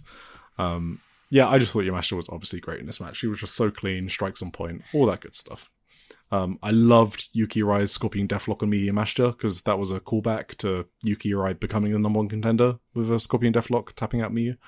So, very good. Yeah, very good match. Then we had a Ueno Park show on the 8th of April. So, we had the number one contenders match for the International Princess title in a 5-way between Haruka Zashiro, Himawari, Mifu Ishida, Shino Suzuki, and Uta Takami. Do you know who won? Who did you want to win? I didn't even really pay attention to what you just Can you repeat the match, please? I'm sorry. Yeah. Number 1 contenders match for the IP title. Haru Kazushiro, Himawari, Mifu Ishida, Shina Suzuki, and Uta Takami. What title is that even? Suzume's. International Princess. Well, I would... But she already has a Tori as the next chat. Yeah, that was in Vancouver, though. This is for... Oh, sorry, I should have said. This is for Las Vegas. No, it's sorry. It's for the 4th of May at Korakuen Hall. After... because Hattori is in Las Vegas. So for the winner of Hattori and Suzumi, basically, that was... Yes, which is obviously Suzumi. Well, I would like it if Himawari won. It was Haru Kazushiro. So she will be facing Suzume or Sakura Hattori. Probably Suzume. Yeah. At Korakuen Hall on the 4th of May. I would hope so. Yeah. Yes. So would I. Okay, that's cool. All right, let's move on to the Vancouver tour. So 2 days in Vancouver, same weekend as AEW Dynasty. They sold out on day 1, 400 people, whatever. So just like Houston numbers. I kind of don't want to spend as much time on this as we did on US tours because overall, it was kind of similar to the US tour matches. Yeah. So like it was the same commentary. It was a different guy though. I think he was it was a different guy, but he was also very strange. So I did see some comments of praise for him, and I don't even know which one. I mean, I didn't like either of them. So anyway, he was very overhyped at times. Like he was very like fake hype. Yeah, maybe that's the felt like that. Yeah. I had my problems with him. You know what I can't stand is like how some of them say the names. Like whenever they say Suzumi, I just fucking Suzume, yeah. Yeah, so it was the same like vibes. A trigger for me, I don't know. So. No, I get you, yeah. Who was the other? Oh, it's Kazuchika. That's the one that gets me up the walls. Okay, yeah. That one's a trigger for me. But yeah, anyway, you're not missing much if you don't catch this on VOD. If you saw the US tour, I guess. Yeah. I did want to say maybe as an overall thought for both shows. Yeah. That I did actually think the talent, it was mostly like mystery wrestling talent and stuff, right? Yes. Well, a lot of, it was Canadian independent wrestlers. Yeah. So like some of them from like C4 and stuff like that. Yes. I do believe I have seen Nicole Matthews before. She's like she's she's very popular. She wrestled in DPW. So yeah. She was popular in American independence as well. I just wanted to say that overall I thought they were actually pretty good. The Canadian talent on the show. Like, I thought Alexia Nicole was good. Amira, I liked. Nicole Matthews is good. Anyway, like, I think that's well known that Nicole Matthews is a solid worker. Lisa Hall as well, I thought was good. So, I like the Canadian talent on the show, I guess. Like, they weren't your typical, like, indie scummers who are just not good, I thought. I don't know if you agree, but that no, I completely agree. So Amira faced Uta Takami on the first night. So I've seen Amira a few times in Marvelous. She's actually American, and I think she had like a few dates. Shit! Yeah, I've seen her too. Then yes, I didn't put one and one together that this is the Amira. Yeah, that is the American independent wrestler Amira. Yes. But yeah, that was a fun match. It was like Koala versus the muscle wrestler, right? So I enjoyed that one. I actually enjoyed it a lot. Like, I completely agree. She looked very competitive. Like she looked like she was a real wrestler in this match at times with that guy. Because usually she's like a fun gremlin type wrestler, right? But she's a legit fucking good wrestler. She can go. Yeah, she showed that here. I remember that. Very cool. Who was it? Her match against Shoko Nakajima at Korakuen Hall last year. Mm-hmm. That was a really good technical match. I was like, oh shit, okay, so she can do technical wrestling. So yeah. No, I completely agree with you. I thought all of the outside talent, quote unquote, was pretty good compared to like Kalia Capri on the Houston show. No. Opener of day 1, I just want to talk about quickly. Shina Suzuki versus Yuki Kamifuku. I think this is the most I've ever liked Kamifuku. Oh, really? Yes. So there's something about the crowd were fucking crazy for this match because it was the first match of the 2 days, right? Yeah, of course. They were popping for there was a pop for a headlock takedown, okay? So TJPW have built something really strong, right? That no other like Joshi wrestling company has done, and they deserve a ton of praise for that. But Yeah, Kamiyu's big boot got the biggest pop I think I've ever heard it get. It was like this was Bizarro Land, and that made this kind of cool to me. I like this. And I think it worked when she's kind of being a dick, a bit heelish, and she looked like a monster drop kicking Shino out of her shoes. And Shino's selling was so good. So, I mean, there were some still classic Kamiyu moments, like when she botched the head scissors, and then it was called a head scissors driver by Veda Scott. But that match did over deliver for me. So maybe because I like Shino so much. But yeah, are there any other matches you want to discuss on day one? Yeah, I did like the Suzume Alexia Nicole match too. I thought there was some really cool spots in the match. Yeah, for sure. Suzume is just really good. Suzume countered a code breaker into a jackknife. Oh, yeah. I was like, what? That was so cool. Yeah, and Alexia looked good. She did some crazy spine busters and shit. I actually liked a lot of on the show. Actually, I liked the 2 tag matches as well, like Nicole Matthews and Liza Hall or Lisa. Why does she have 2 eyes? I don't know. It's cruel. Was Hikari and Miyu Yamashita was also a very, very fun match, I thought. Overall, Matthews is just a very good heel, especially against these like much smaller women. She can really like dominate and stuff. I don't know. And the main event, like Yuki Arai, that was basically the first of the preview matches against J-Rod, her opponent in Las Vegas, and Miyu Watanabe. She teamed with Wakana. And yeah, I like J-Rod a lot, I think. J-Rod is good. Like, I know when she was like first announced, it was like a bit of a meme, like this American indie person coming over. I think she's actually fit in really nicely into just the cards. I thought, I mean, her match against Miyu was actually really fucking like a recommendation match. Like, that was really good. And of course, she's Alex's favorite wrestler because Alex loves her ass apparently. So, and her like chemistry with Miyu here was really funny. Like the 2 muscle girls together. When Miyu like pinned Wakana with the what's it called in English? The push-ups. Yeah, that was very funny because she wanted to impress the J-Rod. It was just a really fun dynamic. I mean, I'd have her over for more tours, to be honest. Yeah, for sure. Why not? Right. Then J-Rod speared Wakana out of her boots for the win, obviously. Hell yeah. So, yeah, day 2. Yes. We had different indie wrestlers. So, Kristara was on this card against Yuki Kamifuka. Don't have any notes for that, but I thought she looked okay, I guess. Cherry Blossom was also another one on this show against Miyu Watanabe in a singles match. And so Cherry is a product of the Lionsgate Dojo based in Vancouver. So this was like a massive opportunity for her so early in her career. Like, can you imagine like you're just training to wrestle in Vancouver and then one weekend one of the best wrestlers in the world comes rolling in and you have a singles match with her? If she's not Japanese, then she is a huge weeb. Because there's Japanese on her socials. Her handle is like Cherry Blossom Pro Wrestler. And she her also music was too, right? Yeah, and she was speaking Japanese. Like, did you hear her go like Ikazai? I was like, what? I didn't really know. Yeah, when they say like "let's go," right, or whatever. Yeah. And she was doing like rolling elbows and stuff. Okay, I think she's Japanese, but I don't know. Maybe. So, but no, that was a fun match. She is pretty new though, right? She was kind of still like. I mean, this was a fine match, but she didn't like stand out to me or anything as like. No. It was just cool that she got that opportunity. Yeah, it's cool for her, and it was fun.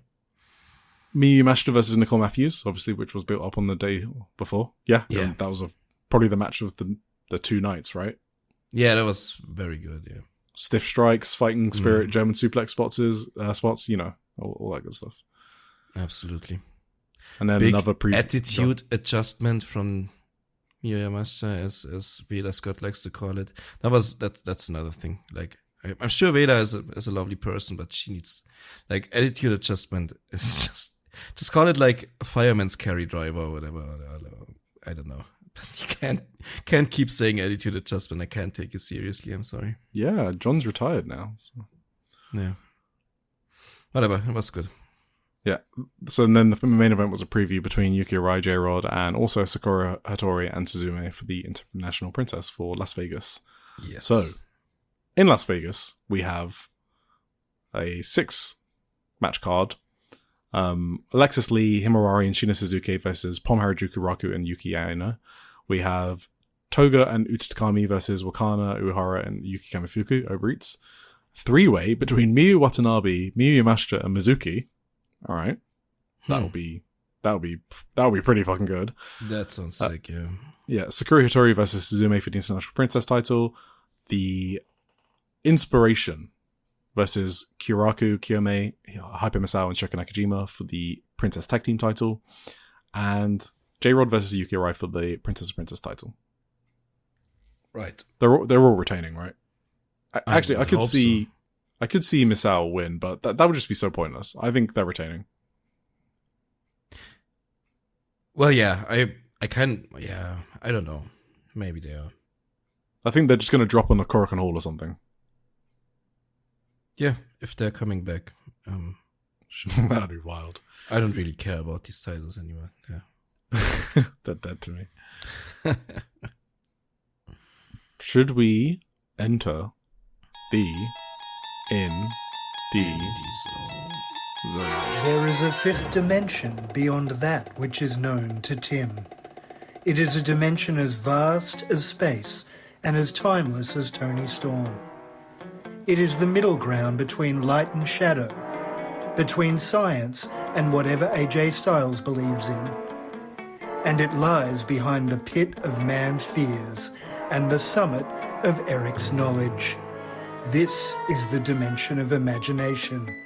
It is an area we call the Indie Zone. Our first show is the biggest show, the Indie Zone. It was the Sendai Girls Korakuen Hall on the 12th of April. And it was another full sellout for Sendai Girls. I mean, I'm pretty sure it was a sellout. It looked pretty fucking full to me. If it wasn't a sellout, it was like minus 50 or something like that. Yeah, it looked completely full, honestly. Yeah, so I Sendai couldn't Girls quite don't see announce. if there were anyone on the balconies, but I don't think so. There were a few, but like I don't think they Yeah. sell I them think that was probably. more like staff. Yeah, exactly. Yeah. So they don't run the venue often, but when they do extremely well for a company of their size. Absolutely. I thought the show was well paced, really easy watch. I thought the top 3 matches in particular were great, but I just thought that this was a balanced and consistent show rather than being something out of this world crazy. Yeah, I would agree with that. I thought some matches were not as great as I would have expected, maybe, but still good. You know what I mean? Yes. And some very matches fair to say. over-delivered, on the other hand. Yeah. I also gotta mention that maybe I wasn't in the greatest mood. Like, I watched this show was a really scattered watch for me because, like, I wasn't doing so well on Sunday, so I kind of couldn't focus on the show, so I had to rewatch parts on Monday, and it was, like, all kind of messed up. But so maybe I didn't get the full most positive impression of all the matches, but I guess we go through it and see. Let's take a look-see, shall we? So, Yeah. opener, Mika Kanai versus Yuna. And the first thing I noticed is, what the fuck is Daichi doing? Refereeing even the non-starter matches. Is I didn't even notice that. Yeah, I was like, Daichi, what are you doing here? I think they just trust him. They just Yeah, I say, thought, if like- we got you available for today for the starter match, just do everything. Yeah, exactly, yeah. So I thought that was really cool. Yeah. I thought there was a cool sling blade. Say the line, Tim. I hope Dr. Britt Baker, DMD, wasn't watching. Yeah, I really liked Yuna's struggle in the submission hold. Thought that was great. The last few near falls in general were great, and I'm happy that Yuna won. It's good for Yuna to get some dubs. Absolutely. Perfectly fine match. Rookie layout, kind of, because it's the first match on a Sendai Girls card, so it doesn't matter who's in there. They're going to go to a particular level. How many Sendai Girls openers have you seen that are bangers? It's just not how they structured their card. I really like this. I think this was one of I'm not those saying it's that bad. I'm not saying it's bad. it's not like I expected it to be bad, but I would call this over delivering on my expectations, honestly. Even though I do think Miko Kanai is almost always great, but Miko had like new entrance robe and new gear, I think, in general. It looked very good. Was she wearing the blue poncho? Yeah, it was like a... Oh, did she have that before? Yeah, she's worn that before. Oh, that's my bad then. She definitely had it at Cereism, for sure. Oh, okay. Maybe I didn't watch the entrance there. I don't know. And yeah, Yuna is really solid. Like, she's really improving at an alarming rate. She's maybe. so... I don't know. I'm so happy for her. I'm so happy for her too. This is like when I drafted Chihiro Hashimoto and said like she can train anyone to be good. Yeah. The first comment, I think David said, well, you can't say that when there's Yuna on the roster, right? And now look at David. Look at me words. now. Look at me now. 2 weeks later, Yuna is like the most improved wrestler of the year or whatever. She's and really, really feel good story for her. I like her a lot. Absolutely. Rooting for her. I really hope she gets that Veni singles match at Nippon Budokan. Oh yeah, that would be awesome. That would be a really good use of Veni as well. Because, you know, Veni is really good at that layout, that match layout, right? Like beating the shit out of each other. She's really good at eating shit as well, if she needs to. Mm-hmm. So yeah, when is that'd that be really show? Again. I mean, you guys that watch the documentaries might know more than me. I thought they'd been saying January, but they haven't announced it officially at all. Okay. Oh, I thought it was. I wanted to mention that when we talked about the sellout, right? Do you think that is part of the success? Because that documentary is doing well, right? Yeah, but they also sold out twice last year without the documentary. They did but that was like Maiko Satomura's retirement and Hashimoto's anniversary. Yeah. But those are like two big shows. Yeah, no, for sure. Yeah. It's not like this was a small show with like Shuri and Hash on it and stuff, but like the Maiko retirement obviously is gonna sell out, and Hash anniversary is also like a special kind of event. Was this coined an anniversary show? No. So this was literally the kickoff of their 20th anniversary year. Yeah. So I think the documentary, right? They do 40,000 plus views on every episode. At least as of a few weeks ago. And for like a lot. A Japanese only company, yeah, that's a lot. Like I don't think a lot of those views come from like Western fans like us. It's like No, we're like nothing. Yeah. Yeah, if you think like a lot of if like 35,000 people or 40,000 people from Tokyo are watching the show there, they might just go to Korakuen now, or want to have tickets for that, because I think for a company of that size, I was looking at like just out of interest, not because I made that comparison before.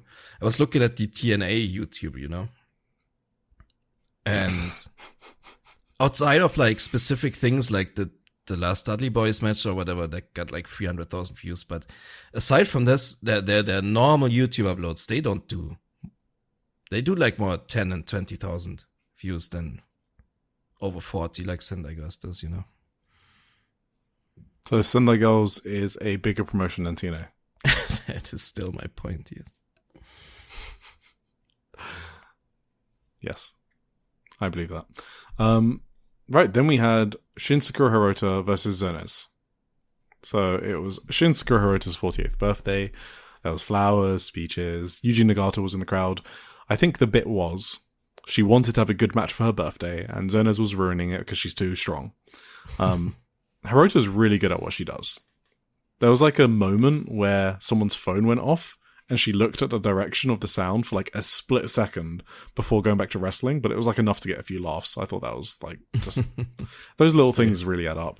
Then she did the shark attack in Zones' ass, and the announcer was counting it, and they were doing 48 shark attacks for her birthday. And I think she asked in all directions, in 4 directions of the ring, yes, so 48 times by 4, which is 160 plus 32, 192. And then she asked Nagata how old he is, and he replied 57. So she did 9 more. It's 57 minus 48. Thank you for coming to Eric Maths lesson. And later on, Zonas is like, okay, I need to give you 48 lariats in the corner. So she relents, she doesn't want to do it, but, she eventually gives in. And Hirota basically keeps trying to escape, which was super funny. So that was the gimmick. It was kind of funny. And then Zonas won with the Death Valley Bommel. Hell yeah. Chi-Chi, Rin, and Veni versus Ryu Matsumoto, Stephanie Mays, and Yura Suzuki. So this was my first time ever seeing Stephanie Mays. Commentators were saying something like kickboxing, so I assume that's her background. Yura and Veni made me smile. I thought they were really good with each other. Absolutely. Yura has no fucking buzz, okay? But she is such a great young wrestler. Very underrated. Hell yeah. Very underrated. Yura Suzuki. You know why? Yeah. Why? Because she has the stupidest fucking gear in the world. The fucking coat, yeah. The fucking half coat. The dumb if she got rid of coat. that, she would be like, everyone would be talking about her, I'm sure. She got rid of it once and then brought back the coat the show after. I was like, God fucking damn it. You always had it. Hopefully she figures it out. Yeah, I thought this was the Sendai Girls Classic at Korakuen Hall. By that I mean it's a short undercard match that could be a million times better with 5 more minutes. So, but really good for the time it got. I did think Maze, I think she understands what to do. She kind of gets it, but she still looks pretty like a bit green, a bit wonky on her feet. She tries to do like these massive kicks, but they are not as impactful yet as she maybe she holds back. If she's like a legit kickboxer, she's still holding back on them or whatever. That's often what happens with shooters. Yeah. But yeah, like you said, the Veni and Hura part was definitely the highlight of the match. Very good. For sure. Then we had Hazuki and Koguma versus Red Energy, Mika Wata and Miyuka Takase. This obviously had the bear comedy. So like there was a dirty look that Mika Wata gave Koguma. Oh. Mika was pissed. When she announced she wanted to do the bear chants, Mika Wata, holy shit, she has the fucking craziest dirty look in the business. You do not want to get on a bad side, I don't think. Well, Yuriko Oko doesn't care about doing that, but yeah. Takase just wanted to be a crane or something. I don't know what fucking animal Miyuka Takase wanted to be. But Iwata was like, what did I do in life to deserve teaming with this idiot? It was like, she's unironically one of the best straight women in wrestling. Straight as in comedy.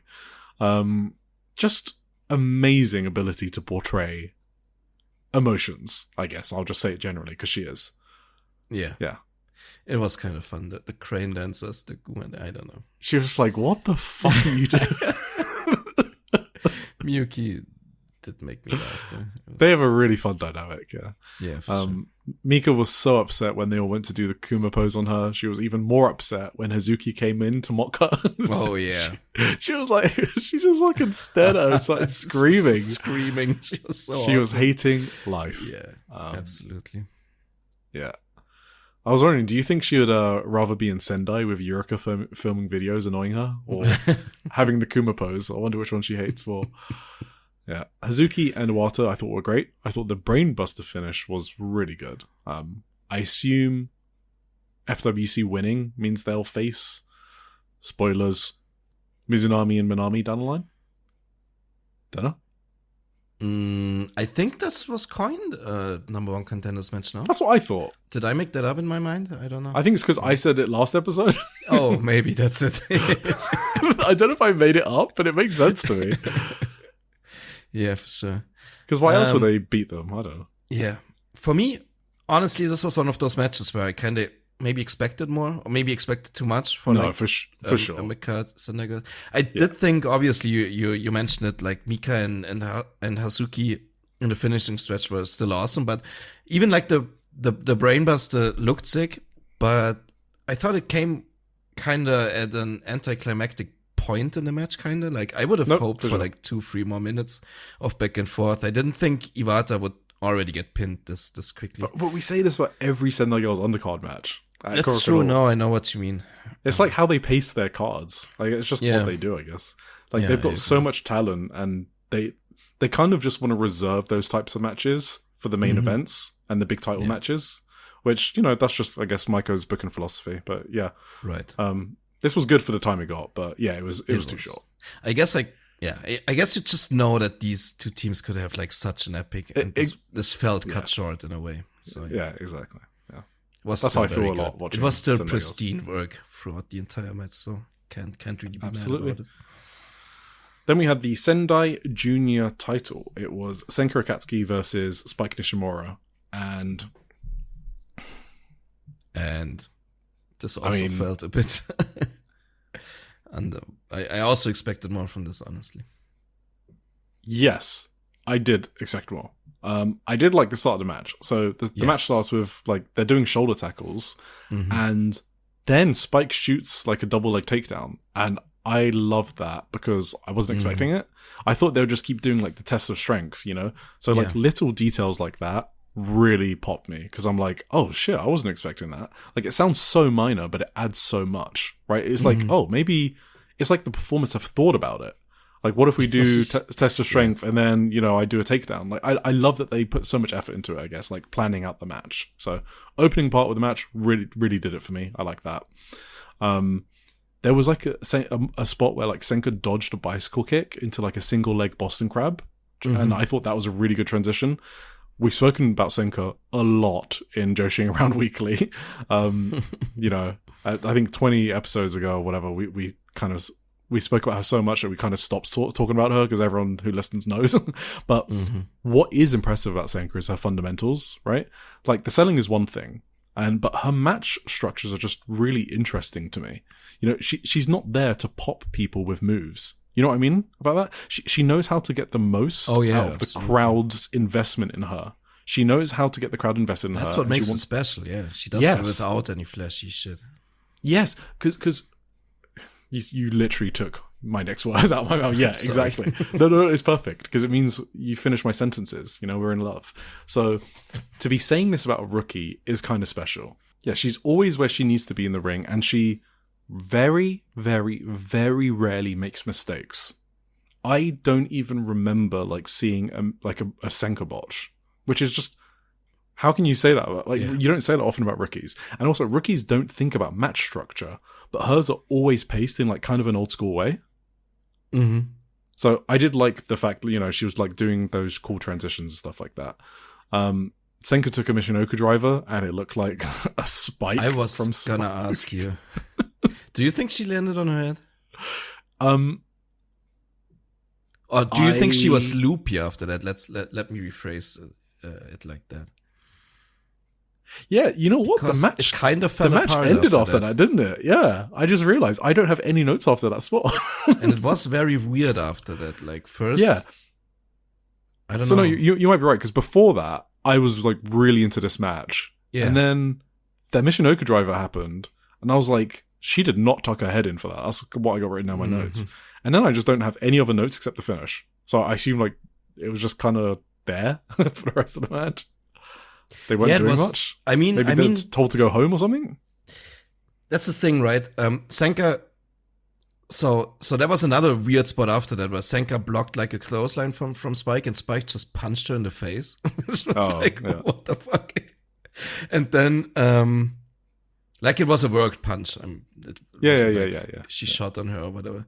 And then they just started the central style pins, and the ref botched the finish, right? The ref didn't want to count 3 for the first time. So maybe, my what's it called? My suspicion is that maybe something went wrong there, and they went to the finish earlier than the ref was aware, because like Senka was a bit loopy or whatever. So they just wanted to go home with the central style pins, and that's why the ref wasn't aware of that, but How could they facilitate that without the ref? Like, Spike is just, Senka's going finish? She's just telling her finish? I don't know. Yeah, maybe. Spike just didn't kick out, and so the ref, I guess, got the message. Yeah, but I don't know how Senka would communicate that, because, okay, we know Senka. I don't know. Sorry, that's very parasocial. We don't know Senka, but we think Senka is someone that would finish a match, even if she got hurt. Yeah. It just So I think felt she- like something went wrong. Yeah, I know what but you're saying there. Yeah, maybe- your point still remains that something went weird after that spot. Yes. I also felt like it was Spike's time to win here, but that's whatever. That's Very surprised about the result, to be honest. They put Senka over Spike twice. Like, we joke about Maiko hating her contracted talent, but she just really, really does not like them winning unless their name is Chihiro Hashimoto. It's just kind of funny to me. Senka's awesome. Like, not even Hassan is sure, right? Yeah, not even. Yeah, Pretty much exactly. every Senjo talent, except for spoiler for Who the got the next pin in match. the main event? Wasn't it Mizunami? Yes, also there. Yeah, who I guess just became a Yes, talent. she after that so she's gonna start losing now finally. Now Yeah, that she's exactly, contracted. Yeah, I don't know. I'm just surprised. Anyway, whatever. We Senta talked about took it a lot. a lot of L's on this show. Yeah. Benny also. Then we had- no, Yura isn't. She's not Sendai. technically a Sendai Girls talent, yeah. Wait, who did? No, Benny pinned Yura. Yes. And Yuna did beat Miku at least. Oh yeah, that's true. Yuna got the win. So yeah, Okie Yuna is dokie. basically the strongest wrestler in Sendai Girls now. Yeah, we already knew that as well. Except for Dash. Dash also won. So sorry, spoilers. Yeah, because then we had my match of the night. Oh Okay. my god. I don't know about that. Maybe actually. I fucking loved this. This was amazing for sure. I love this match. Dash Chisako versus Kurashio Tokyo Japan in a hardcore match. So I already spoke about it last week that I was kind of excited for this because I've never seen Jiro in a hardcore match before. And I have been developing a soft spot for Jiro. I have said this last week as well, and I felt so vindicated. No, watching this match. you are so correct. And you know what? I trace it back to the Megaton match. I did not realize how much of an impact that match would have on me in the aftermath. Maybe, yeah. And the reason is, he's like a dickhead, right? This dickhead Yes. Jiro against Joshi wrestlers is so much more fun than the usual stuff he does against the guys on the indies. So the Megaton match are now here. It's so fucking good. He comes off like an absolute psycho with like a wild smile on his face as he's destroying Chisako. And then he eats shit so well. Yes. Like the whole crowd are chanting Chisako as soon as she makes her comeback because of how good he's like selling the comeback. Yeah, this match was fucking awesome. The big spots hit really well. It was structured in a way to keep my attention throughout, which is something that hardcore matches, you have to work really hard at to do that, to do well at that. It had great comedy. It had stiff strikes. It was a banger, honestly. It was an insanely good hardcore match. What I might even say, this is one of the best no-blood hardcore matches you could get. Yeah, I would agree. Like a really excellently executed hardcore match. It's for sure a recommendation match. Honestly, I was going to go low match of the year contender. I was going to go so high with this. So yeah. Anyway, so I guess let's talk about the match. There was so much shit going on. There was so much shit. So much like, insane stuff too. So like, what? At one point he had like a mini guitar, right? Ukulele, yeah. A ukulele, and then she brought in a guitar bigger than his Yes. one, and his fucking facial expression was so funny. So this was after he was like destroying her, right? So the first Yeah. part of the matches were him just being awesome with stiff strikes, he's doing his jacket slaps and just smiling, laughing at the audience. And he's like, Yeah. what can she do to me? And he's really good at conveying that type of emotion. Like, I'm too strong for Chisako. I'm a guy sort of thing. He plays on that in the intergender thing, right? He's really good Yeah. at those types of matches. He plays on the fact he knows that the crowd think that. And that's why it's so good when he eats shit. So yeah, his face when she had a big... You on? He did go fucking insane on her too. He did like fucking concertos like immediately, like legit, like It was- reverse concerto basically. He placed a chair on top of Chisako's face and then hit it with another chair. Like, so that's like even, I don't know. That was so No, sick. he was being a psycho. Yeah. He was No, insane. really, really good heat generation for the first part of the match. Mm-hmm. And then, yeah, we get to the guitar part. Like, the guitar had chalk in it, right? And they went up the stairs in Korakuen into the orange seats, and he smashed it over her head and then threw the guitar down the stairs. So the funny thing is they they figured out the trick from like Jeff Jarrett or whatever to put powder in the guitar. Yeah. But they still didn't figure out to gimmick the guitar itself, so it still didn't shatter. So the effect still didn't really work because it was still a shoot guitar and must have fucking sucked to take for Dash 2. Like she took, I don't know. Yeah, the only reason we knew there was chalk in there is because when they were waving it around, the chalk was coming out of the guitar. So yeah, they did not smash it. So then there was a huge ladder set up in the middle of the orange seats in Korakuen Hall. And they set up a table, and Jiro did a fucking crazy swanton off the ladder onto the table. And the reason why this is a crazy bump is similar to like the Komomo bump at the Shrine Place, because there was like, you know, there's like hard chairs and stairs. Hardwood, yeah, straight hardwood, and the corner of the stairs were like so close to like where he took the bump. Like that could have been really fucking dangerous. And then his face. Oh yeah, because Chisako rolled out the way, right? Yeah.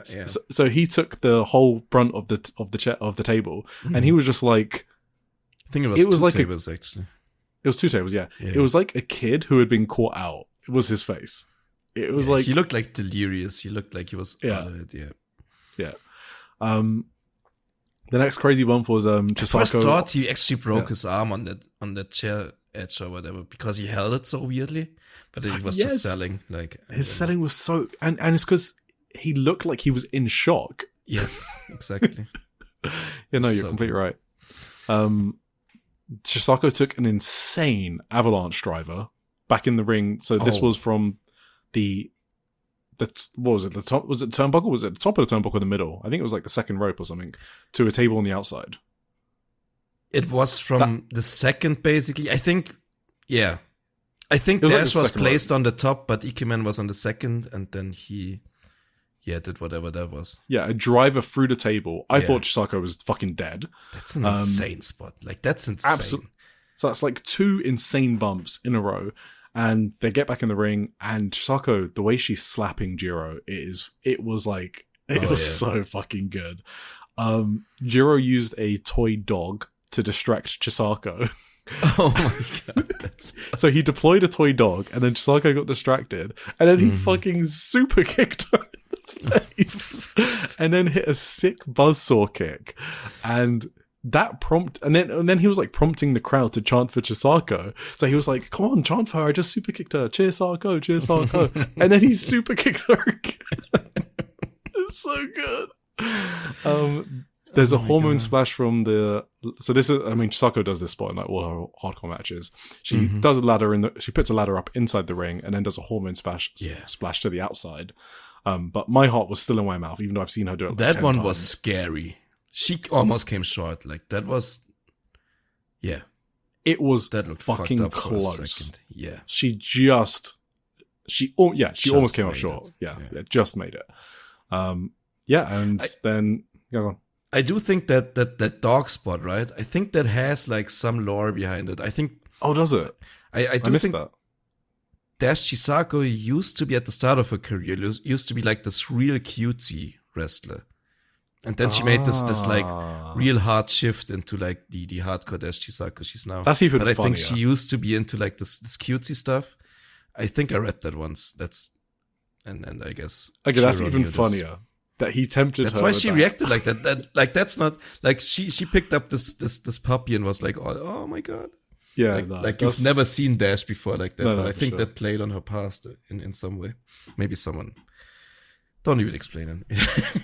Yeah, no, that's really good. And then she just won with the normal hormone splash onto chairs. Honestly, that was also sick. From it the was big also ladder sick. Again onto chairs. I mean, she always does that, but it's crazy. And she busted her mouth. She busted her face open on that move because like her whole lip was swollen, especially in the post show. So what a match. Honestly, easily best match on the show for me. Honestly, I think if this was like 20 years ago, some of these spots they did would be in like every hardcore YouTube compilation of like absolutely the sickest wrestling moves or whatever. Like that tiger, it wasn't a tiger driver, that whatever driver from the turnbuckle through the table so on the outside was so insane. Like, why do you? That's psychotic to even think of doing. And also that, the table bump on the orange seats, like that. So much sick stuff in this match. It was crazy. Yeah, you know what? I'm going low level match of the year contender on it. I ain't give a fuck. Hell yeah. Awesome. Then they announced her versus El Desperado on 20th of July for her 20th anniversary show. So the ring announcer said deathmatch, but the poster said hardcore, and the commentators were confused that the ring announcer said deathmatch. So I think it's a hardcore match, but... Listen. Right, next up, Chihiro Hashimoto versus Syuri. Do you think Dash had busted teeth? Because she held the mic so weirdly to her mouth, I wasn't sure what was going on there. I think she busted her lip pretty bad. Mm-hmm. And that's why it was probably... Okay, yeah, it was probably like super swollen, like, and her cheek as well. Yeah, so it was like her cheek and lip, and that's kind of hard to talk, right? So sure, yeah, Hashimoto and Syuri. So I guess overall thoughts for me, I don't think they were going for a super duper epic match deliberately. Like, this felt like the first match of many to build a story. So I felt like this match was like a building block. So I think it's unfair to compare it to like other Syuri Hashimoto singles matches. So I guess that's my overall thoughts. Do you agree, disagree? Well, I thought this fucking rocked. Like, I'm kind of reading out of the way you started talking about it that you are probably lower on it than me. Well, yeah, because I thought the Dash one was better for me. I thought this was like borderline recommendation. Okay. I thought this was pretty fucking sick. Like, all right, go for it. Take me through it, Tim. Oh my god, through the whole thing. Okay, do you want me to go for it? I can go for it. But I guess I think this was the serious mode Syuri. Like, some of these kicks to Hash's back were insane, and I think Hashimoto found this new side of herself. Sorry, I'm going through it anyway now. Fuck it. No, I want you to. I think Hash has kind of found that new side of herself where she really enjoys selling like a maniac for other wrestlers. I'm not saying that she didn't sell in her earlier matches, but like, she found this new way, I think, of selling like she's in distress. Like I haven't really seen from her before. Like, she did that in the Manami match too, and in the Syuri as a main event kind of, and the Mika Iwata here as well, and the Mika Iwata, yes, for sure. Yeah. And I think I just really thought both were on their A game here, and just like, the wrestling was, of course, like fucking out of this world and pristine, and Syuri's kicks so great, and just an excellent match, I thought, back and forth. Of course, it was only 14 minutes, or 15 almost. So maybe you're right, they do have a more epic one in them. I don't know if I didn't prefer this over the first one on the Oscar Grand Queendom 2023. Oh, I definitely prefer that one. I'm not sure. I don't know. I love the finish too. Finish. Do you want to go through the match? I don't have spots on the whole match. I guess some things I liked. So like initially, like at the start, I really liked how Hashimoto didn't get baited, by the run the ropes, jump over the person spot. Mm-hmm. Like, Syuri went to the mat, and normally the other person runs over them, right? And then bounces off the ropes, but Hashimoto just immediately took a headlock. I love little shit like that. So that was cool. But yeah, I guess, like, I don't know why this didn't grip me. I don't have like many notes until like the high angle German, like 8 minutes in or something. And then it was like a huge running lariat. I'm trying to remember why I don't remember much of this match, because I wasn't doing anything else. I was focusing on this match. I can tell you. Why? I can't tell you. Sorry. Oh yeah, no, I don't know why this just didn't get me, I guess. Yeah, that happens. That's fine. Yeah, this is one of those. I actually thought they were doing a double KO at one point, because they only had count a big those. double down. Yeah. Yeah, they only do those counts when they're teasing one. So I kind of thought that. I thought Hashimoto fighting off the powerbomb was was good. Like there was great facial expression. Or was it Shuri? I don't know. Hashimoto dodging the buzzsaw kick into a powerbomb and then transitioning the powerbomb pin into a wheelbarrow suplex and then a running lariat. Yeah, that was a sick that was sequence. sick. that did pop me. I just thought Hashimoto's selling of the loss after the match was way more interesting to me. That was awesome, yeah, as well. I mean, that's also part of it. For me. That is part of it, and that is what gripped me the most about this match. Hashimoto tapped. What was it too? Well, she didn't really tap. She just lost consciousness, right? That's what her reaction. That's what made her reaction. Like that was the awesome. Like Shuri got in a rear naked, and Hush tried to escape. Like she ran in a circle through the entire ring, but Shuri just kept on, and then Hush just crumbled to the mat, and the ref called for the bell. Like she was. I think out. I wasn't expecting it as the finish. But I thought it looked so fucking crazy to me. So like I've never seen Hush this panic before. Like the way she stumbled through the ring when Shuri got this choke on. And so it also made sense for me, kind of.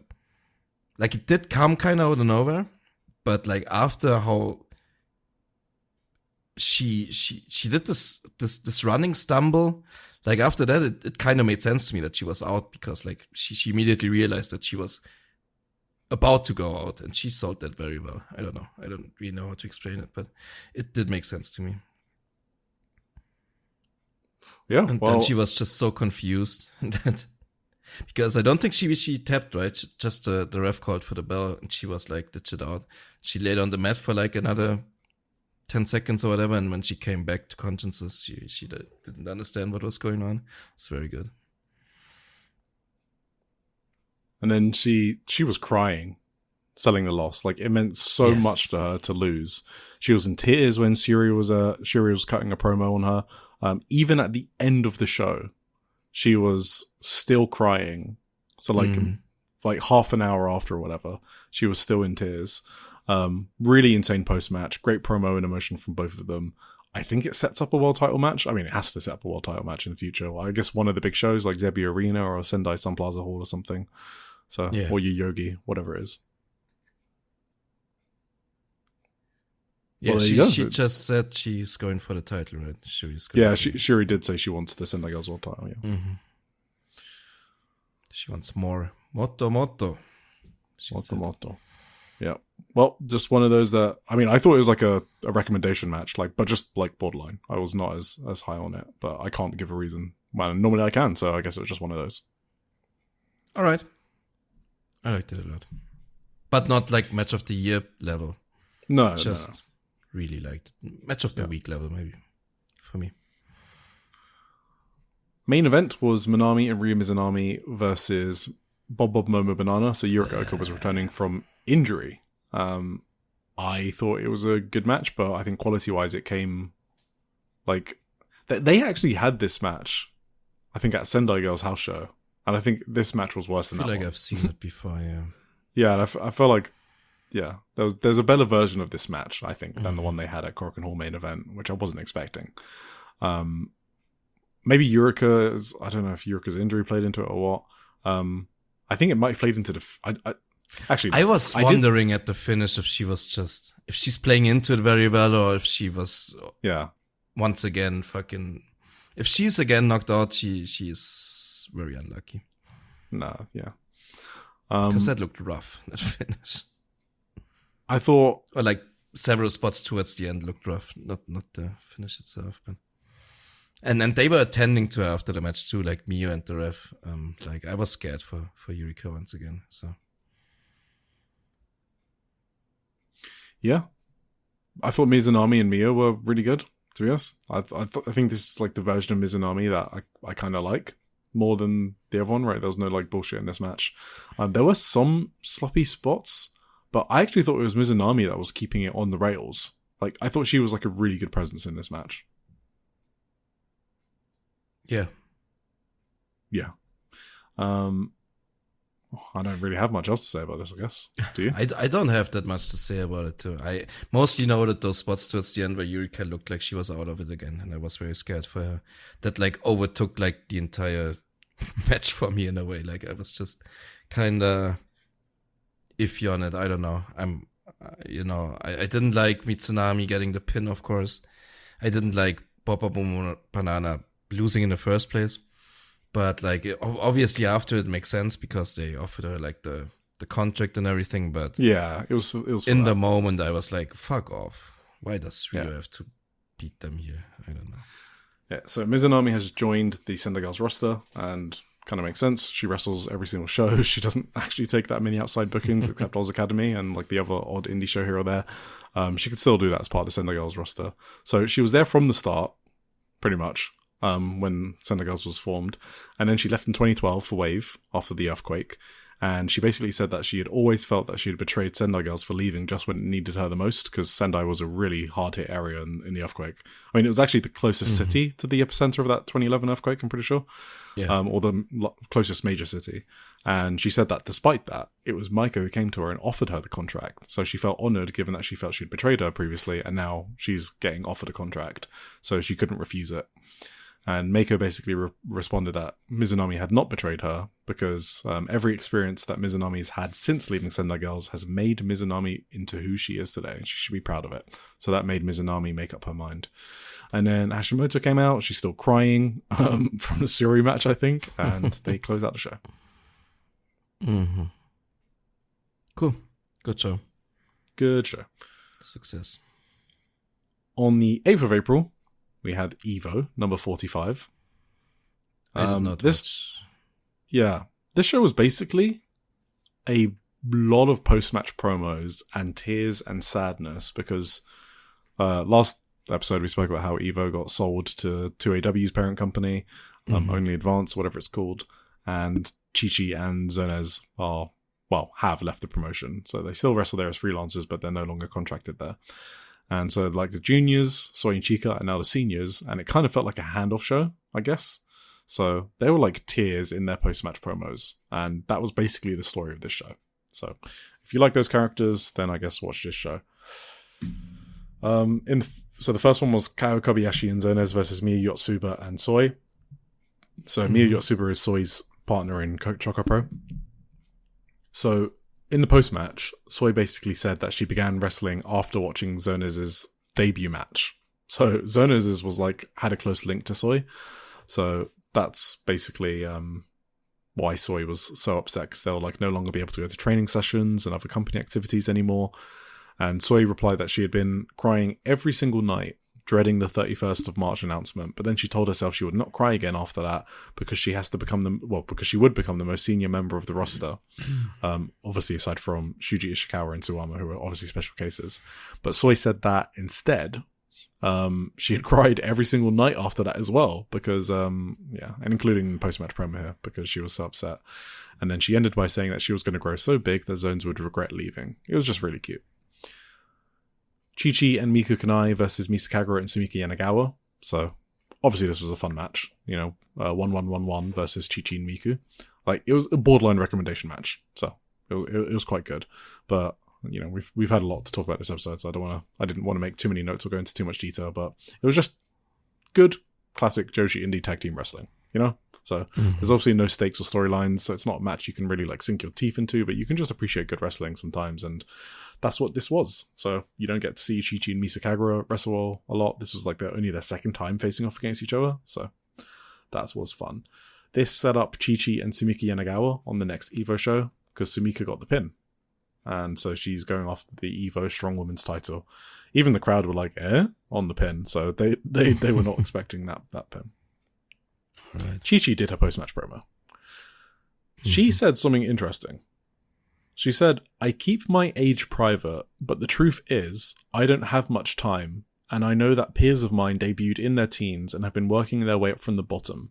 I genuinely don't have that kind of time, so I have to get to the top at a sprint. That's why I left. It wasn't a half-hearted decision. I didn't want to drift into freelancing and drift through matches. I had a clear goal in mind when I decided to leave. Oh, damn. Okay. How old is Chi-Chi? This makes it sound like she's in her mid-30s or something. Yeah, that's kind of... If I had to guess, I would have thought she was like mid-20s. I thought she was young. Like, when she debuted, I thought she was one of those, like... Yeah, Very, but very you wouldn't young say all in this if you're like 25, would you? No. So Didn't she have braces at the start?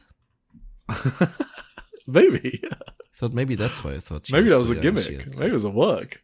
Maybe. I don't know. But anyway, maybe it could just be some idiom that can't translate properly, right? I have no idea, but that is what the Google Translate said.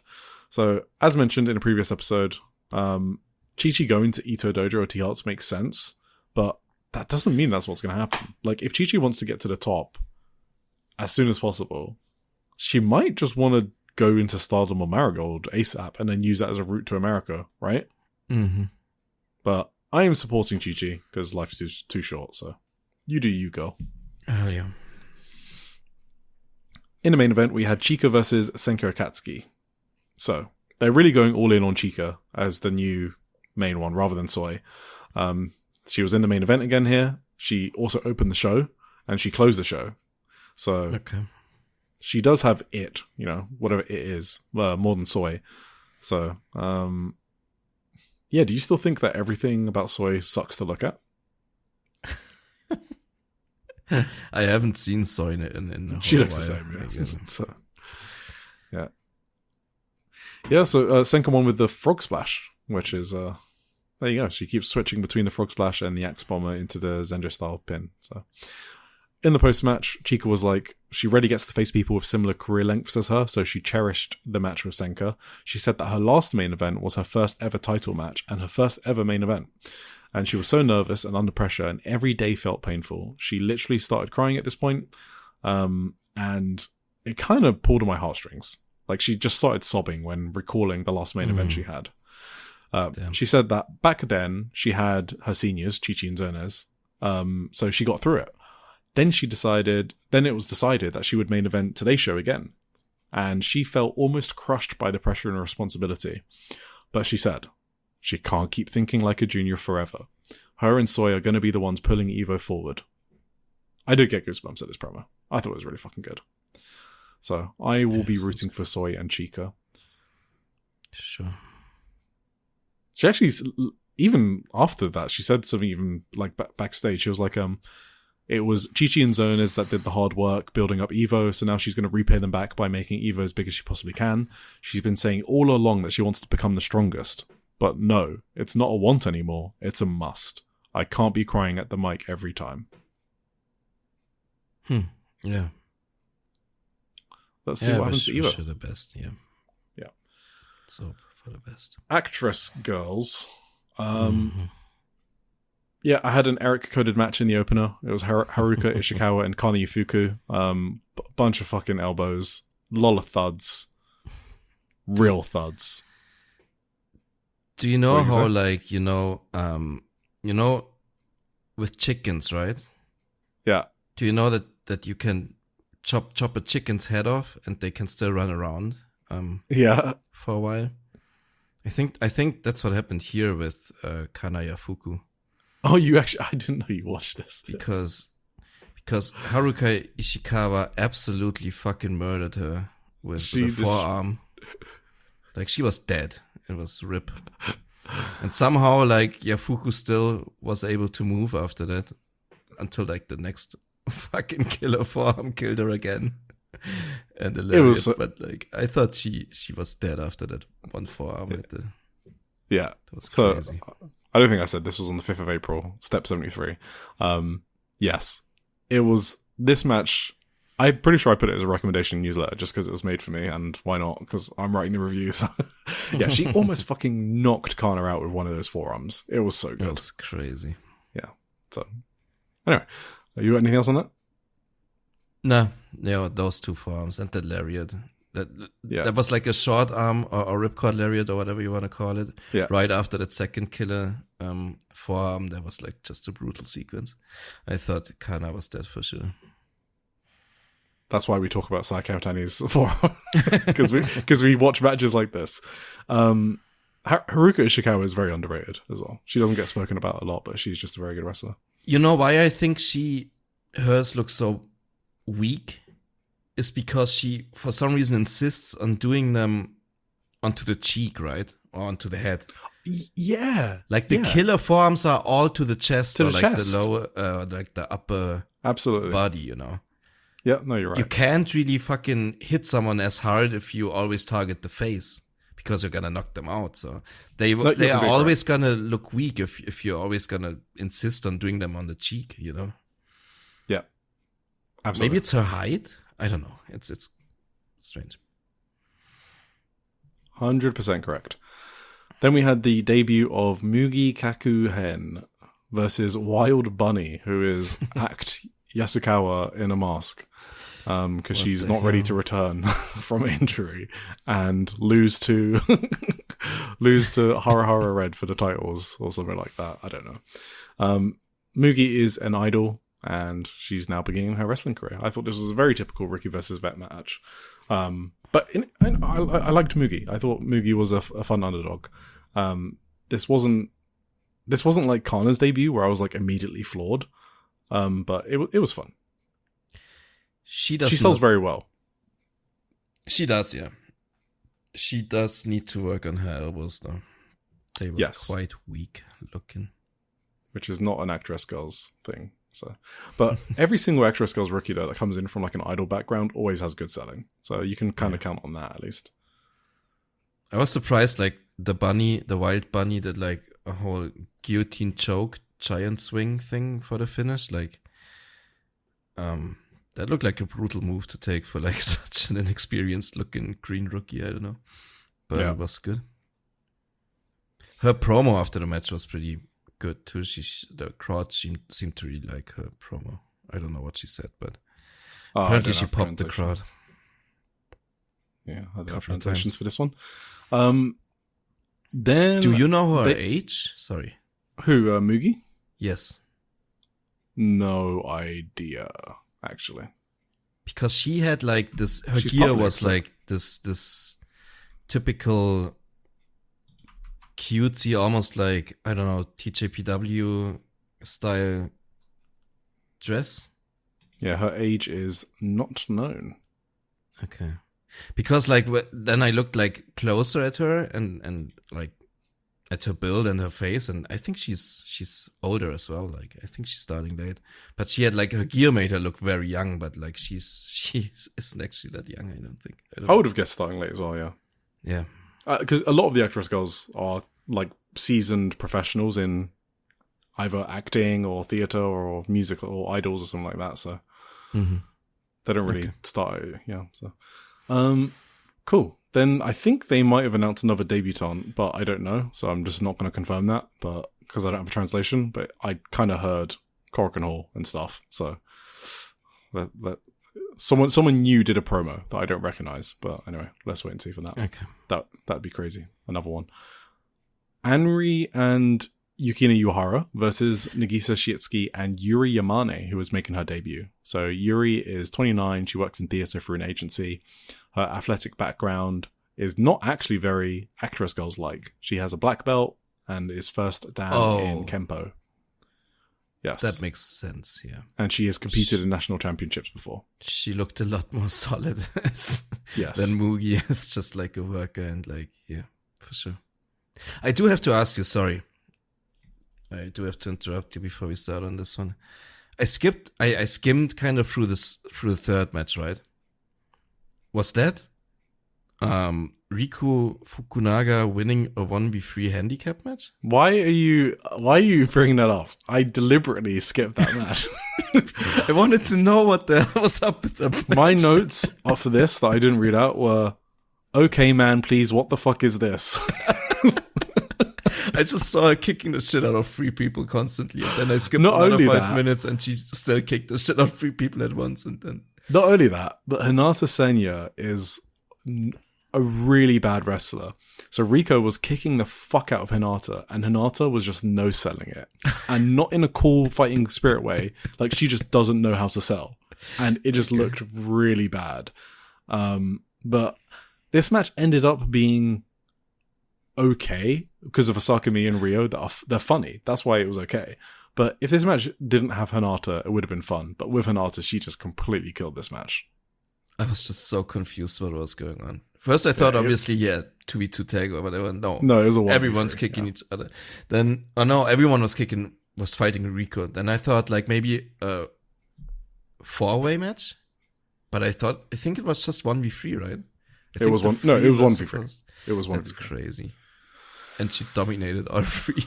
She did. It was one of those, like, do you know these freak show MMA fights where like one huge guy fights against like 3 small geeks and just beats the shit out of them?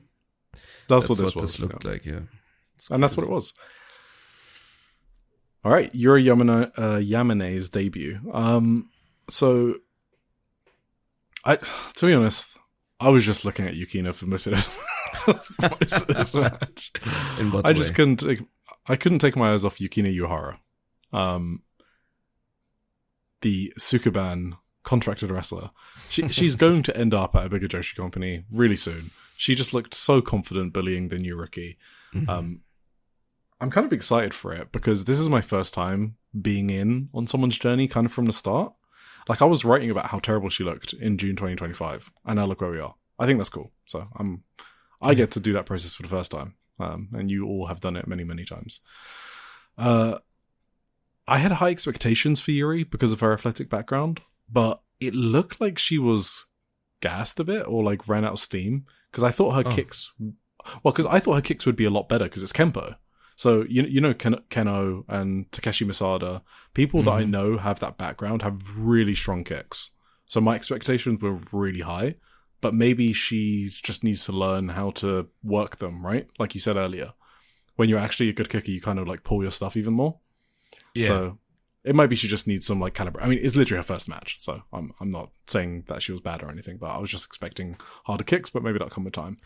I can't even remember any kicks from her, honestly. I know that her forearms look better than Mugi's, but kicks, I didn't really even register any, so yeah.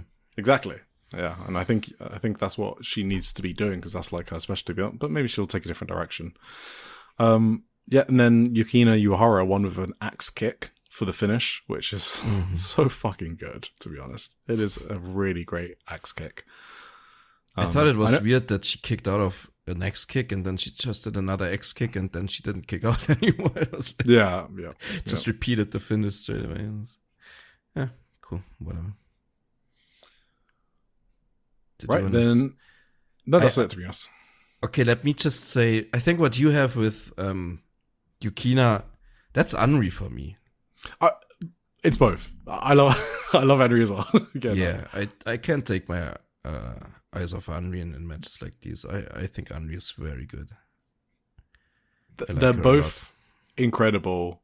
They're both like legit, like rookie of the year contenders. Like, you know, I kind of spoke about it when we were doing our rookie episode.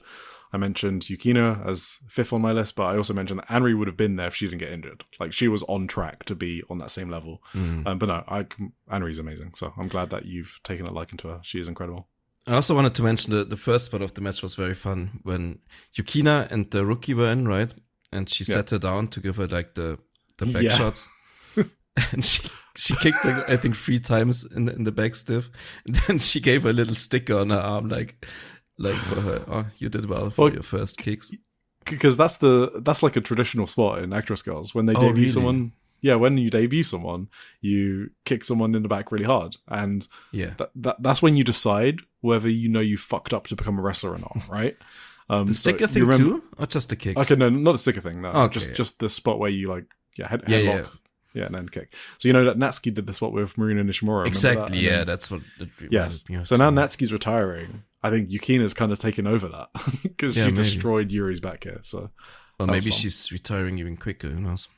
Oh no, to Sukuban, to Miami, Marigold, to Marigold.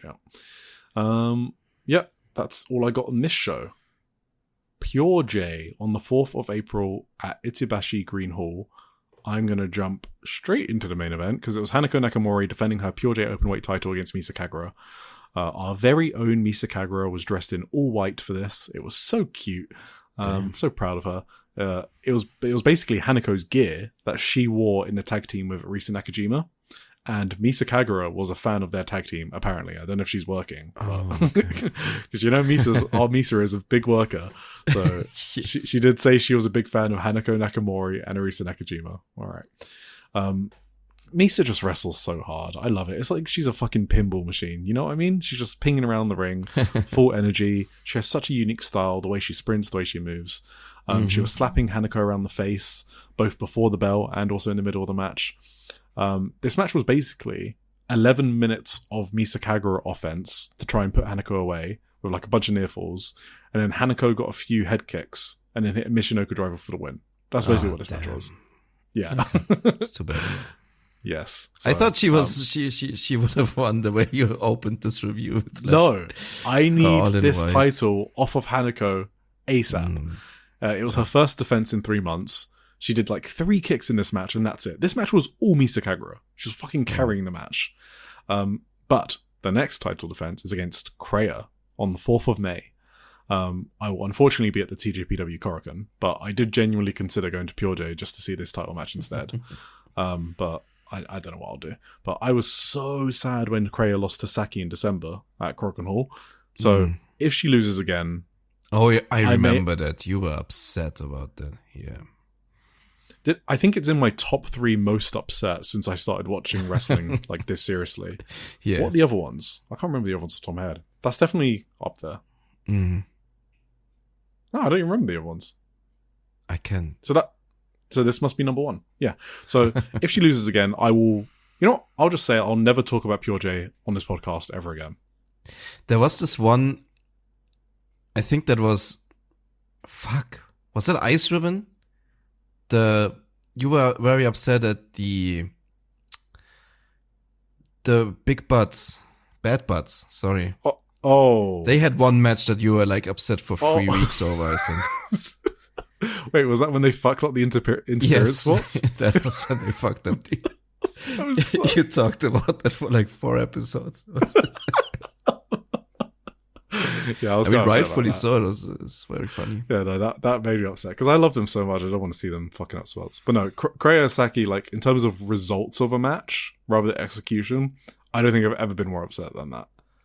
Like 26 minutes, and I was on the edge of my seat waiting for Kreia to win, and then Saki. Sorry, I'm getting upset thinking about it again. All right, let's move on to 0-1. This is, by the way, not Saki Kashima for anyone getting Not upset Saki there. Kashima. All caps Saki. All caps Saki. Yes, so I watched a bunch of 0-1 on the phone app, unfortunately.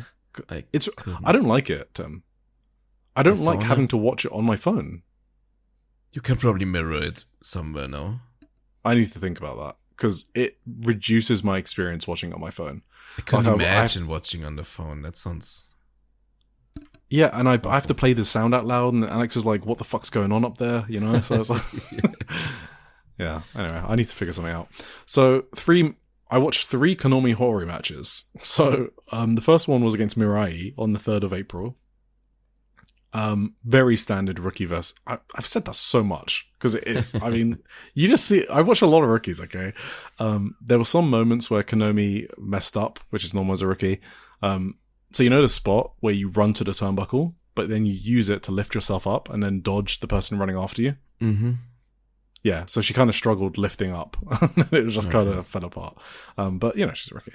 But, you know, there's other moments where it's like she pauses because she's like, fuck, this is tough. You know, that sort of thing. Like she's meant to be running into Mirai, and I know she's meant to be running, but she's like pausing and taking a breath or something. Don't know if she's probably just selling, but I think she's quite interesting. She has her own unique personality, and the crowd like her a lot. So, I'm not saying she's good, but remember that Megumi Kudo story in Shupro, you know, about how rebellious Konami is. Oh, that's her. Okay, yeah. Yeah, that she turned inside her out her tracksuit because she was being told off for representing 0-1 poorly. Yeah, so very rebellious rookie, Konami Hori. Mirai, I don't think, is a good wall. You know what I mean? Mm-hmm. I don't know how to explain it. I think I know it. Yeah. Yeah, she's not a good bully wrestler. Yes. That's really harsh, but it's just not what she does best. No, I agree. I think she has just she's too good of a soul or whatever. She's too friendly. Yeah, exactly. Yeah, exactly. So I just didn't get into this match. And then the next match on the 11th of April was Konami Hori against Ayame Sasamura. That was way better. Like, Ayame was like smiling and she was like forearming Konami. It was just a much better match that I had a lot of fun watching. And obviously because I like Sasamura. Then skip ahead to the Rose match on the same day, because they had a 0-1 show and then a Rose show in the evening. Okay. So Konami Hori wrestled twice on that day. The last Konami Hori match I watched was Miku Kanai. And that was also better than the Mirai match. Oh. I thought it was very fun seeing Miku play the vet. Mm-hmm. that was always like, awesome. I love it. It's always really fun. And then Miku won with the Senton Bomb. So I love that. Sorry, Swanton. Yes. So, very cool.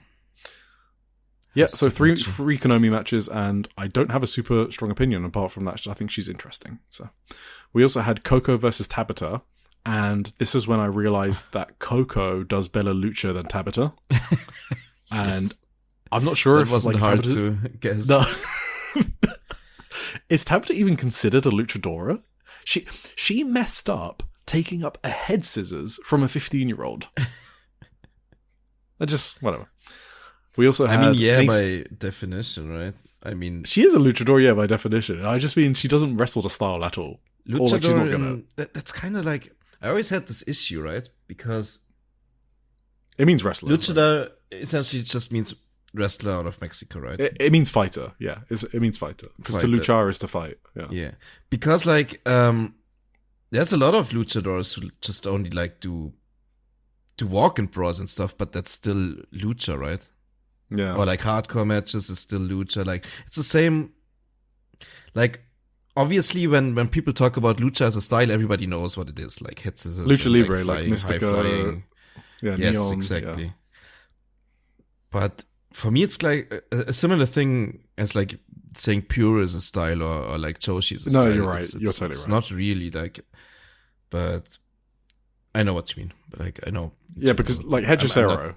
Yes, right? Like also that, yeah, technical wrestlers are also. Yeah, that's like do they call that maestros? I think or something. I thought they call it Jave. Oh, that Jave is also a thing. Yeah, I don't know, but you know what I mean. I'm not gonna be a stickler about that because obviously I know what people mean when they say lucha as like a high flying flippy do style. But no, I'm glad you called me out and called me a fucking dumbass. I'm happy you did that. For everyone to hear. I am a fucking idiot. She is obviously a luchadora. But yeah, I don't think she's like good at like the high flying style, I guess. No. I guess she just doesn't do it. Alright. Then we had Mei Suruga and Miya Yotsuba versus Nanase and Ryoko Sakamura. Sorry. One more question because you know more about that. Do they have that at all in like CMLL, the women? They all don't really do lucha style, right? I mean, do you remember Kira, who was in Stardom? She kind of clearly does that a bit more. Okay. India Sioux kind of does it a bit. Whenever I see like in CMLL, like in Arena Mexico, and whenever I see women's matches, they always look more like, I don't know, house fights or whatever, like just people trying to throw each other around. Maybe it's because they just can't. Maybe. Sorry. Persephone is American, but you know she. Yeah, actually, you might be right. Like, there's not like a Mascara Dorada style. Yeah, that's woman wrestler in CMLL, right? No, okay. Tell us, David. I never saw it. I don't think. David, if you're listening, let us know. All right. Yes. Okay. So we had Mei Suruga and Miya Yotsuba versus Nanase and Ryoko Sakamura, or Liz as well. Liz watches CMLL. If you made it this far, Liz, to one of our listeners. So I had no idea who Nanase is. Literally zero idea. Never seen or heard of her before. She's apparently 21. She's masked, and she debuted in Secret Base. Where is it? Okay. So she wrestles the real Shindies. And this is the first time I've seen her. She looked okay. I mean, I only saw her for like 11 minutes, I guess. I can't have much of an opinion. But yeah, just someone who just popped up on Rose. And Ryoko Sakamura, we've spoken about. She made her comeback in Pure J, former Marigold, blah, blah, blah, blah. Mei Suruga is awesome. Sorry. I say it every week. I'm I'm not tired of saying it. No. She made Ryoko Sakamura look pretty good in a 14-minute match. I mean, that's just miracle working. Yeah. I liked this match, and I just wasn't expecting to. So, Mei Suruga is just too good. We had Chanyota versus Yuka Satsuki. I was distracted during this match. I had so much shit going on. So, I think I would have enjoyed this more if I was just focusing on it, because I love Yuka Satsuki. But it looked good from what I saw. But yeah, I can't give you guys more analysis than that. Main event was Hiroyu Matsumoto and Kao Kobayashi versus Veni and Yuki Mashiro. Obviously, this was the best match on the show. Good. Yeah, there was a lot of fun comedy spots, so I don't say that disparagingly. Like, they pulled it off well, but this wasn't like your 20-minute work rate main event. It was like a lot of comedy, really well done, just a fun main event. So Nice. Previews. Okay, first preview. I actually want to talk a bit more about this preview than we normally do, because we normally like rush through previews. We have Seedling on the 17th of April, Korakuen Hall show. So why we normally just do like random matches on previews is because there's a lot of great resources where you can look at upcoming schedules, and most of you don't give a shit about lower card matches on some shows, and we talk about them a lot in our reviews, but some previews deserve time, and I think this is one of them, because I want people to watch this show, right? I want them to jump in and watch it, and there are a few matches on this show that made me really excited. So the opener is going to be Hanako Nakamori versus Lana Hisaki. Okay, I mean, I like Lana, but I already spoken about Hanako, Pure J champion. There's a 7-way, I think it might be high speed, it might be rumble, sorry, I don't actually know. Kakadita, Lepidita, Tim's favorites. Madison Marley, Mio Shirai, Natsu Sumire, and Yuki Funa. So Yuki Funa has been put in the high speed match. Sure, why not? Chanyota, Mirai, and Yuri versus Makoto, Mima Shimoda, and Nagisa Nazaki. Okay. That's fun. Miria Koga versus Suri. So Suri is obviously Miria Koga's idol. She grew up watching her. She loves Suri so much. So this is like literally a dream come true for Miria Koga. So That's awesome. I'm excited. I'm happy for Miria Koga. I don't know how good the match is going to be, but I'm excited to see it. So, all right. Between the Sea tag team title match: Hinori Hana and Unagi Sayaka versus Celine Mizora and Benny. I cannot explain to you guys how excited I am. I can't even put it into words. It's not possible for me to do so. And we've spoken about them a lot. Just see our last episode about Hinori and Celine's singles match from February. Their tag match from 10th of February as well. It's my favorite feud in wrestling. It's overtaken Senka and Seri just because that one is called off a tiny bit. This is my favorite feud in wrestling, hands down. And the press conference made me even more excited. So just for some quick background, if you haven't listened to it, Hinori Hana and Celine Mizora are contracted to Seedling. Celine Mizora debuted in 2025. Hinori Hana has been there since 2020, but she took like a 2-year break. So Hinori Hana is the big dog. She's also a big dumb fuck. And I mean that in the sense of the way she wrestles, shoot headbutts, lariats, shoulder tackles, right? She does not want to give her spot up to this new shiny toy that Veni has found. Right? Because Celine Mizora is like the new hot shit in town. She's got an attitude to her. She wants what Hinori has. So that's the feud that they have. They love slapping the fuck out of each other. It's really cool. The press conference was also really funny. So Veni was saying shit like she's never had a direct junior before. And now she does, and she's excited. Yay, we're happy for Veni. I love that. And Celine was wearing a Veni shirt and also had her hair cut like Veni. That's awesome. And at one point, the reporter asks Veni what she thinks of Celine. Veni pauses. So just imagine Veni in your head. You know what she's like. She pauses. She looks slowly at Celine and she's like, yeah, she's cute. And then she keeps looking at her up and down. And then she's like, is your hairstyle a tribute to me? and then Celine is like excitedly, yes, and also my t-shirt. And then Benny's like, huh, that's sweet. If only you could show that in the ring too, that would be great. It's just such a fun dynamic. And Venny finally has her junior. If you've been waiting to see what it's like Venny tutoring someone, then you just have to watch their dynamic. It's really fun. So then later, Venny turns to Celine and is like, can't you just harden your head and crack her skull open? Referring to like the shoot headbutt that Honori Hana opened Celine with. Celine, Venny is like to Celine, can't you just do the same to Honori? Mm-hmm. And then Celine is like excitedly, yes. Last time she cracked me open, but honestly, it wasn't even that bad. And then Venny's like, nice. Then let's crack her head open. There are all sorts of ways. I'll show you. That's amazing. Just fucking psychos. I love these guys. Yes, I love them.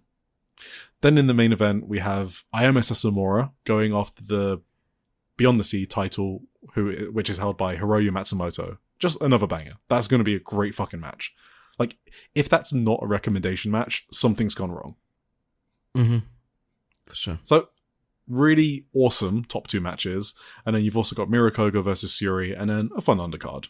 So, try and catch that that show if you want, guys. It is on Friday during the day, so you might have to catch it on VOD or whatever, but that's still okay. Just avoid spoilers. I will. Okay, what else we got? Ice Ribbon have their 3rd annual Kizuna tournament, which is a one-day tag team tournament. I already know who won, but for the one person who might care, I won't spoil it. Maybe I'm guessing we're going to review it next week.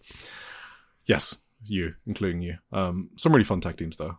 Like, Kaho is teaming up with Minami and stuff like that. So. Okay. Then we have another Korakuen Hall show, which is Diana. And maybe the opposite of the Seedling. Okay, so I like the main event.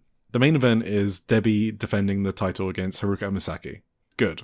I think Umasaki's going to win, but it could be 50-50. I actually don't know, but I think Umasaki should win.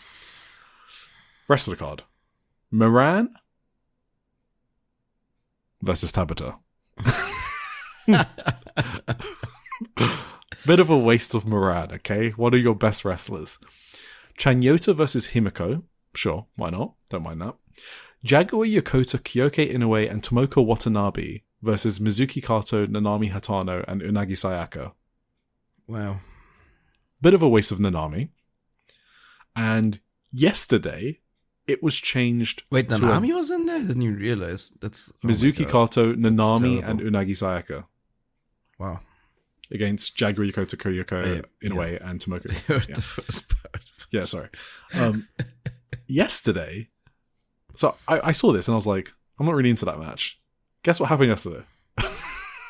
What? It was changed into a best 2 out of 3 falls match. Who wants to see that in a best 2 out of 3 falls? It is the opposite. It was the opposite direction I wanted this match to go. I mean, Jaguar's fine, Kyoko's okay against Nanami, but there's just not enough meat in here for a free-fall match. I'm hoping it was a mistranslation, but we'll see. Anna, Honoka, Maiko Ozaki, and Misa Kagura versus Makoto, Rina Amakura, Cosmic, and Tali. Cosmic is an American independent wrestler, and Tali is an Australian or New Zealand, whatever. Tali. Okay. Yes, Tali.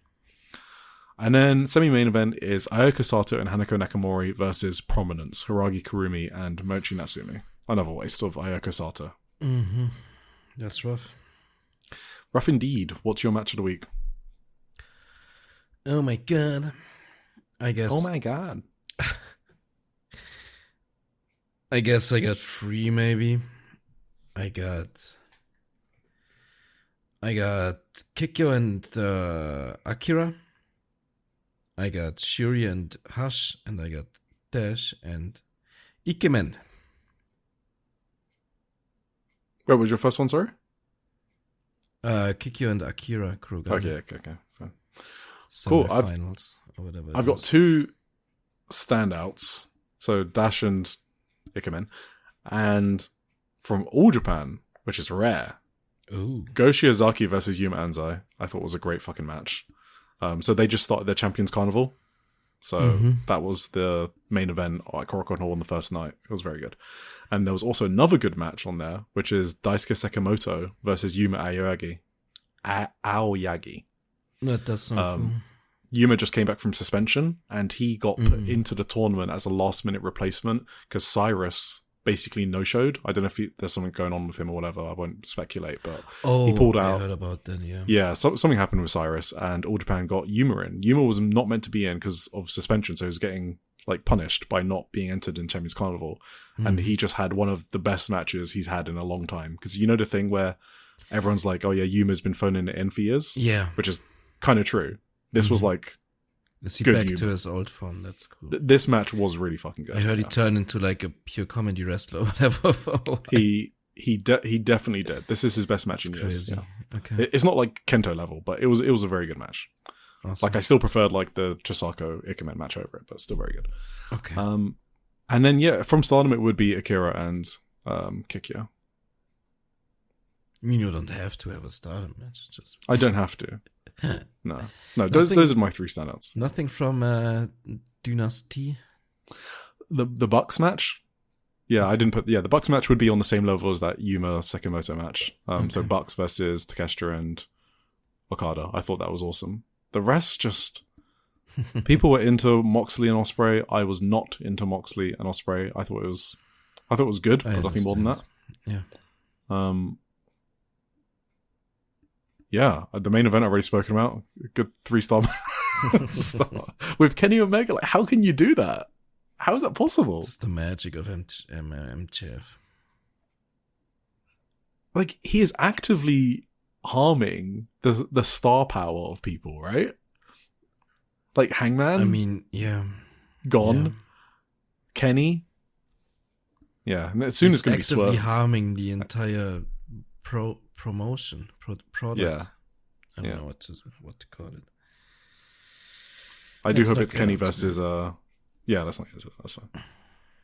Sorry, what do you want to say? No, I was just going to say I'm hoping that we can try and steer them away from MJF and Ospreay. Because that's so obvious they're building towards that, right? All in. Yeah. Wait, what do you want to steer away from? MJF and Ospreay are all in. Oh, okay. For a second I understood you wanted to steer away from Kenny and Ospreay. Oh no, I would love Kenny and Ospreay. We'll see what's going to happen there. You know that Tokyo Dome match, the first one, is one of the best matches. It is insane. It's incredible, for sure. All right. I'm kind of bummed out by this whole... Like, I didn't think it would be that easy to get me completely off of AEW, you know?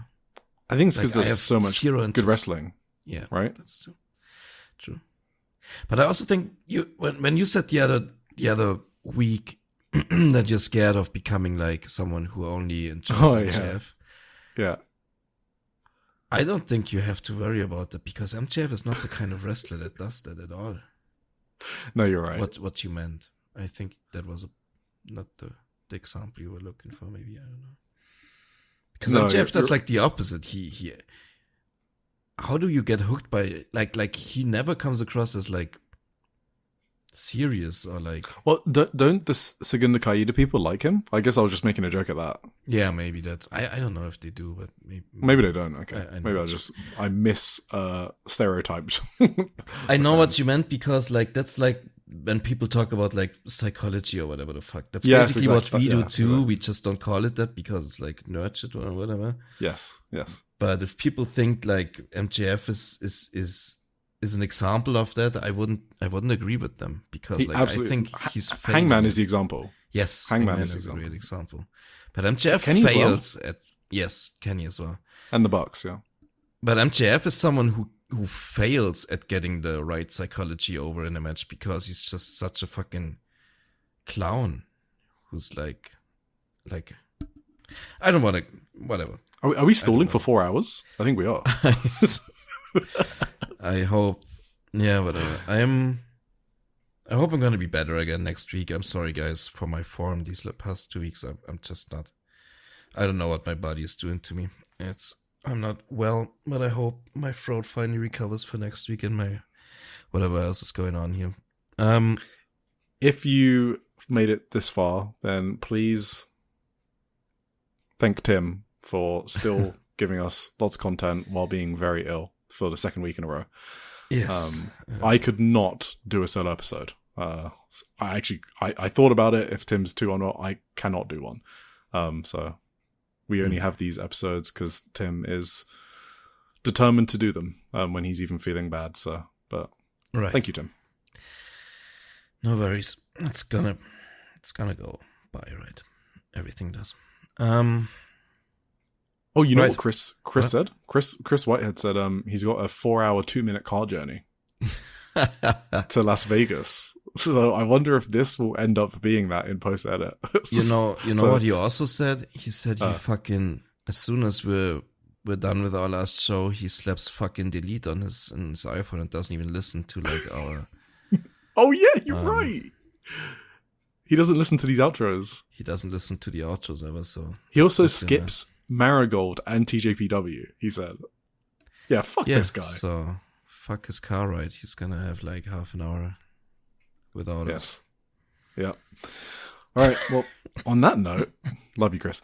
On that note, thank you everyone for listening. And should I do the? Are we gonna have him on? Should we plug that? Oh, Or should we not yeah, mention we, it? I don't know. No, we can. I mean, Chris is at Las Vegas and Yes. in Las Vegas for WrestleMania weekend, and we're gonna do a segment with Chris about all of the Joshi matches and shows that he watched. Yes. And we'll see how much content he has, and depending on that, it might either be in the next episode or a bonus episode. So we'll see. We will see. Yes, exactly. Is your voice isn't good enough to do the? You're dying. I feel it.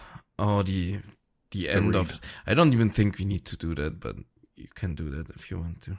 All right. All I'll say is there's a new episode of Trish and Sarah that just released yesterday, Yes. so check that out. Maybe also check out Keeping It Strong Style, One Nation Radio, Tunnel Talk, All Things Elite, AEW Venture, Wrestling Over Chris Things, and the AEW Match Guide, whose most recent episode is still the one with Matt Jackson's insight on the match, right? So yeah, you can still check that out if you haven't already. And Social Suplex newsletter will be released this week, or we are dead. And join our Social Suplex Discord. Thank you. Bye. Right. Bye. Rate us.